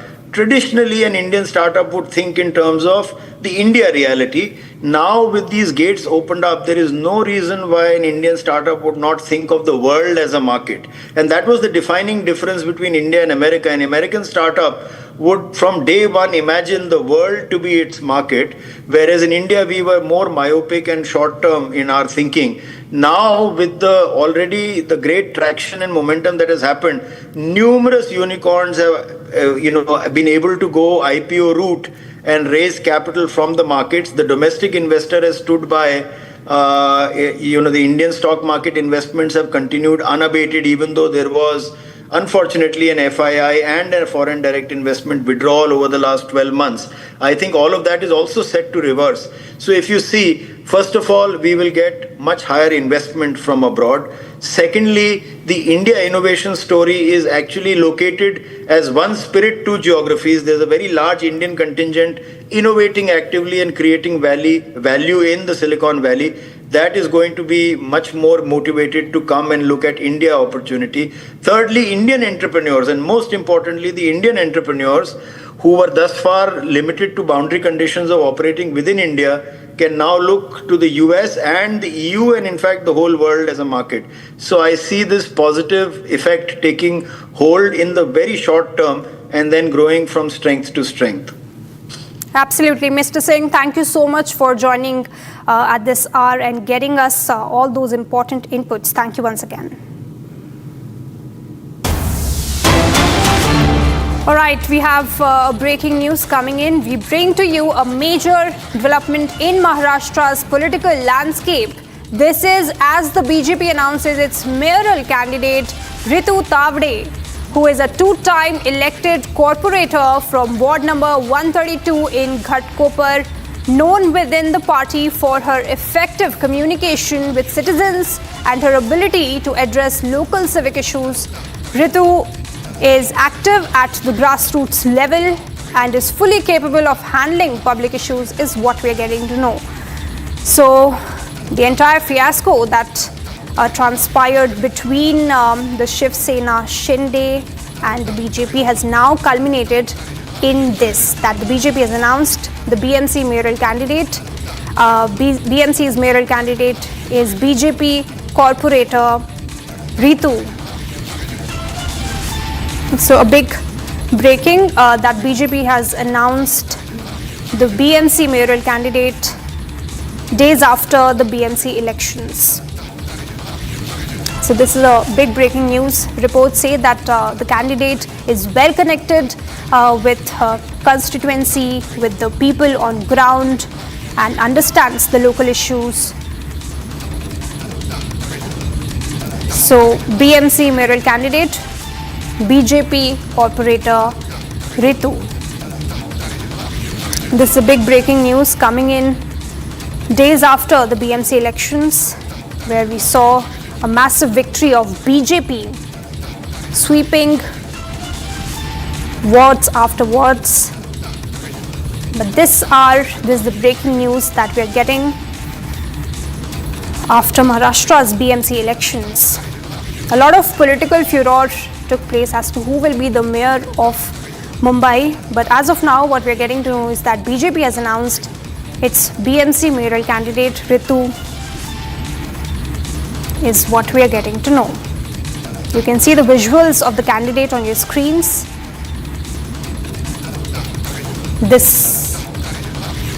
So the big breaking news that we're getting is BJP has already announced the BMC mayoral candidate. This is a major development in the Maharashtra politics days after BMC elections.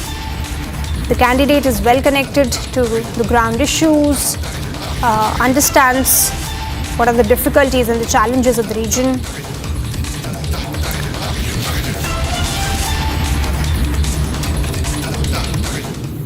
Alright, shifting our focus, a 25-year-old man, Kamal Dhyani, fell into an uncovered pit dug by the Delhi Jal Board in Delhi, resulting in his death. Now, his family received a call from him at around 11:30 p.m. saying that he'd be home soon, but he never made it. Friends claim that they were denied any sort of help at multiple police stations and an FIR wasn't filed promptly. Here is a detailed report on how negligence claimed yet another life. 25-year-old Kamal Dhyani was just moments away from reaching home when he fell straight into this open, unguarded pit dug by the Delhi Jal Board right in the heart of the national capital. His motorcycle was later pulled out, crumpled and tramped at the bottom, a chilling reminder of the danger left exposed on the road.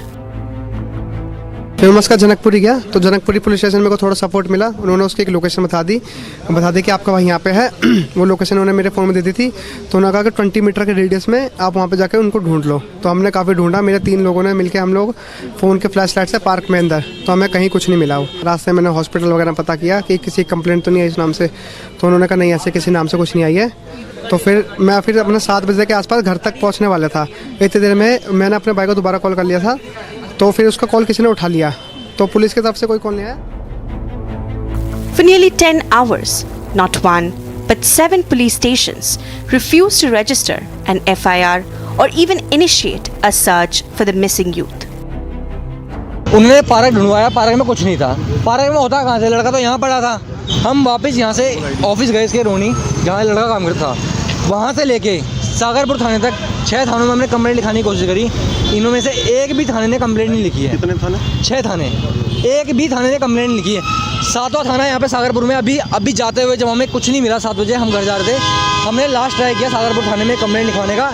इन्होंने बताओ क्या बोला हमारे को, इन्होंने बोला कि तुम्हारा इकलौता लड़का नहीं खोया है, ऐसे लाखों लड़के खोते डेली के। When Republic questioned negligence, the Delhi government chose silence over answers. 7 थानों में एक ने भी किसी ने भी कंप्लेंट रजिस्टर नहीं करी। सर लोगों की जान जा रही है, सर खामोश, सर आप अभी भी खामोश हैं। सर मीडिया को धक्का देने से क्या होगा सर? जवाब जनता का जवाब दीजिए। सर मीडिया को धक्का देने से क्या होगा sir? The police was silent for 10 crucial hours and they have no clear answers. Just let the inquiry report come. we should not sensationalize. I had met the father, I had met the brother. We are taking all steps to stand by the aggrieved family. Please don't sensationalize, don't be in a hurry. Let us find out whether there was some negligence on the part of the contractor or the authorities, or it was just a matter of destiny. For the Delhi government, asking questions is labelled sensationalism. But this is not the first time, as only few weeks ago, it was Yuvraj, the Noida techie, whose car plunged into a water-filled pit, ending his life. Different instances, same negligence. It's time our cities were made safe before another life is lost.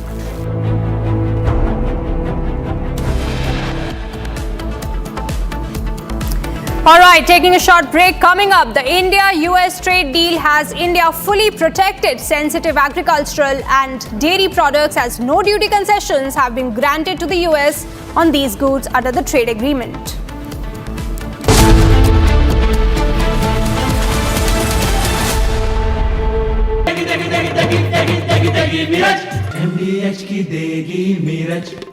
देगी मिर्च का तड़का, अंग अंग फड़का। MDH की देगी मिर्च। इसको घर पे लगाओगे तो शादी का तो पता नहीं, पर घर पक्का नहीं टूटेगा।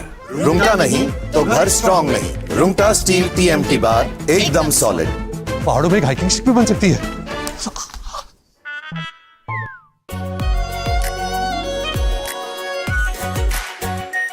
Are pure shahi paneer masala, delicious, healthy every day.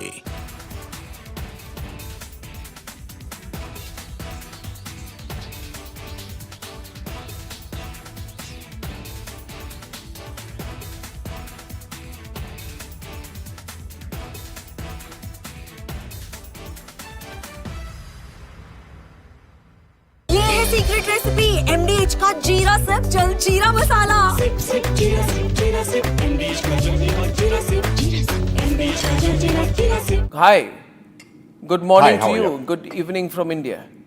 We have announcement of a trade deal, and Yes. you've seen both sides. Trump says that India has promised not to buy Russian oil, but Indian Prime Minister's response makes no such commitment. But Trump says, I've reduced the tariffs to 18%. And then he says that besides everything else, Prime Minister Modi has also agreed to buy American, in addition to 300 billion in, 500 billion in some other purchases. Anyway, there's an existing agreement to buy 300 billion. So there's not much of a hard-coded commitment from the Indian side. So Trump is obviously using a lot of hyperbole, making some claims. But the good thing is there's an announcement of a deal. But there's more statements coming from Trump than from India, especially to Trump's statement that India has agreed to stop buying Russian oil. There's nothing official from the Indian side to that. How do you view these developments, Professor Sachs? Well, basically, the United States is unstable and irresponsible, but backing down from the most outlandish actions of this government a few months ago. They made no sense. They antagonized India. They disrupted trade. And I think somebody finally explained to Trump that none of this was serving any American interests at all. And so Trump has backed down to an important extent. Everything about Trump and trade is erratic, not sensible, not accomplishing any U.S. goals, but better 18% tariffs than 50% tariffs or 500% tariffs. But I wouldn't take at face value any single statement by the U.S. government. I think everything is just complete improvisation, a lot of baloney, a lot of malarkey, but probably somebody has prevailed inside the White House to say, why antagonize India? So, what did Trump or what did America gain in the last Nothing. 4 months of putting Nothing. pressure on India? Nothing. Nothing. Whatever is agreed today could have been agreed before. Nothing is gained. There's no pressure. India has U.S. has no leverage on India. So none of this is anything other than Trump's delusion that the U.S. is the be-all and end-all of the universe. And so his writ is the command for the whole world.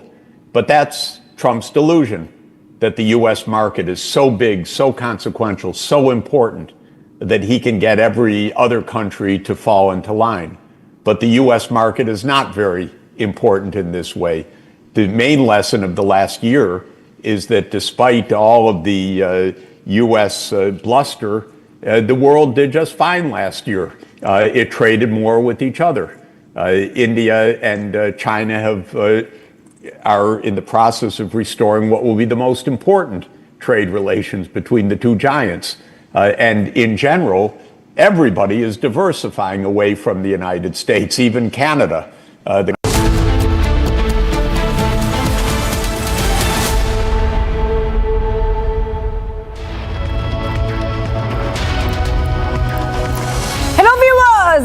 We are live and breaking. It's Saturday morning, and what came in earlier this morning was the framework of the trade deal between India and the United States. It has a lot inside, and we will analyze it here on Republic TV. Let's have a look at what this story is all about. So, India and the US have agreed on an interim trade framework aimed at boosting economic cooperation and reducing tariffs. The deal is expected to benefit Indian exporters, farmers, and MSMEs, creating around 30 lakh new job opportunities. Now, under the agreement, the US will cut tariffs on Indian goods from 50% to 18%, while India will eliminate or reduce tariffs on US industrial and agricultural products. India plans to buy $500 billion worth of US goods over 5 years, including energy products, aircraft, technology, and coking coal. Both countries will be also expanding trade in tech products and address barriers which are affecting US medical devices and ICT goods. So we have put out those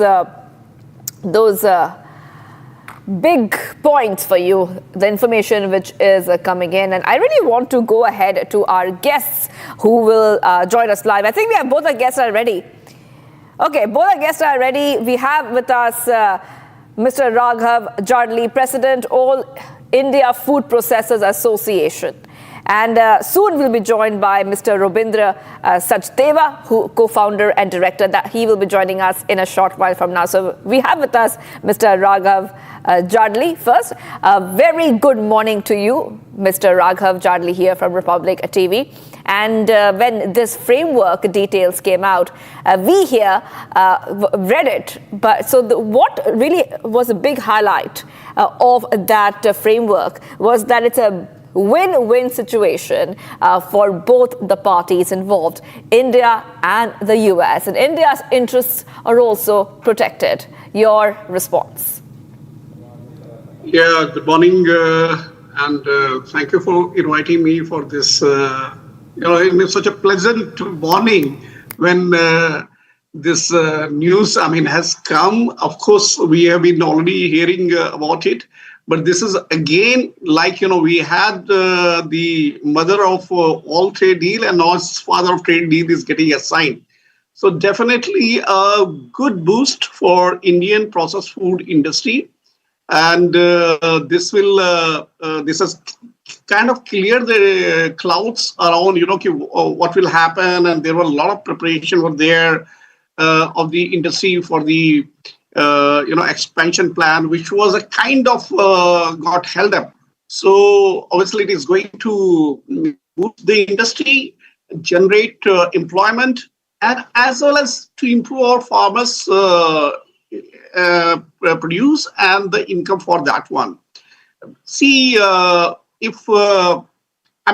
the demand is going to get increased because of this tariff reduction. And then again, with this Indo-EU free trade agreement, then Indo-US tariff reduction, it's a kind of a multiple effect for the processed food industry, for the whole industry, and specifically for the processed food industry.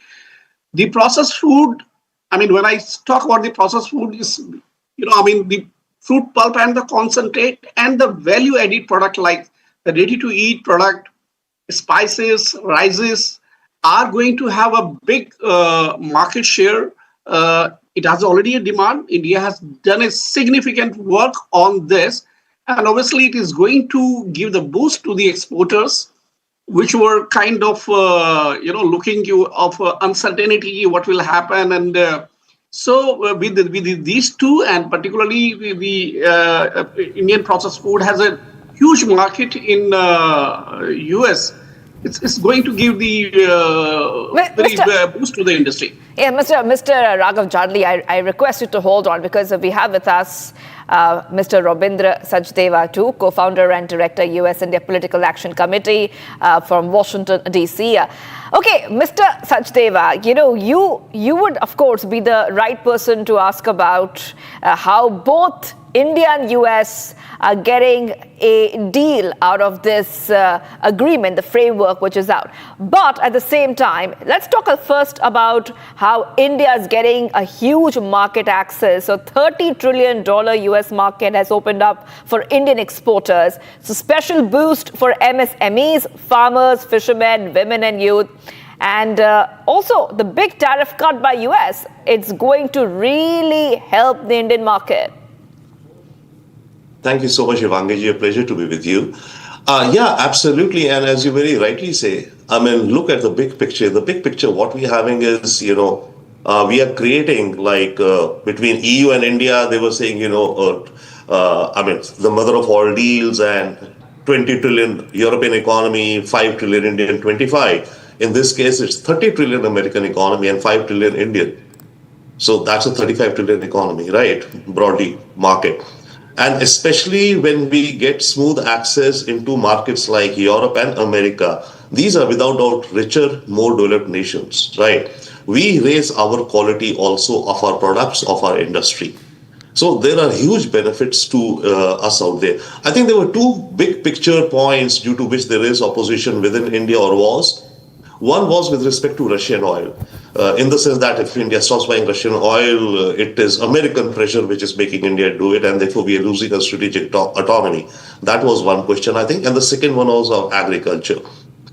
In the first one, I would say, it's a reality where we are with regards to the oils. Russian discounts are not helping us much, but we are losing much more. We save around $8 to $10 billion a year when India imports Russian cheaper oil. On the other hand, India has been facing 50% tariffs because of that, which would mean, if over a year, a loss of about $50 billion of exports. So the economic decision you have to make is it worth the saving the 10, or is it worth saving the 40, 50? Plus, remember, staring us in the wall is another 500% tariff, which a bill is, easily will pass through both the upper house and the lower house in the US. And Trump would then have the ability to impose 500% tariffs on any countries whom he thinks that is buying Russian oil. So when we look that as the future, the reality is we better make a more rational choice. So that's the way I look at it. And secondly, in agriculture, more or less everything has been protected. But yes, some bits have been opened up. And some of those which have been opened up, these are things which we are already importing. Like soybean oil. Our consumption or demand in the country is, I think, around 5 million tons or something. We produce only about 30%. About 70% of the soybean oil we already are importing. And we are importing mainly from Brazil and Argentina. What this would do is, yes, it would give advantage to the United States, wherein their exports to India will come and they will replace Argentinian or Brazilian. So in that sense, it's a loss for those countries.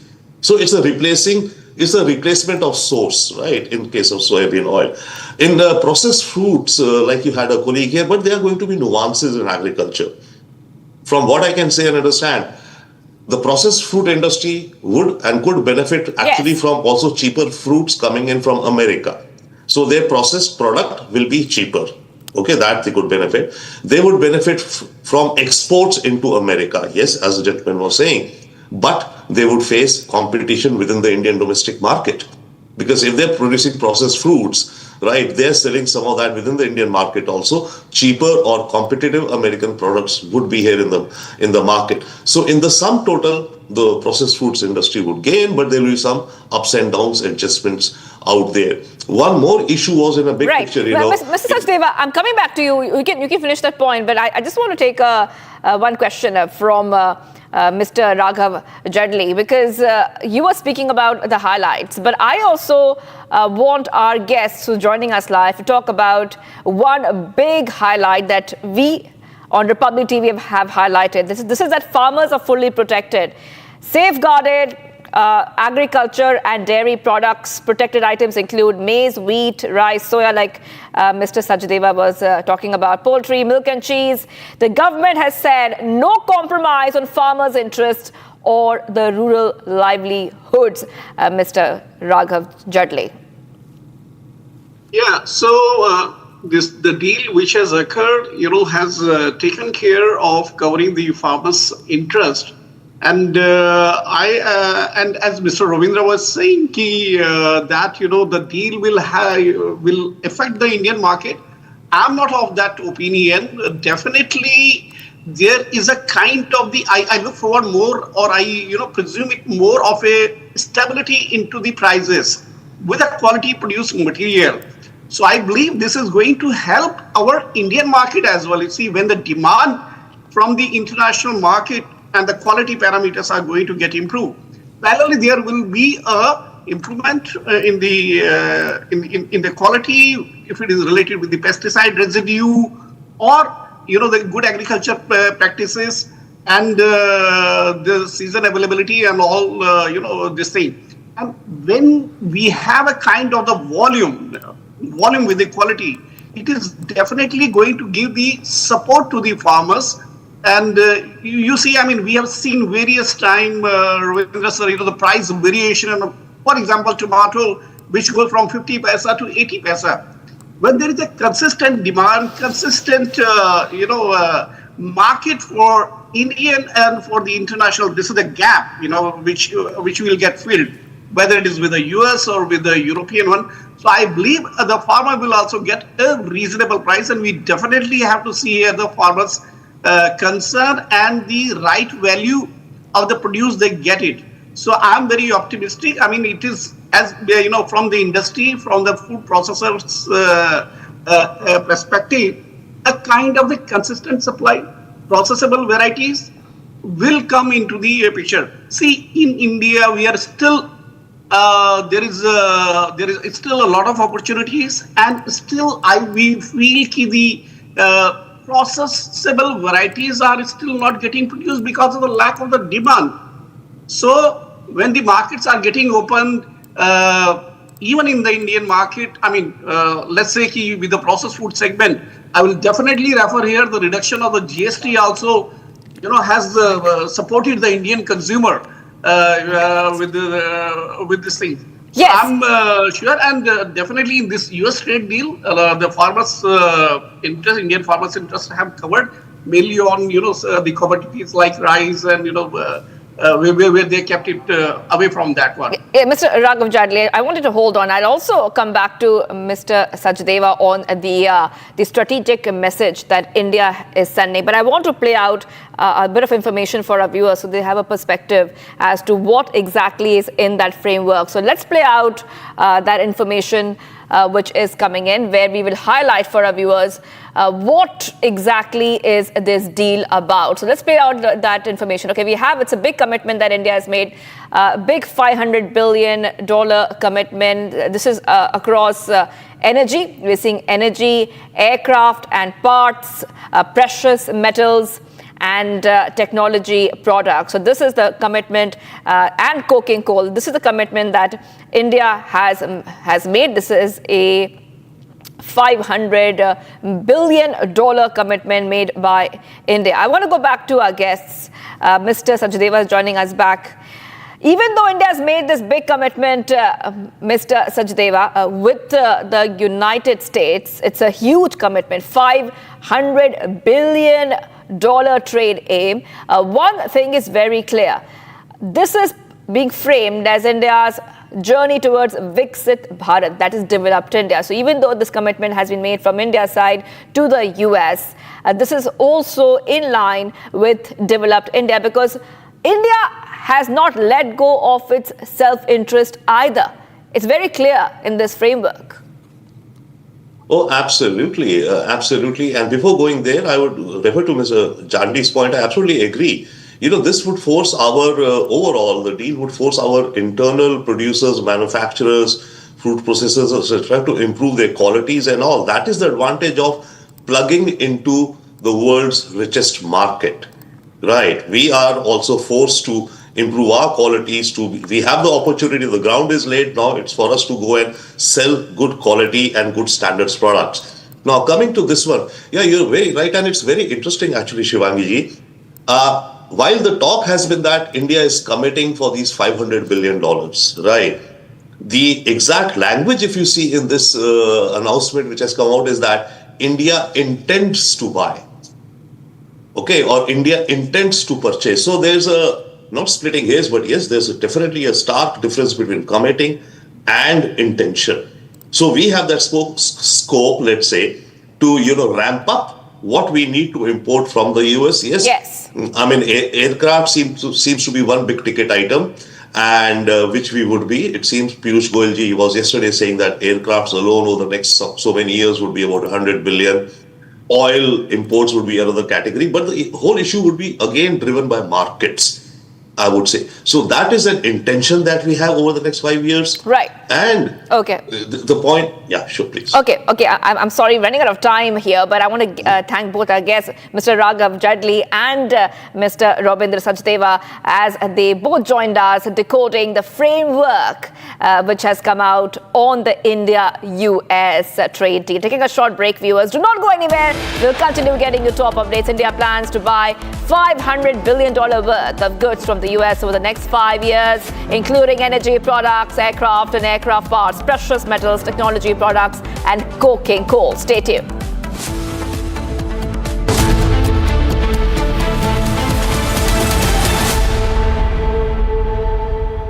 थोड़े में ज्यादा स्वाद यही तो है इसकी खास बात। वाओ मामा, क्या स्वाद है? अरे मेरे राजा, सबका राजा आरती और मसाला, केसरिया से मन जोगी हुआ रे, दिल झूमे देखो मतवारा हुआ रे, केसरिया से मन जोगी हुआ। हर पल मनाओ केसरी त्योहार। विमल, बोलो जुबान केसरी। MDH की हल्दी मिर्ची धनिया करे कमाल, ये रंग दे, ये खुशबू दे, ये तीखा, ये कम पड़े, क्या निराला MDH masala.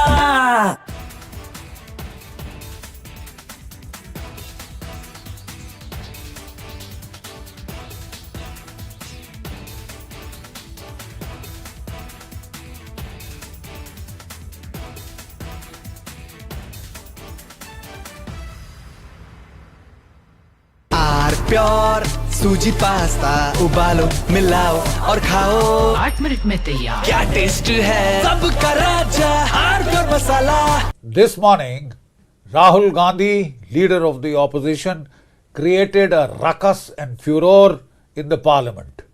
In response to the president's address, he insisted upon raising what he said were some issues of vital import to our national security. So what was he saying?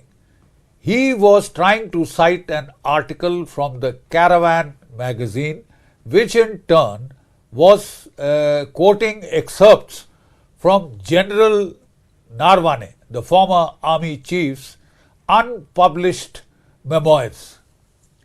It may be recalled that the government had stopped General Narwane from publishing the book. As such, the authenticity of the excerpts cited in the Caravan magazine itself are open to question. But then let's try and take a deeper look at what is this bravura all about. So I have had a detailed look at the article in the Caravan magazine. I have no access to General Narwane's book or manuscript, but we had a look at the Caravan article in detail. So what does this article say? This article talks of the 2020 Chinese intrusions, which had culminated in the Galwan incident, in which 19 Indian soldiers had lost their lives. No weapons had been used, but the Chinese had laid an ambush with pointed stones, with baseball bats wrapped up with barbed wire and nails and studded with lethal handheld weapons. You see, 19 Indians had been killed, but in response our soldiers had given an excellent account of themselves in hand-to-hand combat, and it is said that 45, some claim up to 100 Chinese soldiers were killed, which they tried to hide by saying they had lost just 5 soldiers. The simple fact is that after this violent incident leading to 19 fatalities on the Indian side, we should have thrown the 1996 Peace and Tranquility Accord into the bloody dustbin. Dustbin. Because that accord says that you can't use your weapons. And then you have to get into unseeming boxing matches, kushti matches, karate, this thing, and then start using sticks and stones and all that primitive Stone Age weapons. But you can't open fire. Why not? Why can't you open fire?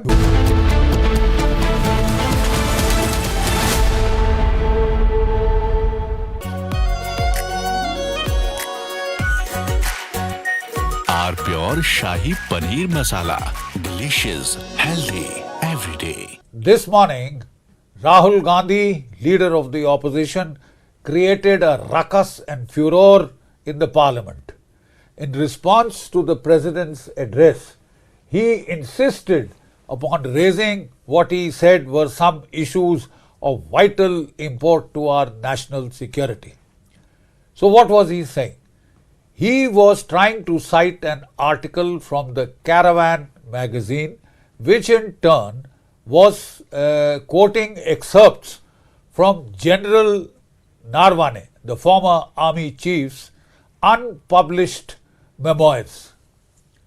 It may be recalled that the government had stopped General Narwane from publishing the book.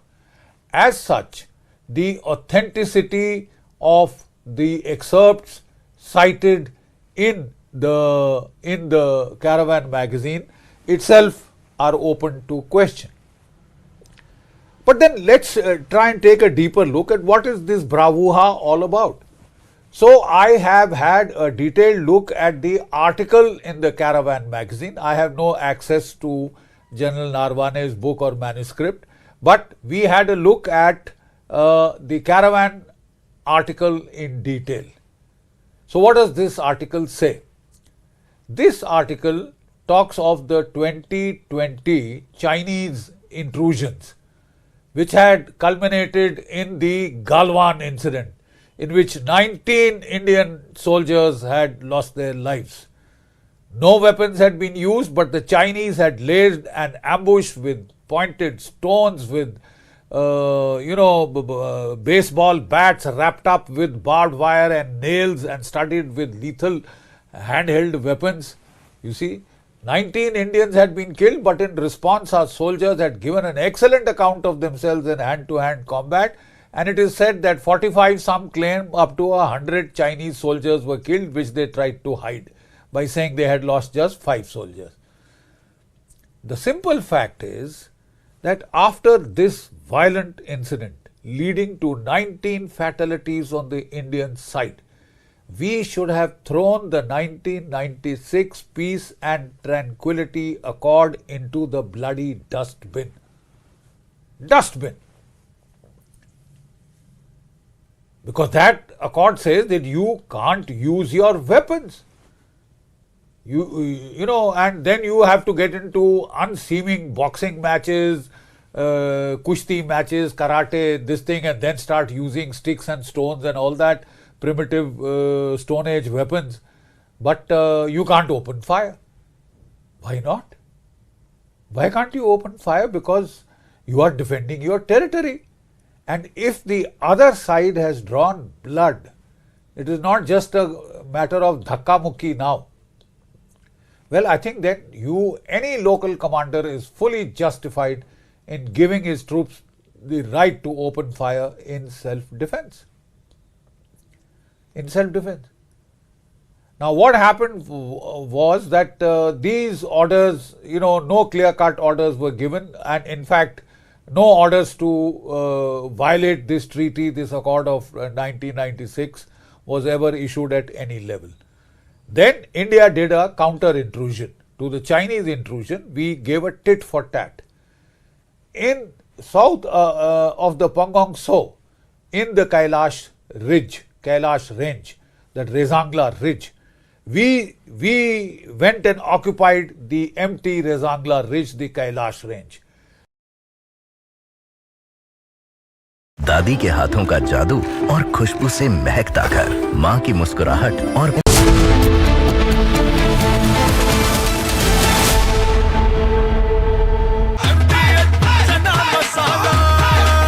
अब छोलिया हो या लोबिया, सफेद चने या काले चने, सब कुछ मजेदार बने।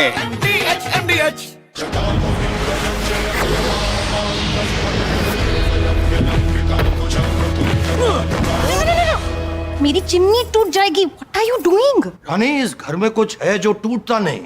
ये पिलर कभी नहीं टूटेगा। रुंगटा स्टील TMT से बना। रुंगटा नहीं तो घर स्ट्रॉन्ग नहीं। रुंगटा स्टील TMT बार एकदम सॉलिड। थोड़े में ज्यादा स्वाद, ये तो है इसकी खास बात। वाओ मामा, क्या स्वाद है? अरे मेरे राजा। This morning, Rahul Gandhi, leader of the opposition, created a ruckus and furor in the parliament. In response to the president's address, he insisted upon raising what he said were some issues of vital import to our national security. So what was he saying? He was trying to cite an article from the Caravan magazine, which in turn was quoting excerpts from General Narwane, the former army chief's unpublished memoirs. It may be recalled that the government had stopped General Narwane from publishing the book. As such, the authenticity of the excerpts cited in the Caravan magazine itself are open to question. But then let's try and take a deeper look at what is this bravura all about.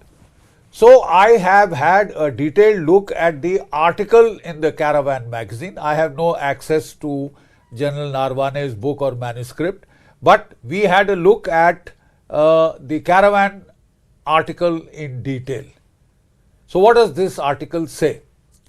This article talks of the 2020 Chinese intrusions, which had culminated in the Galwan incident, in which 19 Indian soldiers had lost their lives. No weapons had been used, but the Chinese had laid an ambush with pointed stones, with baseball bats wrapped up with barbed wire and nails and studded with lethal handheld weapons.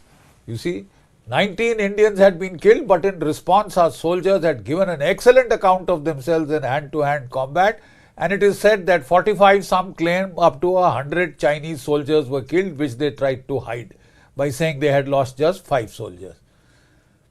The simple fact is that after this violent incident leading to 19 fatalities on the Indian side, we should have thrown the 1996 Peace and Tranquility Accord into the bloody dustbin. Dustbin. Because that accord says that you can't use your weapons.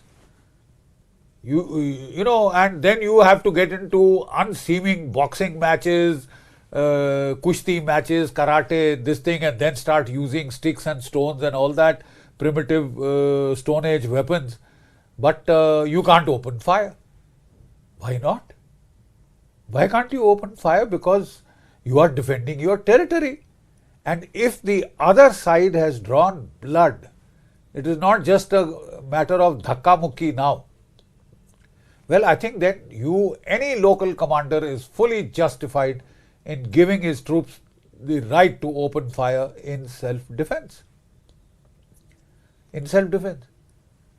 Now, what happened was that these orders, no clear-cut orders were given, and in fact, no orders to violate this treaty, this accord of 1996 was ever issued at any level.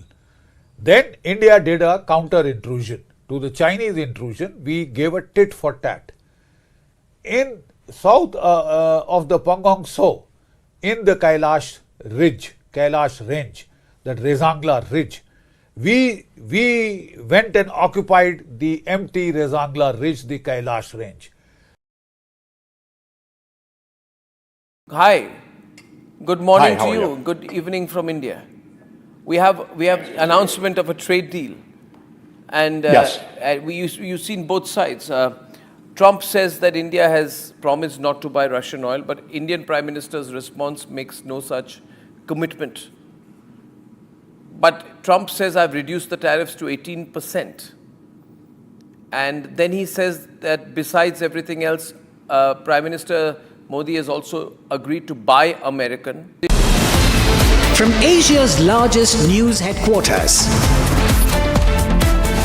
setting the agenda for Bharat.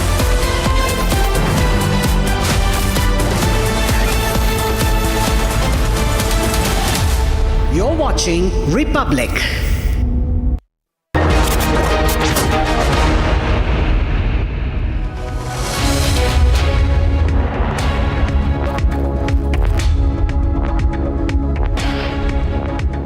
Hello and welcome. You watching Live Report with me, Shavin Sen, the show that sets the agenda for the day.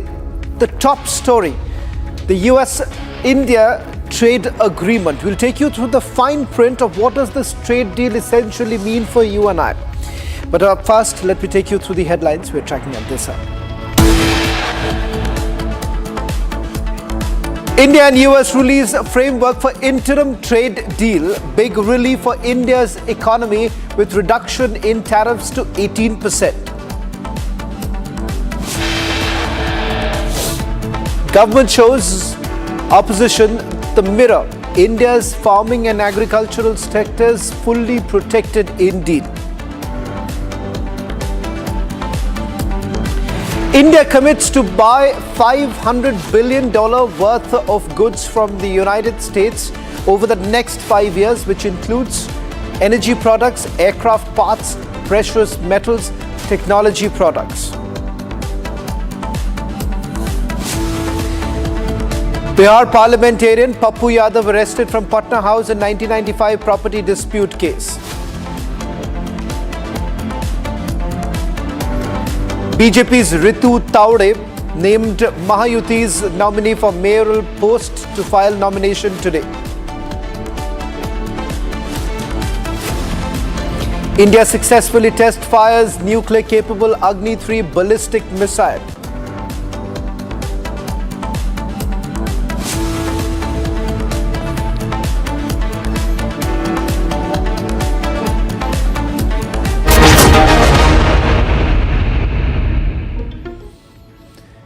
Ladies and gentlemen, it's a historic reset of ties with the United States and as India as well as America have basically sealed a framework for interim trade agreement. Now, after months of negotiation, in fact, years of negotiation, back and forth meetings that have taken place, the contours of the deal have been laid down publicly. The agreement slashes US tariffs on Indian goods from 50% to 18%, unlocking access to the world's largest $30 trillion market, from textiles, leather and pharmaceuticals to gems and MSMEs. Indian exporters get massive relief at a huge competitive edge. Now, in return, India opens doors wider to US industrial goods, select farm products, and commits to $500 billion in purchases over 5 years. Prime Minister Narendra Modi calls it great news for Make in India, jobs for women and youth. This interim pact, born from talks that were launched by President Trump and Prime Minister Modi, paves the way for a full bilateral trade agreement, deeper supply chains and a stronger strategic alignment, a balanced, bold step forward. Now, in fact, let me take you through what does this essentially mean? What does United States of America really get from this trade deal as well as India? I'm going to take you through some of the key features as far as this trade deal is concerned, the interim trade agreement. Now, for India, number one, the tariffs has been the biggest talking point. The tariffs on Indian goods have been brought down to 18%. We're going to bifurcate this in a short while from now. What items are we really looking at? For United States of America, reduces tariffs to zero on all US industrial goods. So it is a big boost for the US market too. Now, for India, zero tariffs on key exports, particularly pharmaceuticals, gems and diamonds. For United States of America, non-tariff barriers on US agriculture ease. Now, I'm going to perhaps put focus more on what really happens to this. Does this spark in some fear that many had as far as the agricultural sector in India is concerned? We're going to be joined by some experts in a short while from now. For India, there is relief for textiles, leather, chemicals, artisanal products and machinery. United States of America gets the relief for tree nuts, fresh processed fruits, soybean oil, wine, spirits. Now, that's what is there in the agreement. Access to massive $30 trillion US market. Now, for US, it's a commitment to buying $500 billion in US goods over the next 5 years. Now, that's another point that we're going to discuss in a short while from now for you to understand what does this commitment essentially mean from our side. Is there an intent? Because if you really look at the framework, it is an indication of the intent that both the countries have essentially shown. Agricultural sector fully protected is what India still maintains. There's a shift from Russian oil to more US energy supplies. Here, India has made it very clear that they've kept all their options essentially open here. Now, these are the major key points now. What are the sectors that essentially benefit from this? Now, the key sector boost that you're really looking at as far as India is concerned, textiles and apparel, leather and footwear, gems and diamonds, and generic pharmaceuticals. So this, if I would say in a nutshell, would be the main sectors that gets that key boost here. Now, what are the others? Aircraft and aircraft parts, plastics, rubber products, organic chemicals, and home decor. That's the other that would have the key advantage here as far as machinery and capital goods are concerned. There too, remember, the tariffs have essentially been brought down. So effectively, the market gets the much necessary boost here. Let's also understand what does this mean and whether at all there is some sort of a fear here or not. Let me bring in Mohandas Pai, Chairman, Arin Capital, and Mr. Anuj Gupta. He's the MD Bauer Group. Thank you very much, gentlemen, for joining us on this broadcast. A good Saturday morning. Mr. Pai, thank you very much for taking out the time and perhaps putting this into perspective for our viewers. I want to first begin by asking you, over the last few days, there has been a lot of speculation, particularly regarding the agricultural sector. Now, with this entire market opened up, with US products coming into the picture, do you believe that this is still going to be the biggest talking point as far as India is concerned? Well, most of the critics are Indians or others who think that India is a weak nation which goes begging for things from others. They're all part of the same clan. They're all part of the same gang, right? You know who they are. They cannot believe that we are now a confident, strong India which will negotiate trade terms on equal terms, keeping national interest in view. And that's exactly what has happened. They don't understand the trade agreement or a framework that's being issued is not something that was decided last 2 weeks. It was decided long ago, signed off and kept together, waiting for President Trump to sign off. And President Trump, being President Trump, signed off at a time of his own choosing, right? So I think all these demented minds who criticize without reading the fine print don't understand what we have done. We have safeguarded areas which we wanted to safeguard through a red line. We opened up areas where we are very comfortable. And we have made sure that in agriculture, vulnerable sections are protected like dairy, like wheat, rice, cereals, etc. As far as nuts and fruits are concerned, or some processed foods are concerned, it's an expanding market where we have a shortage. Pulses, we have a shortage, we import. It's perfectly fine to give it. And I don't see why anybody should get upset about saying that in agriculture we're given away this. We already have $8 billion of agricultural imports and maybe $60 billion of agricultural exports. And we have to open up. And we're opening up in the right areas. We're not opening for GM soya or whatever it is. We're opening up in areas which we have a short supply, which we want. So I think this whole talk about exposing vulnerable section is baloney. And I think we should just ignore them because the data is there, all the details have been clear. And second, the bigger issue is, I think, is a WTO moment for India like it was for China. Remember, when China joined the WTO, in the next 20 years, it became the fastest growing economy in the world, second largest economy in the world, and it's done very well. And now we have the US market open to us. We must export more, and we have the EU market open to us without tariffs. All disadvantages we had for many of the industries are gone. And with this, our industry and our trade should export, should grab market share and do that. And in return, we're going to buy $500 billion. I don't think we should be worried. What we normally import around 45, 50, that's $200 billion. We already have on order some $100 billion of Boeing. And in the next few years, we're going to import more US oil, which we import anyway. It's a substitution. We're going to buy more Boeing. We're going to buy more defense equipment, which we want, so that if the US feels we're a $500 billion market for them in 5 years, they're interested. But remember, using that, we can expand more. And if we expand our exports by 30, 40, 50%, or maybe 100% of the next 5 years, I think it's a good deal for everybody. Let me also, Mr. Pai, I'll request you to stay on because there are a few other key issues I want to basically touch upon. Mr. Gupta, thank you very much for joining us on this broadcast. Now, if you really talk about the negotiations that have been going on, and it's not about just the last couple of months, for years put together, we've essentially wanted a trade framework to come into the picture.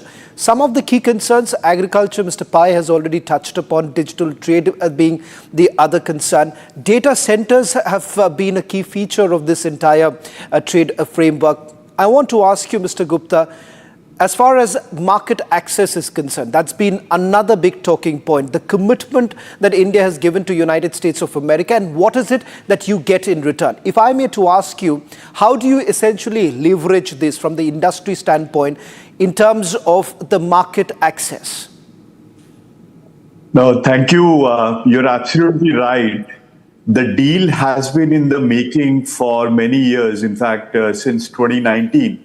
I used to work in the trade ministry earlier. I've been part of negotiations, and the deal has come together after years of hard work. What we have to realize is that who do we compete with for exports? We don't compete with the UK or EU as much. Our real competitors are right here in South Asia, for example. You have Bangladesh, you have Pakistan, Sri Lanka, and then you, of course, have Southeast Asian countries like Vietnam, Indonesia, Thailand, etc.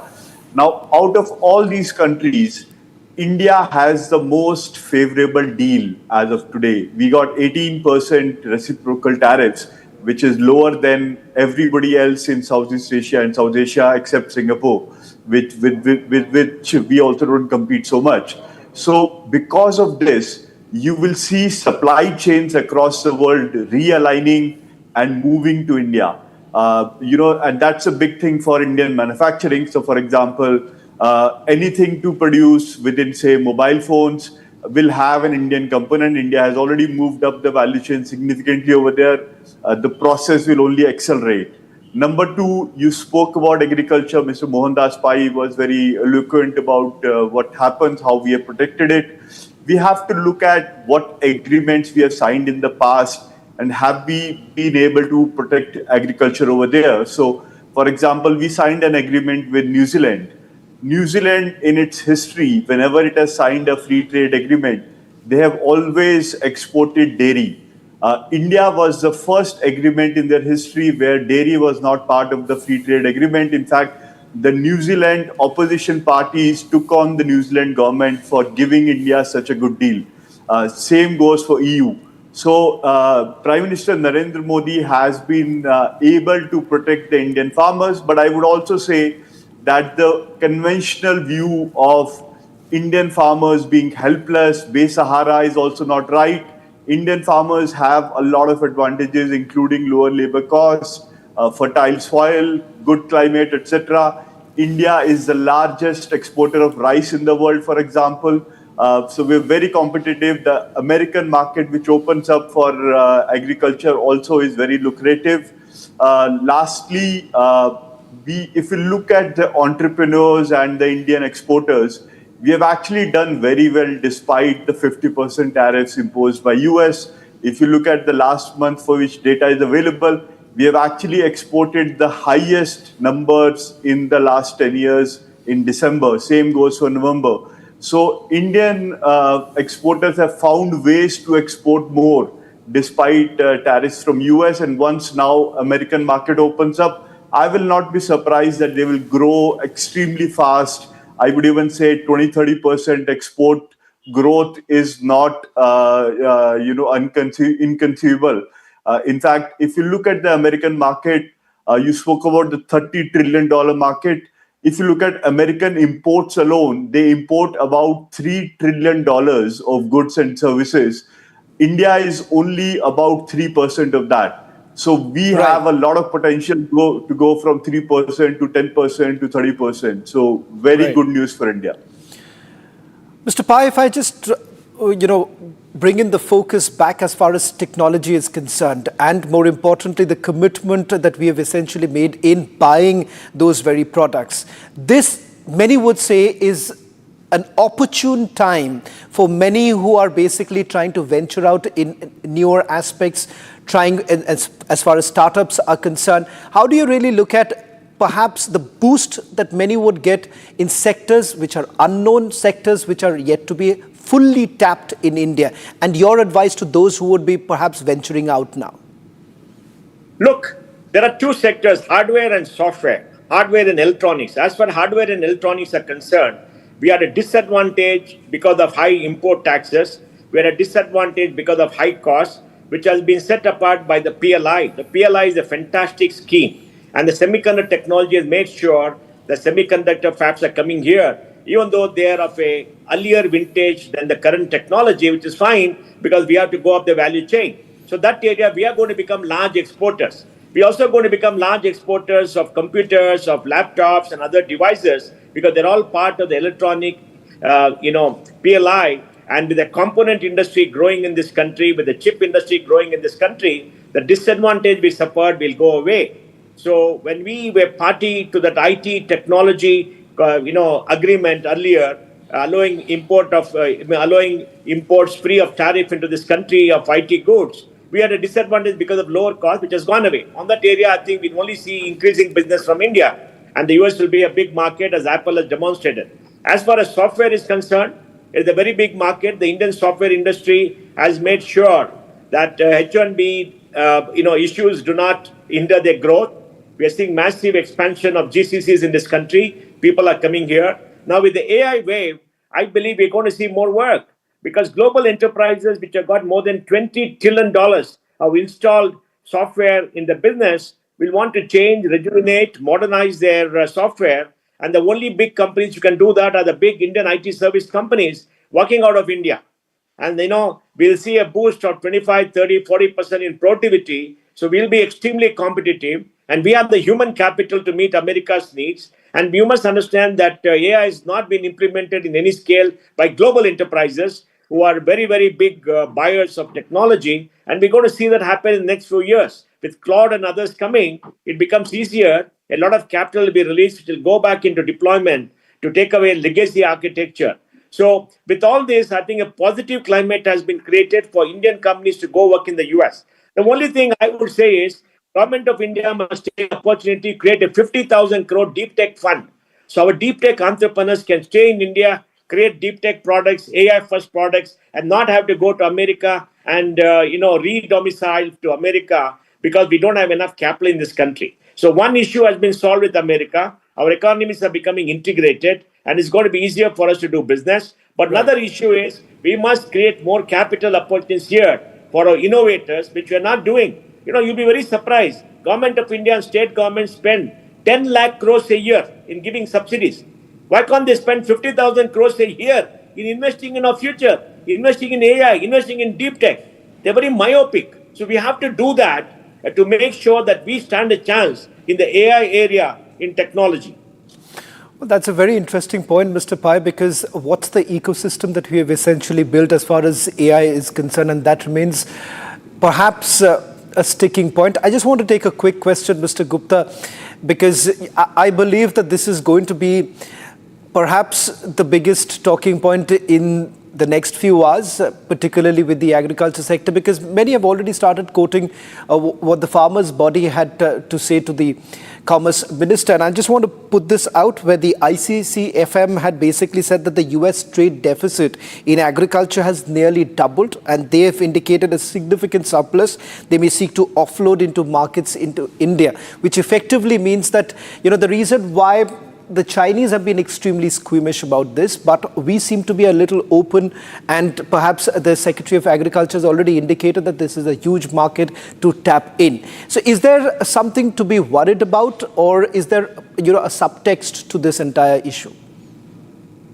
I think the one basic thing to understand is notwithstanding the Trumpian view that only exports are good and imports are not good, trade is actually a win-win proposition. Both sides benefit. If you look at imports, for example, we require input goods, or what are called intermediate goods. We can import machinery, use it as part of a larger equipment, and then export it again. Same goes for agricultural goods. If we get raw material, if we get basic agricultural goods from US, we can process them in India and even export them for the world.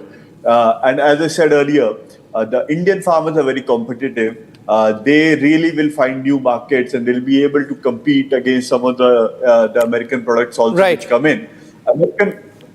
American products are really going to hit the premium side of the market, on the urban consumers, etc. The larger market is still available to Indian farmers. Gentlemen, thank you very much for joining us on the live report this afternoon.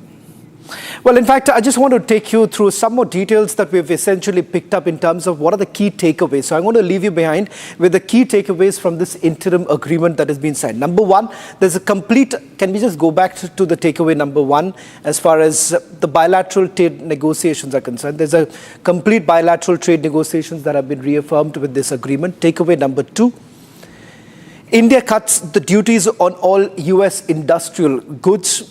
Takeaway number three, let's move to the other one. US has delivered a big tariff relief, and that's dropped to about 18%. So that's another significant part. Takeaway number four, boost for Atmanirbhar with zero tariffs on key sectors. Now, for example, various other sectors which had initially had the biggest worry that if at all tariffs are brought in, how do you really send your products out? India secures preferential quota for auto parts. These are the five big takeaways. Takeaway number six, massive $500 billion purchase pledge that has been made to United States of America. 7, technical and digital trade surge. 8, economic security deepened, joint push against non-market policy. So these are some of the key takeaways as far as this entire trade agreement is concerned, an interim trade agreement that has been signed, which effectively at some stage would be a full trade agreement between both the countries. That's all that we could pack in this edition of Live Report. News and updates continue on the other side.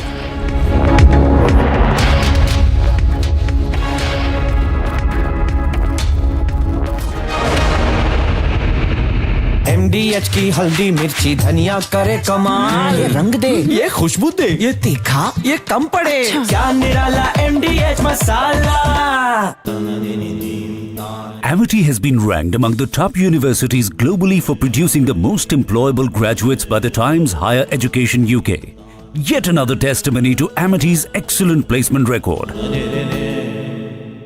थोड़े में ज्यादा स्वाद, ये हित तो इसकी खास बात। वाओ मम्मा क्या स्वाद है। अरे मेरे राजा, सबका राजा आरती और मसाला।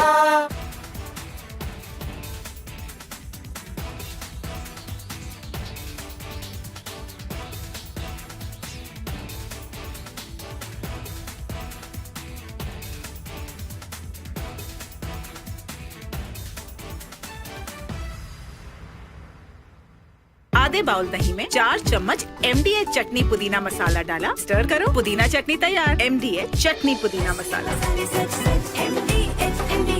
Hi, good morning Hi, how to are you. you? Good evening from India.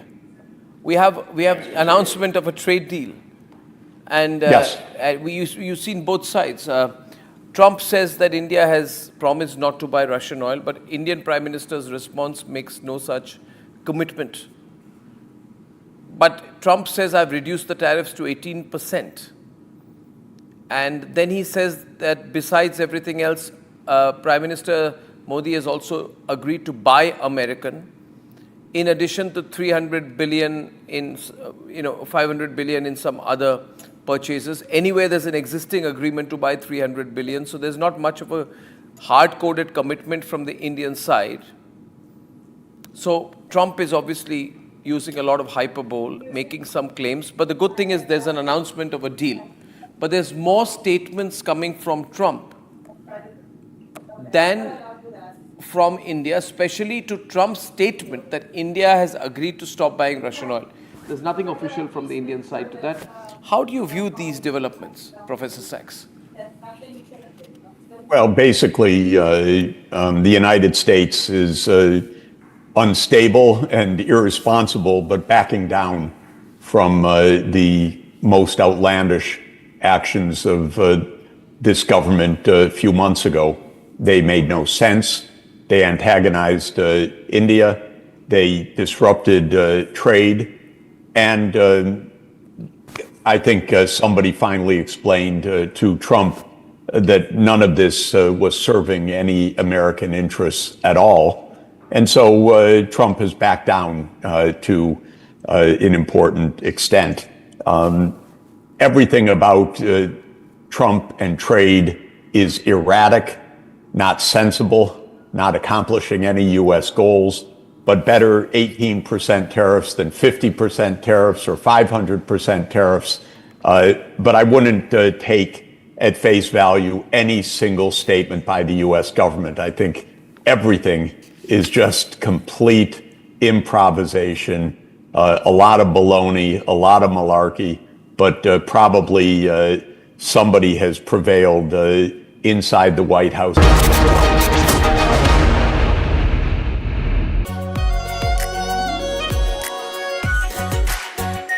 Our pure Shahi Paneer Masala. Delicious, healthy, every day. इसको घर पे लगाओगे तो शादी का तो पता नहीं, पर घर पक्का नहीं टूटेगा। रुंगटा नहीं तो घर स्ट्रॉन्ग नहीं। रुंगटा स्टील TMT बार एकदम सॉलिड। पहाड़ों में एक हाइकिंग शिप भी बन सकती है।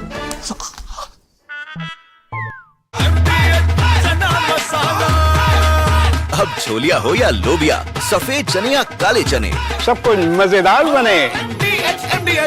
This morning, Rahul Gandhi, leader of the opposition, created a ruckus and furor in the parliament. In response to the president's address, he insisted upon raising what he said were some issues of vital import to our national security. So what was he saying? He was trying to cite an article from the Caravan magazine, which in turn was quoting excerpts from General Narwane, the former army chief's unpublished memoirs. It may be recalled that the government had stopped General Narwane from publishing the book. As such, the authenticity of the excerpts cited in the Caravan magazine itself are open to question. But then let's try and take a deeper look at what is this bravura all about. So I have had a detailed look at the article in the Caravan magazine. I have no access to General Narwane's book or manuscript, But we had a look at the caravan article in detail. So what does this article say? This article talks of the 2020 Chinese intrusions, which had culminated in the Galwan incident, in which 19 Indian soldiers had lost their lives. No weapons had been used, but the Chinese had laid an ambush with pointed stones, with baseball bats wrapped up with barbed wire and nails and studded with lethal handheld weapons. You see, 19 Indians had been killed, but in response our soldiers had given an excellent account of themselves in hand-to-hand combat, and it is said that 45, some claim up to 100 Chinese soldiers were killed, which they tried to hide by saying they had lost just 5 soldiers. The simple fact is that after this violent incident leading to 19 fatalities on the Indian side, we should have thrown the 1996 Peace and Tranquility Accord into the bloody dustbin. Dustbin. Because that accord says that you can't use your weapons. And then you have to get into unseeming boxing matches, kushti matches, karate, this thing, and then start using sticks and stones and all that primitive Stone Age weapons. But you can't open fire. Why not? Why can't you open fire? Because you are defending your territory. And if the other side has drawn blood, it is not just a matter of dhakka mukki now. Well, I think that any local commander is fully justified in giving his troops the right to open fire in self-defense. In self-defense.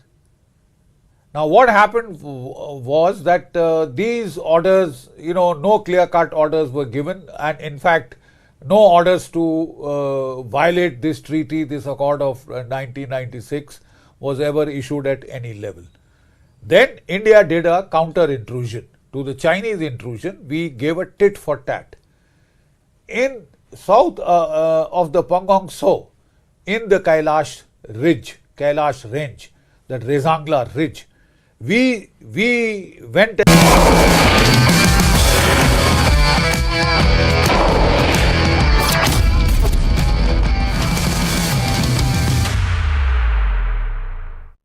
Shifting our focus, sport, you see, has the power to challenge stereotypes, to redefine social possibilities, and to break limitations. So for a very special guest and this panel, we have 3 special guests with us who are going to talk about how they overcame all the barriers life threw at them and they inspired courage through sport. In a panel discussion moderated by my colleague Mridul, titled Breaking Barriers Through Sport, please welcome Deepika TC, Captain, Ganga Eskadam, Vice Captain of Indian Women's Blind Cricket Team, and along with them, Shikha Shetty. Please welcome. Thank you so much, बहुत बहुत धन्यवाद। और सबसे पहले ज़ोरदार तालियों से आप सभी का स्वागत है रिपब्लिक भारत के इस मंच पर, रिपब्लिक मीडिया नेटवर्क के इस मंच पर। मनिका जी हमारे बीच में बैठी हुई हैं। मनिका जी का बहुत बहुत स्वागत है। मनिका जी इस देश की ऐसी बेटी हैं और यहाँ पर भी बेटियां बैठी हुई हैं। इन सब के लिए एक बार जोरदार तालियां।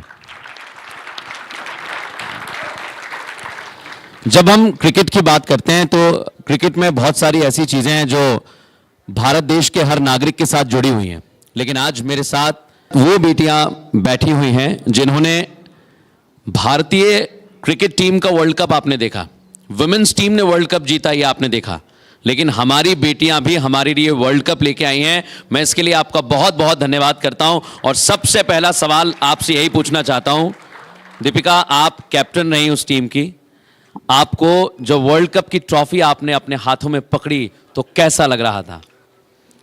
बहुत प्राउड मोमेंट है सर। हम जीतने के बाद हमारा देश को पूरा सोच लिया, हम फाइनल मैच में हम नेपाल के साथ खेला, हम उन लोगों के साथ हमारा टीम के साथ पूरा बात किया। मैं आप क्या करते हैं मेरे को पता नहीं, हम जीत के हम कप लेके जाएंगे भारत को, ऐसे बोलने के बाद हमारा टीम को पूरा एफर्ट डाला हम। Nepal team one of the best team blind cricket में, पाकिस्तान एंड नेपाल। लोगों को मैं पूरा फाइनल मैच में मेरा पूरा डर लगता था, अरे मैच क्या होता है पता नहीं मेरे को, टास्क मेरा होता है उन लोगों को होता है मेरे को पता नहीं, ऐसे पूरा डर लग के मैं अंदर गया और मैं कॉइन फ्लिप किया, फाइनली मेरा हो गया टास्क। और हमारा सर है महंते सर, वो बोला हाँ हम जीते, हम विन होते हैं मैच। विश्वास नहीं हो रहा था आपको?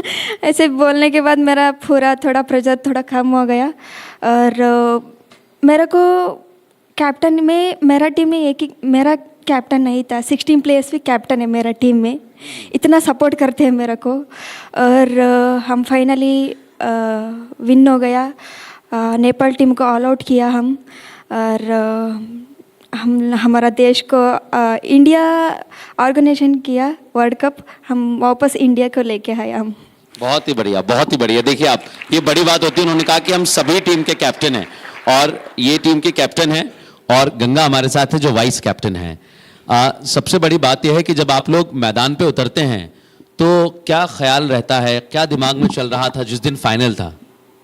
फाइनल मैच के पहले हम लोग पूरा प्रिपेयर करके गए थे और मतलब हम फाइनल मैच के पहले जो भी हमारे मैच होते वो पूरा जीत गए थे, तो सोच रहे थे कि ये लास्ट मैच है, हम ये जीतेंगे तो हम सबका सपना पूरा होगा। जो प्लेयर्स ने देखा है, मैनेजमेंट में, टीम में देखा है, इसके लिए बहुत दिनों से मेहनत की, वो सपना पूरा होगा जब हम आज लास्ट डे जो भी करेंगे आज देश के लिए करेंगे सोच के हम अंदर गए थे। लेकिन अभी तक जो हमने वर्ल्ड कप के बाद आप लोगों का सफ़र देखा है, जब हम पीछे जाके पढ़ते हैं तो बहुत मेहनत की है आप लोगों ने। मैं आपको बताऊं, जो दर्शक हमारे सामने बैठे हुए हैं, जो टेलीविज़न पर देख रहे हैं, 2019 में इसकी शुरुआत हुई और आप सोचिए 2019 में शुरुआत हुई और 5 से 6 सालों में हमारी टीम वर्ल्ड कप लेके आई है। तो आप लोगों ने कितनी मेहनत की है इसके लिए? जब हमारा 2019 में फर्स्ट नेशनल हुआ था तो दिल्ली में हुआ था, उस टाइम पे ज़्यादा टीम नहीं थी। उस टाइम पे नेशनल के लिए 6 ही टीम आई थी ब्लाइंड लड़कियों की, क्योंकि ज़्यादा ब्लाइंड क्रिकेट पता नहीं था, पहले भैया लोग का ही मैचेस होते थे। लेकिन अभी जो नेशनल हुआ है हमारा, तो इस बार 18 टीम आई है, तो मतलब ब्लाइंड क्रिकेट के लिए भी बहुत सारे चेंजेस हुए हैं और सबको मौका मिल रहा है, फिर सबको मौका मिल रहा है। और जो नॉर्मल क्रिकेट की बात कर, हम लोग को हमारा खुद का ग्राउंड नहीं रहता है और नॉर्मल लोग के साथ प्रैक्टिस नहीं कर सकते, तो हम लोग ऐसे प्रैक्टिस, मतलब जब हमारा नेशनल कोचिंग कैंप होता है, सिलेक्शन कैंप होता है, या अपने स्टेट में अलग अलग प्रैक्टिस करते हैं। बहुत ही अच्छी बात है। और देखिए, इन बेटियों को जो आगे तक ले जा रही हैं, जो मेहनत के साथ जुटी हुई हैं, उसमें मैनेजमेंट का बहुत बड़ा योगदान है। और हमारे साथ शिखा जी मौजूद हैं। शिखा जी इनके साथ हमेशा रहती हैं। शिखा जी, मैं एक चीज़ पूछना चाहता हूँ, क्योंकि जब हम ब्लाइंड क्रिकेट के बारे में सोचते हैं तो मुझे तो बड़ा कठिन लगता है कि ये कैसे मैचेस हो जाते हैं और ये बेटियां किस तरह से परफॉर्म करती हैं। लेकिन आप लोग जो हैं, जो इनके साथ जुटे रहते हैं 24 घंटे, कैसी आप लोगों की मेहनत रहती है इनके साथ, कैसे आप वक्त बिताते हैं, बताइए ज़रा। ये जब ब्लाइंड क्रिकेट की बात आता है, ये नॉर्मल जो स्पोर्ट्स है उससे कम्प्लीटली डिफरेंट रहता है, क्योंकि इसका रूल्स एंड रेगुलेशन हो या इसका प्लेइंग कंडीशन हो, सब कुछ डिफरेंट होता है। अगर जो क्रिकेट हमारा ब्लाइंड क्रिकेट में, जैसे नॉर्मल क्रिकेट में सेम 11 प्लेयर्स रहता है, बट इसमें कैटेगरी के हिसाब से रहता है, B1, B2, B3 करके हम बोलता है। So B1 as a completely blind, उन लोगों को कुछ भी दिखाई नहीं देता है, वो हमारा टीम में 4 लोग कंपलसरी रहना है। सो 3 लोग हैं B2 कैटेगरी का, वो 2 मीटर तक देख सकते हैं, और बाकी 4 लोग हैं वो 6 मीटर तक देख सकते हैं। एक कॉम्बिनेशन है B1, B2, B3 का कॉम्बिनेशन में ये क्रिकेट चलता है। सो आप लोगों को समझ में आया होगा अभी, जो इसमें सिर्फ कंप्लीटली ब्लाइंड है, डिफरेंस विजन वाले रहता है। तो इन लोगों को ट्रेन करके, इन लोगों को, क्योंकि जब ये यहाँ पे आए हैं, ब्लाइंड क्रिकेट में आए हैं, इसका कंप्लीट रेस्पॉन्सिबिलिटी है cricket association for the blind in India. ये जो बोर्ड है इसको कंप्लीटली देखभाल करते हैं ऑल ओवर इंडिया में। इसके अंदर हमारा ऑलमोस्ट मोर देन 7,000 वीमेंस को हमने ट्रेन किया है। तो ये लोग जब हमारा ऑर्गेनाइजेशन में जुड़े हुए थे, उन लोगों के पास कुछ भी नहीं रहता है। They are coming with the zero knowledge, with the zero infrastructure. तो वहाँ से शुरू होता है कि इन लोगों का नया जर्नी। तो आज आप देख सकते हैं ऑल 16 गर्ल्स, ये हमारा कंप्लीट स्ट्रेंथ है। एंड ये 16 लोग आए हैं 9 स्टेट से। सो ये 9 स्टेट का रिप्रेजेंट है, वो एक कंप्लीटली मोटिवेशन है, वो एंटायर टीम है, completely motivation for the people. क्योंकि विदाउट विजन, कोई विजन की बिना वो लोग आज देश का नाम इतना सुपर फास्ट में रोशन किया है। ये तो है वाकई। It is a completely different. और मैं बताऊं, प्रधानमंत्री और राष्ट्रपति से भी आपकी मुलाकात हुई है। हम तस्वीरें दिखा रहे हैं पीछे। क्या बोला प्रधानमंत्री जी ने मिलकर आपसे, क्या कहा उन्होंने? सर, सबको ड्रीम होता है उन लोगों को, हमारा प्रधानमंत्री जी सर को जाके उनको साथ बात करे के, उनको साथ फ़ोटो खींचने के सबको ड्रीम होता है। हम लोगों को क्रिकेट वजह से हम लोगों को ये चांस मिल गया। हम लोगों को हम जीतने के बाद हम पूरा 16 प्लेयर्स भी, अरे हाँ हम नरेंद्र मोदी जी को कब मिलते हैं, उनको साथ हम कब फ़ोटो खींचते हैं, ऐसे पूरा बात किया हम। फाइनली हम लोगों को सर फ़ोन आ गया हमको, पूरा एंटायर टीम पूरा खुश हो गया। हम आने के बाद सर को साथ हम गया, सर हम लोगों को लड्डू खिलाए थे आपको? आपको पसंद है लड्डू? नहीं, मेरे को इतना मीठा अच्छा नहीं लगता है। और हमारा साथ है ना, हमारा पापा हमारे साथ कैसे बात करते हैं, जैसे बात किया हमारा साथ पूरा मिनिमम हाफ एन आवर हमारा साथ टाइम स्पेंड किया। और हमारा पूरा स्ट्रगल बात किया पूरा सर के साथ। मैं सर के साथ एक बात बताया, सर हमारा पूरा गांव में तुम अंधे हैं, तुम क्या करते हैं, तुम कुछ भी नहीं करते, ऐसे बात करते हैं सर, ऐसे बोल दिया। सर बोला हाँ, उनको अभी उन लोगों को बॉल खिला सकते हैं, उनको मुंह को ऐसे बोल दिया मेरे को।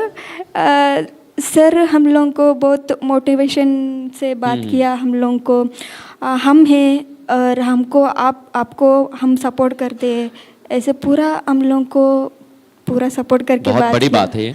और मैं आपको बताऊं, जहां से आती हैं दीपिका, बहुत ऐसी जगह है, उनका परिवार काफ़ी संघर्षों से पला है। और दीपिका, मैं आपके बारे में पढ़ रहा था तो आपने बताया कि आपकी और आपके परिवार वाले किस तरह से ज़िंदगी गुजार रहे थे। आपके पास खाने की भी कई सारी दिक्कतें थी, आपने बताया हमें। मैं चाहूँगा आप बताइए कि आप उस जगह से उठती हैं और भारत का नाम विश्व पटल पर स्थापित करती हैं, वहाँ तक पहुँचती हैं। कैसा संघर्ष रहा जीवन में? सर मेरा गांव कर्नाटक बॉर्डर आता है, हमारा गांव आंध्र प्रदेश को ज्वाइन होते हैं। हमारा सत्यसाई डिस्ट्रिक्ट मडाक्षिरा तालुक आता है और छोटा सा गांव है और 30-35 घर है हमारा गांव में। पूरा हम लोगों को पूरा घर में पूरा डिफ़िकल्ट था। मेरा पापा मम्मी अलग लैंड को जाके उनको काम करके आते हैं, हम लोगों को खाना के मिलते लेकिन नहीं मिलते। मैं छोटा बच्चे थी, हमारा पूरा गांव में कुछ भी नहीं था खाने को भी। मेरा छोटा ब्रदर 2 है, मैं एक राउंड में पूरा गांव ट्रिप करके आया था, लेकिन पूरा खाने का भी कुछ भी नहीं होता था। हम लोग को भूख लगते हैं ना, किसी को वो थोड़ा फ्रूट फेंकते हैं ना, वो आधा निकाल के आधा खाते थे हम। इतना पूरा डिफ़िकल्ट था हमारा पूरा गांव में।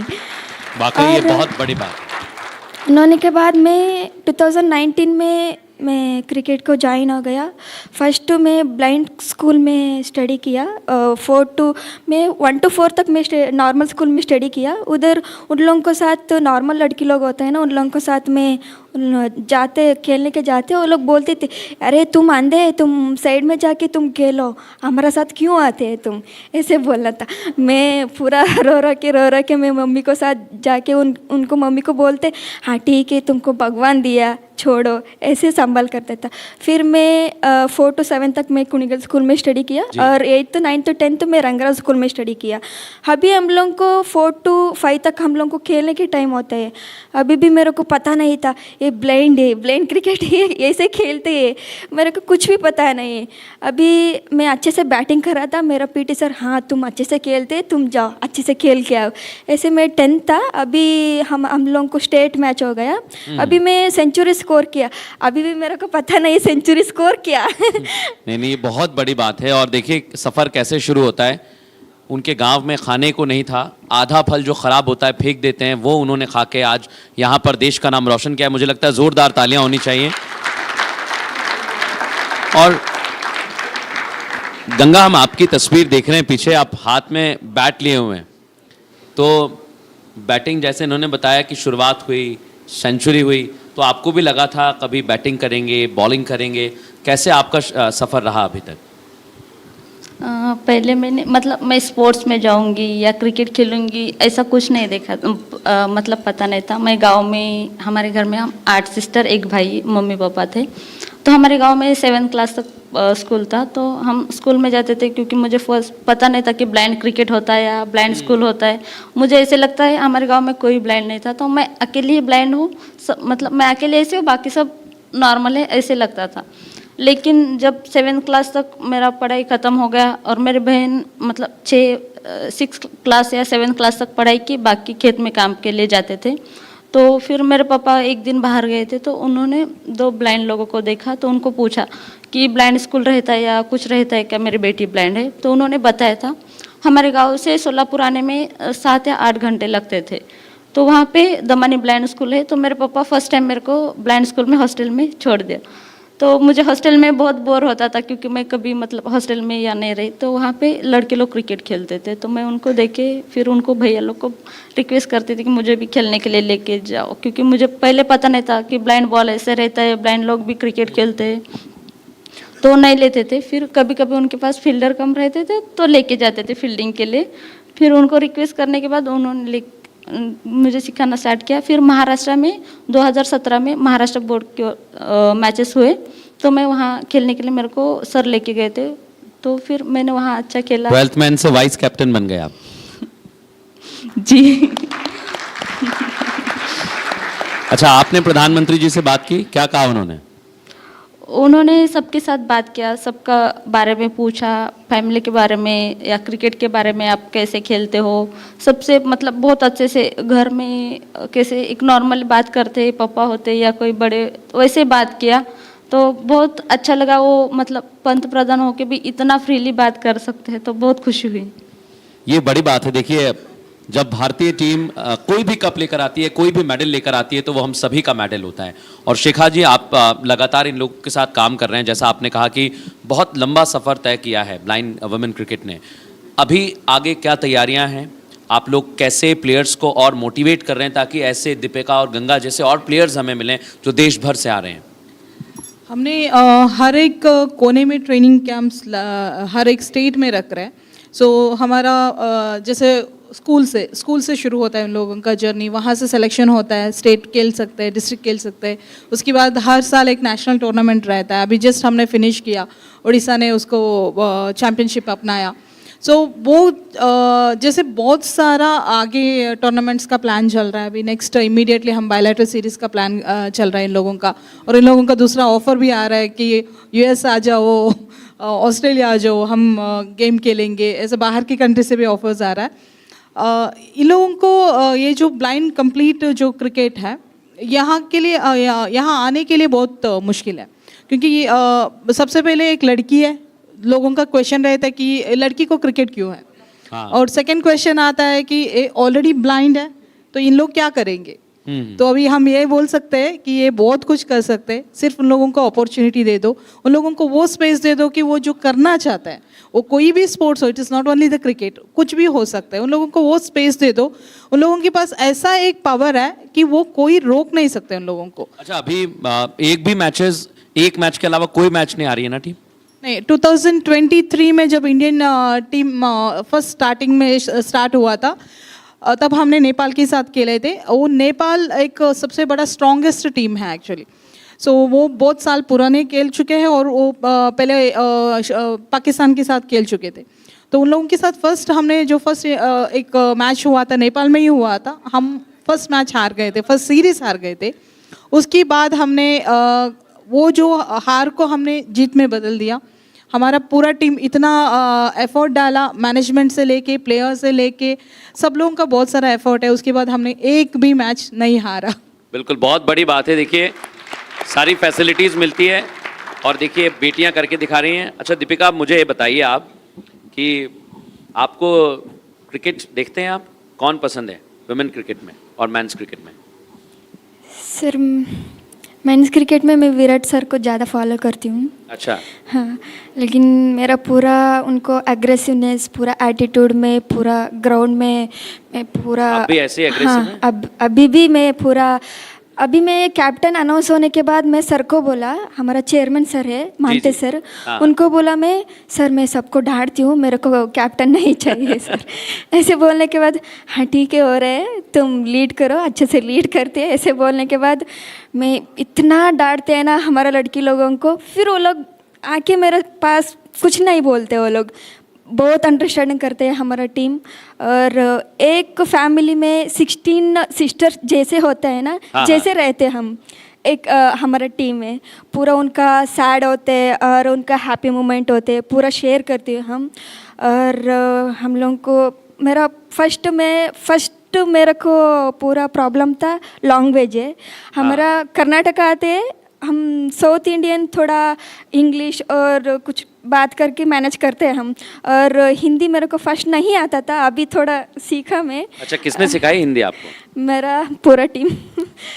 हाँ। हाँ, और मैं कुछ वर्ड गलत बोलते, हे ऐसे नहीं था, वो ठीक करते, वो पूरा सेंटेंस ठीक करते। तो आपको बता दें, मध्य प्रदेश और कर्नाटक के साथ साथ आंध्र प्रदेश, कई राज्यों के खिलाड़ी साथ में रहते हैं, एक साथ रहते हैं। शिखा जी, मैं आपके पास आ रहा हूँ क्योंकि इतने सारे अलग अलग राज्यों के खिलाड़ी आना, और जैसा बताया कि भाषा की भी दिक्कत होती है, लेकिन आप लोग कैसे मैनेज करते हैं? क्योंकि एक जगह से दूसरी जगह प्लेयर्स को भी बताना है, बहुत सारी चीज़ होती है, कैसे मैनेज करते हैं? हमको खुद लैंग्वेज सीखना पड़ता है। बहुत सारे टाइम ऐसा होता है कि ये लोग सेंटेंस कंप्लीट नहीं करते हैं, तो वो कुछ कहना चाहते हैं एक दूसरे को, स्टार्टिंग एक वर्ड होता है मैम, बाद में स्पेस हो जाता है, तो हमको फील करना पड़ता है कि तू ये कहना चाहती है या तू ये करना चाहती है। सो बहुत बार हमने स्टार्टिंग में तो बहुत मुश्किल था, क्योंकि जो भी यहाँ पे ब्लाइंड क्रिकेट में आए हैं, ये most of the girls are from the typical tribal background से आता है, या बहुत टिपिकल विलेज साइड से आता है, तो उन लोगों को हमको दूसरा लैंग्वेज सिखाना पॉसिबिलिटी बहुत कम रहता है। बट आज हैप्पीली हम लोग ये बोल सकते हैं कि ऑलमोस्ट 95% बोल सकते हैं कि इतना प्लेयर्स अभी हिंदी सीख गए, और कुछ कुछ होता है कि अपना लैंग्वेज में बात करते हैं, but they are enjoying with other languages actually. सारा लैंग्वेज को सीख लेते हैं, एक एक वर्ड सीख लेते हैं। अभी कन्नड़ा में एक ये लोग यूज़ करते हैं मगा, लाइक ब्रदर, ब्रो, इंग्लिश में ब्रो बोलता है, ऐसा कन्नड़ा में बोलता है। सो ऑलमोस्ट पूरा टीम वही बात करता है। अगर किसी को मगा throw the ball here, so that is the adaptability. ये बहुत जल्दी अडॉप्ट कर जाता है। और ये ब्लाइंड जो कम्युनिटी है, इन लोगों का सबसे ब्यूटीफुल थिंग है, ये बहुत जल्दी सीख जाता है। जो भी सिखाते हैं हम लोग, जो भी कहते हैं, वो बहुत आसानी से सीख जाता है। थोड़ा टाइम लग जाएगा, बट बहुत जल्दी सीख जाता है। अच्छा, मैं अब आप दोनों से एक सवाल करना चाह रहा हूँ। गंगा, आपने दीपिका से क्या सीखा है, पहले आप मुझे बताइए।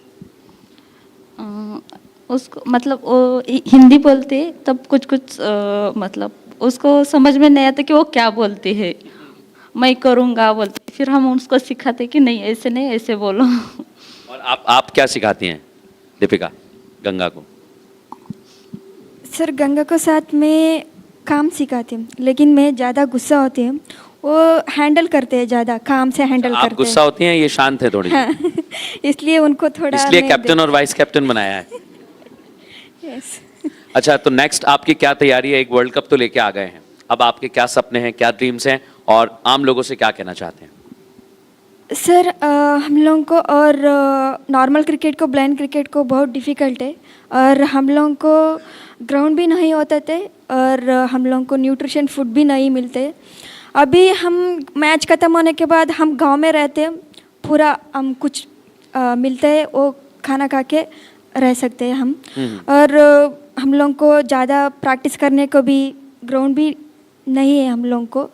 और मैं सबको साथ में रिक्वेस्ट करती हूँ, और नॉर्मल क्रिकेट को कितना सपोर्ट करते हैं, ब्लाइंड क्रिकेट को भी सपोर्ट करो। हम भी कुछ करते हो, हम भी, वो लोग भी देश को खेलते हैं, हम भी देश को खेलते हो। और हम कुछ लोग गलत बात करते हैं ना, वो गलत बात हम लोग को इंस्पिरेशन है, वो लोग बात हम अभी भी मेरे को पूरा एक्सपीरियंस हो गए। कुछ लोग गलत बोलते, मैं इंस्पिरेशन लिया, नहीं मैं कुछ करती हूँ, मैं आगे जाती हूँ, ऐसे इंस्पिरेशन लेके मैं आगे आया डेफिनेटली। और आगे वाला प्लेयर्स को और हम लोगों को हेल्प करते, और लोग और प्लेयर्स आगे आते हैं, उन लोगों को भी अपॉर्चुनिटी मिलता है। बहुत बड़ी बात है, मुझे लगता है जोरदार तालियां होनी चाहिए। जो जितना गलत बोलेगा भारतीय वुमेन लाइन क्रिकेट टीम उतनी ही आगे जाएगी। गंगा, आप क्या कहना चाहती हैं? हम लोग को सर अगर ज़्यादा से ज़्यादा मैच खेलने को मिलेगा, और जैसे नॉर्मल लोग को ग्राउंड रहते वैसे हम लोग को भी ग्राउंड मिलेगा तो हम लोग भी कर सकते हैं, क्योंकि हमारे पास खुद का ग्राउंड नहीं है और हम जैसे नॉर्मल ग्राउंड में नहीं जा सकते क्योंकि उनका बॉल अलग है, और अगर उनका बॉल आएगा तो हम लोग को नहीं दिख सकता। तो हम लोग को अगर खुद का ग्राउंड मिले या प्रैक्टिस के लिए कुछ मिलेगा तो और ज़्यादा से ज़्यादा मैच मिलेंगे तो हम बहुत कुछ कर सकते हैं। नहीं, बिल्कुल हमने आपकी बात सुनी और मुझे लगता है रिपब्लिक भारत के इस मंच से मैं ये बात ज़रूर कहना चाहता हूँ कि आपकी बात हम देश दुनिया तक पहुँचाएंगे और आपको भी ग्राउंड मिलना चाहिए, आपका भी हक है खेलने का, क्योंकि कप का रंग कप जैसा क्रिकेट टीम को मिलता है वैसे ही हमारी बेटियां लेके आई हैं। तो कप में जब कोई अंतर नहीं है तो ग्राउंड में भी कोई अंतर नहीं होना चाहिए। बहुत बहुत धन्यवाद आपका, आप यहाँ पर आए और इस चर्चा में शामिल हुए।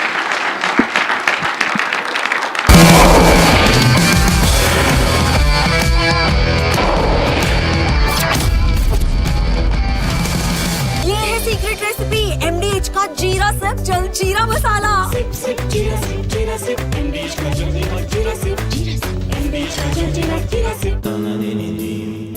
Amity has been ranked among the top universities globally for producing the most employable graduates by the Times Higher Education UK.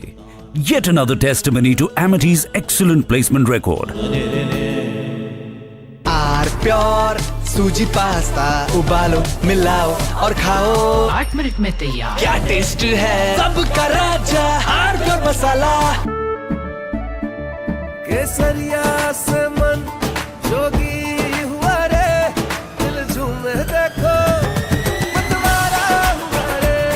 केसरिया से मन जोगी हुआ। हर पल मनाओ केसरी त्योहार। विमल बोलो जुबान केसरी। MDH की देगी मिर्च, देगी मिर्च का तड़का, अंग अंग फड़का। MDH की देगी मिर्च।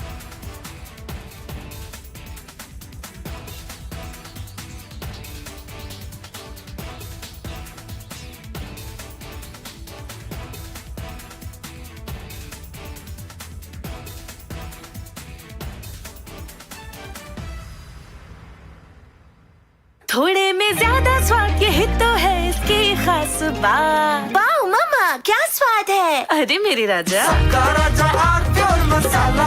Hi, good morning Hi, how to are you. you? Good evening from India. We have announcement of a trade deal, and Yes. you've seen both sides. Trump says that India has promised not to buy Russian oil, but Indian Prime Minister's response makes no such commitment. But Trump says, I've reduced the tariffs to 18%. And then he says that besides everything else, Prime Minister Modi has also agreed to buy American, in addition to 300 billion in, 500 billion in some other purchases. Anyway, there's an existing agreement to buy 300 billion, so there's not much of a hard-coded commitment from the Indian side. So Trump is obviously using a lot of hyperbole, making some claims. But the good thing is there's an announcement of a deal. But there's more statements coming from Trump than from India, especially to Trump's statement that India has agreed to stop buying Russian oil. There's nothing official from the Indian side to that. How do you view these developments, Professor Sachs? Well, basically, the United States is unstable and irresponsible, but backing down from the most outlandish actions of this government a few months ago. They made no sense. They antagonized India. They disrupted trade. And I think somebody finally explained to Trump that none of this was serving any American interests at all. And so Trump has backed down to an important extent. Everything about Trump and trade is erratic, not sensible, not accomplishing any U.S. goals, but better 18% tariffs than 50% tariffs or 500% tariffs. But I wouldn't take at face value any single statement by the U.S. government. I think everything is just complete improvisation, a lot of baloney, a lot of malarkey, but probably somebody has prevailed inside the White House to say why antagonize India. So, what did Trump or what did America gain in the last Nothing. 4 months of putting Nothing. pressure on India? Nothing. Nothing. Whatever is agreed today could have been agreed before. Nothing is gained. There's no pressure. India has U.S. has no leverage on India. So none of this is anything other than Trump's delusion that the U.S. is the be-all and end-all of the universe. And so his writ is the command for the whole world. But that's Trump's delusion, that the U.S. market is so big, so consequential, so important that he can get every other country to fall into line. But the U.S. market is not very important in this way. The main lesson of the last year is that despite all of the U.S. bluster, the world did just fine last year. It traded more with each other. India and China are in the process of restoring what will be the most important trade relations between the two giants. And in general, everybody is diversifying away from the United States. Even Canada, the country right on our border, has just signed a strategic partnership with China. Britain, which is essentially a vassal state of the United States, was in Beijing. This morning, Rahul Gandhi, leader of the opposition, created a ruckus and furor in the parliament. In response to the president's address, he insisted upon raising what he... From Asia's largest news headquarters, setting the agenda for Bharat.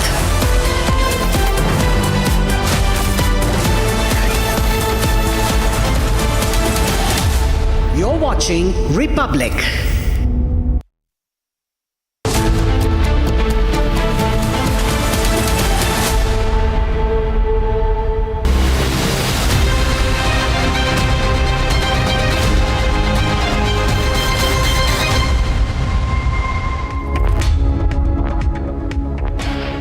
Very good afternoon, ladies and gentlemen. Thank you for staying with us this Saturday. You're watching Live and Breaking at 1 p.m. with me, Oyana Mitra. Viewers, the contours of the India-US trade pact have now been laid out publicly. We expect in just about half an hour's time, Union Commerce Minister Piyush Goyal to address a press conference, give out the intricate details of what this deal means for India and the Atmanirbharta growth story. We'll get you the details of that and a lot more, but first, the headlines.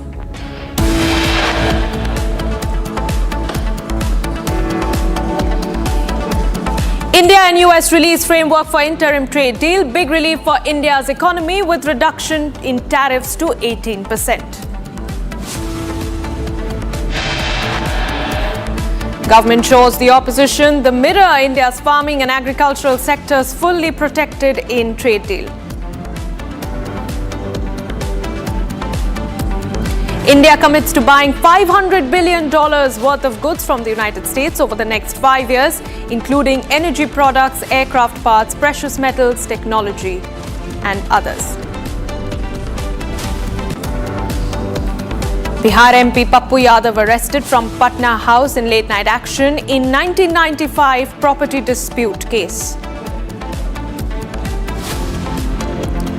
BJP's Ritu Tavre named as Mahayuti's nominee for mayoral post, set to file nomination.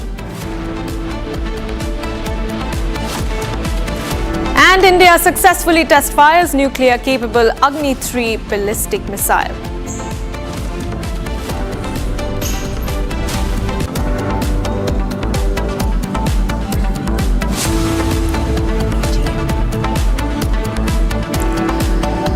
All right, viewers, we start this edition with some breaking news coming in. This is in connection with the tragic death of 25-year-old Kamal Dhyani, who lost his life in the national capital. Republic TV has now confronted Delhi Minister Ashish Sood, posed some tough questions over the negligence that has now come forth in the case. Kamal Dhyani, who's a 25-year-old man, he tragically lost his life after falling into an uncovered pit that was dug by the Delhi Jal Board in Janakpuri. He had called his family at 11:30 p.m. saying he'd be home soon, but unfortunately he never made it. What is astonishing and what has created massive uproar, viewers, is complete lack of accountability on behalf of the Delhi government authorities and that of the Delhi police to take any immediate action. So his family claims his life could have been saved. Let's first bring you that full confrontation sequence of the Delhi minister.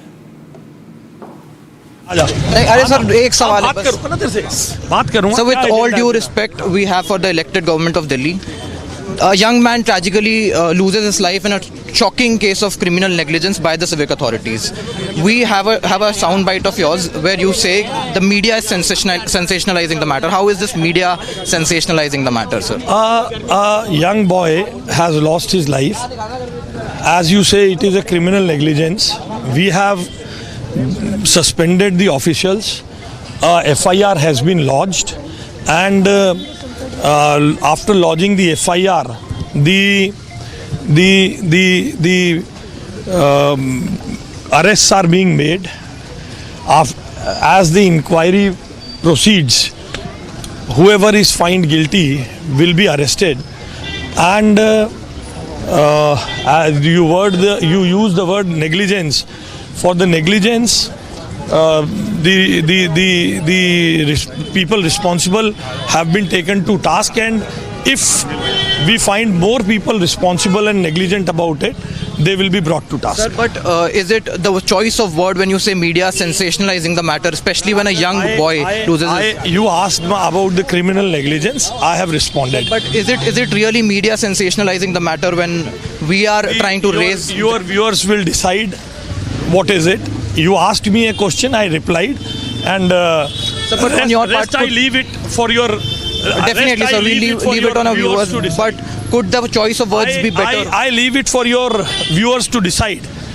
Sir, but this was this media escalating the matter, or is this something really you asked concerned? Me about the criminal negligence. I have replied to the question. And whatever you are asking, your viewers are seeing, and they will judge what is the correct perspective. Thank you very much. Hi viewers, you saw over there the entire sequence, how the Delhi government is essentially passing the buck, blaming the media for supposedly sensationalizing the matter. But our questions have been very simple. The campaign is fix your municipality, and it is high time that politicians, elected representatives of this country, of the government, stop passing the buck. Now, just to bring you a little bit more context about what exactly happened, this on your screens, 25-year-old man, Kamal Dhyani, the picture of whom you can see, he fell into an uncovered pit that was dug by the Delhi Jal Board in Delhi's Janakpuri, resulting in his death. His family had received a call from him at 11:30 p.m. on Thursday night saying he'd be home soon, but he never made it. Now, what's shocking is that his friends claim that they were denied help at not one, not two, but at least 7 police stations, more than half a dozen police stations. They went to the police, but an FIR wasn't filed promptly. In fact, the police even went on to say that there are many such cases of people missing across India and across the country. Here's a detailed report on how negligence claimed yet another life in India's national capital. 25-year-old Kamal Dhyani was just moments away from reaching home when he fell straight into this open, unguarded pit dug by the Delhi Jal Board right in the heart of the national capital. His motorcycle was later pulled out, crumpled and tramped at the bottom, a chilling reminder of the danger left exposed on the road. फिर मैं उसका जनकपुरी गया तो Janakpuri police station में को थोड़ा support मिला, उन्होंने उसकी एक लोकेशन बता दी कि आपका भाई यहाँ पे है। वो लोकेशन उन्होंने मेरे फ़ोन में दे दी थी, तो उन्होंने कहा कि 20 मीटर के रेडियस में आप वहाँ पे जाकर उनको ढूंढ लो। तो हमने काफ़ी ढूंढा, मेरे 3 लोगों ने मिलकर हम लोग फ़ोन के फ्लैश लाइट से पार्क में अंदर, तो हमें कहीं कुछ नहीं मिला। वो रास्ते में मैंने हॉस्पिटल वगैरह पता किया कि किसी कंप्लेंट तो नहीं है इस नाम से, तो उन्होंने कहा नहीं ऐसे किसी नाम से कुछ नहीं आई है। तो फिर मैं अपने 7 बजे के आसपास घर तक पहुँचने वाला था। इतनी देर में मैंने अपने भाई को दोबारा कॉल कर लिया था, तो फिर उसका कॉल किसी ने उठा लिया, तो पुलिस की तरफ से कोई कॉल नहीं आया। For nearly 10 hours, not one, but 7 police stations refused to register an FIR or even initiate a search for the missing youth. उन्होंने पार्क ढूंढवाया, पार्क में कुछ नहीं था। पार्क में होता कहाँ से, लड़का तो यहाँ पड़ा था। हम वापस यहाँ से ऑफिस गए इसके रोनी, जहाँ लड़का काम करता था, वहाँ से लेके सागरपुर थाने तक 6 थानों में हमने कंप्लेंट लिखाने की कोशिश करी। इनों में से एक भी थाने ने कंप्लेंट नहीं लिखी है। कितने थाने? 6 थाने, एक भी थाने ने कंप्लेंट नहीं लिखी है। 7वां थाना यहाँ पे सागरपुर में। अभी जाते हुए जब हमें कुछ नहीं मिला, 7 बजे हम घर जा रहे थे, हमने लास्ट ट्राई किया सागरपुर थाने में कंप्लेंट लिखवाने का। इन्होंने बताओ क्या बोला हमारे को, इन्होंने बोला कि तुम्हारा इकलौता लड़का नहीं खोया है, ऐसे लाखों लड़के खोते डेली के। When Republic questioned negligence, the Delhi government chose silence over answers. 7 थानों में एक ने भी किसी ने भी कंप्लेंट रजिस्टर नहीं करी। सर लोगों की जान जा रही है सर, खामोश सर, आप अभी भी खामोश हैं सर। मीडिया को धक्का देने से क्या होगा सर? जवाब जनता का जवाब दीजिए सर। मीडिया को धक्का देने से क्या होगा sir?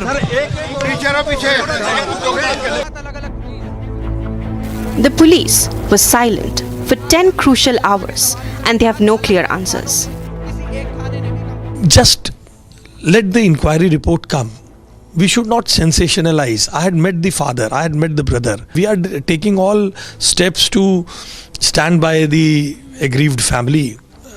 Please don't sensationalize, don't be in a hurry.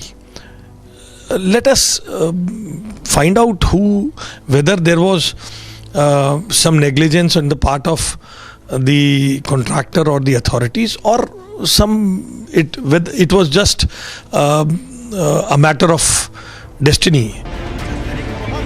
For the Delhi government, asking questions is labelled sensationalism. But this is not the first time, as only few weeks ago, it was Yuvraj, the Noida techie, whose car plunged into a water-filled pit, ending his life. Different instances, same negligence.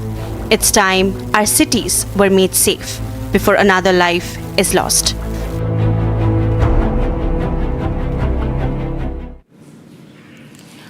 Viewers, Republic TV has been one of the only channels to bring out the eerie similarities between the case that has emerged from Janakpuri and that of Noida techie Yuvraj Mehta. And the one common point that is coming out is how politicians have stepped away from responsibility. In fact, before we move on to our other top stories of the day, I want to bring to you that entire sequence that my colleague Harsh brings for you. The Delhi Minister Ashish Sood, watch how he pins the blame on the media without any real answers whatsoever. अरे sir एक सवाल है बात करूंगा। So with all due respect we have for the elected government of Delhi, a young man tragically loses his life in a shocking case of criminal negligence by the civic authorities. We have a sound bite of yours where you say the media is sensationalizing the matter. How is this media sensationalizing the matter, sir? A young boy has lost his life. As you say, it is a criminal negligence. We have suspended the officials. FIR has been lodged, and after lodging the FIR, the arrests are being made. As the inquiry proceeds, whoever is found guilty will be arrested, and you use the word negligence. For the negligence, the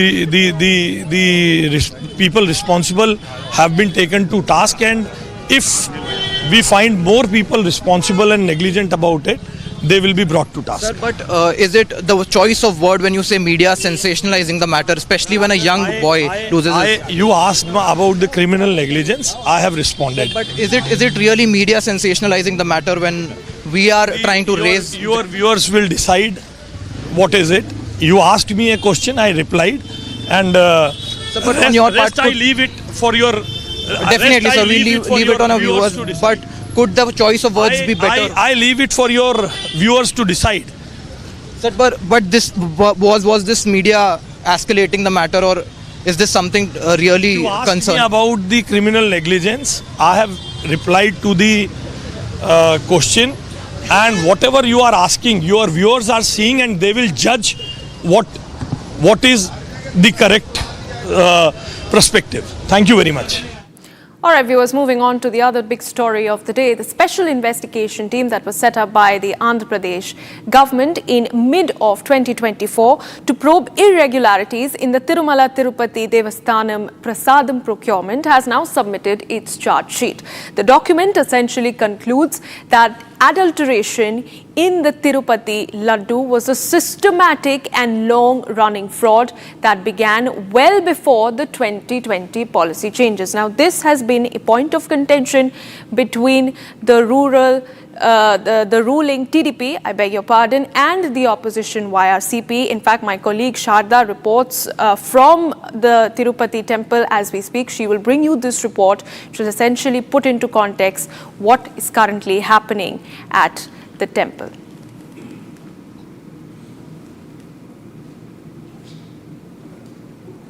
Well, with the heart of the story being with the Laddu controversy, Republic is getting you exclusive visuals from the heart of Tirumala, the place where the ghee is supplied. To my left is where the ghee tanks are, and each tank has a weight load of 4,000 to 4,500 kgs, and there is literally 10 ghee tanks that's used for storage for the ghees that are being supplied. And on the right side is the huge tankers that the ghees are also stored in after being filtered, and these ghees are the ones that are used to make the laddus of the Tirupati, and behind them is the machineries that is used to maintain the temperature of the ghees that are used in all the prasadams, including that are served inside the temple as Anna Prasadam. And behind is where you can see where laddu, where the place where laddu is made, which we are not allowed, but this is the ghee tanker which is used to bring ghee from the place where ghees are made, especially the dispensaries and the dairy farms where the ghees are now transferred, and you can see the visuals where it's being now transferred into the storage tanks. And behind is where the cleaning process of the laddu trays are also happening, and if you see the drains here, you can see the hot smoke coming out of them. That shows that the place is being cleaned by the hot water. So they try to make the place clean and tidy, maintain it very neat, and also to make sure that the laddus that which now say to be adulterated with the ghee, now the process is being administrated and clarified as following the SIT probe given yesterday. Today there's even more changes in the rules and regulations on the tenders that's been given to them, and these are exclusive visuals that Republic is bringing to you from the top of Tirumala. Now on to the big headline of the day, viewers. Ladies and gentlemen, it's a historic reset of ties with the United States as India and America have sealed a framework for an interim trade agreement. After months of negotiations, back and forth meetings in New Delhi and in Washington, D.C., the contours of the deal have now been laid down publicly. The agreement slashes U.S. tariffs on Indian goods from 50% to 18%, unlocking access to the world's largest $30 trillion market. From textiles, leather and pharmaceuticals to gems and diamonds and MSMEs, Indian exporters get massive relief and a huge competitive edge. In return, India opens doors wider to US industrial goods, select farm products, and commits at least $500 billion worth in purchases over the next 5 years. Prime Minister Narendra Modi calls it great news for Make in India, for Atmanirbharta, for jobs for women and for the youth. This interim pact that was born from talks between President Trump and Prime Minister Modi paves the way for full bilateral trade agreement, deeper supply chains and stronger strategic alignment. This is a balanced, bold step forward. In fact, just to bring you a little more intricate details of what is it that India and the US have gained and which are the key sectors that we are looking at for particular boost, get you all those details by my colleague Shavan Sen. some more details that we've essentially picked up in terms of what are the key takeaways. So I'm going to leave you behind with the key takeaways from this interim agreement that has been signed. Number one, there's a complete, can we just go back to the takeaway number one as far as the bilateral trade negotiations are concerned? There's a complete bilateral trade negotiations that have been reaffirmed with this agreement. Takeaway number two, India cuts the duties on all US industrial goods. Takeaway number three, let's move to the other one. US has delivered a big tariff relief and that's dropped to about 18%, so that's another significant part. Takeaway number four, boost for Atmanirbhar with zero tariffs on key sectors. Now, for example, various other sectors which had initially had the biggest worry that if at all tariffs are brought in, how do you really send your products out? India secures preferential quota for auto parts. These are the five big takeaways. Takeaway number six, massive $500 billion purchase pledge that has been made to United States of America. 7, technical and digital trade surge. 8, economic security deepened, joint push against non-market policy. So these are some of the key takeaways as far as this entire trade agreement is concerned, an interim trade agreement that has been signed, which effectively at some stage would be a full trade agreement between both the countries. What are the sectors that essentially benefit from this? Now, the key sector boost that you're really looking at as far as India is concerned, textiles and apparel, leather and footwear, gems and diamonds, and generic pharmaceuticals. So this, if I would say in a nutshell, would be the main sectors that gets that key boost here. Now, what are the others? Aircraft and aircraft parts, plastics, rubber products, organic chemicals, and home decor. That's the other that would have the key advantage here as far as machinery and capital goods are concerned. There too, remember, the tariffs have essentially been brought down. So effectively, the market gets the much necessary boost here. I'm going to take you through some of the key features as far as this trade deal is concerned, the interim trade agreement. Now, for India, number one, the tariffs has been the biggest talking point. The tariffs on Indian goods have been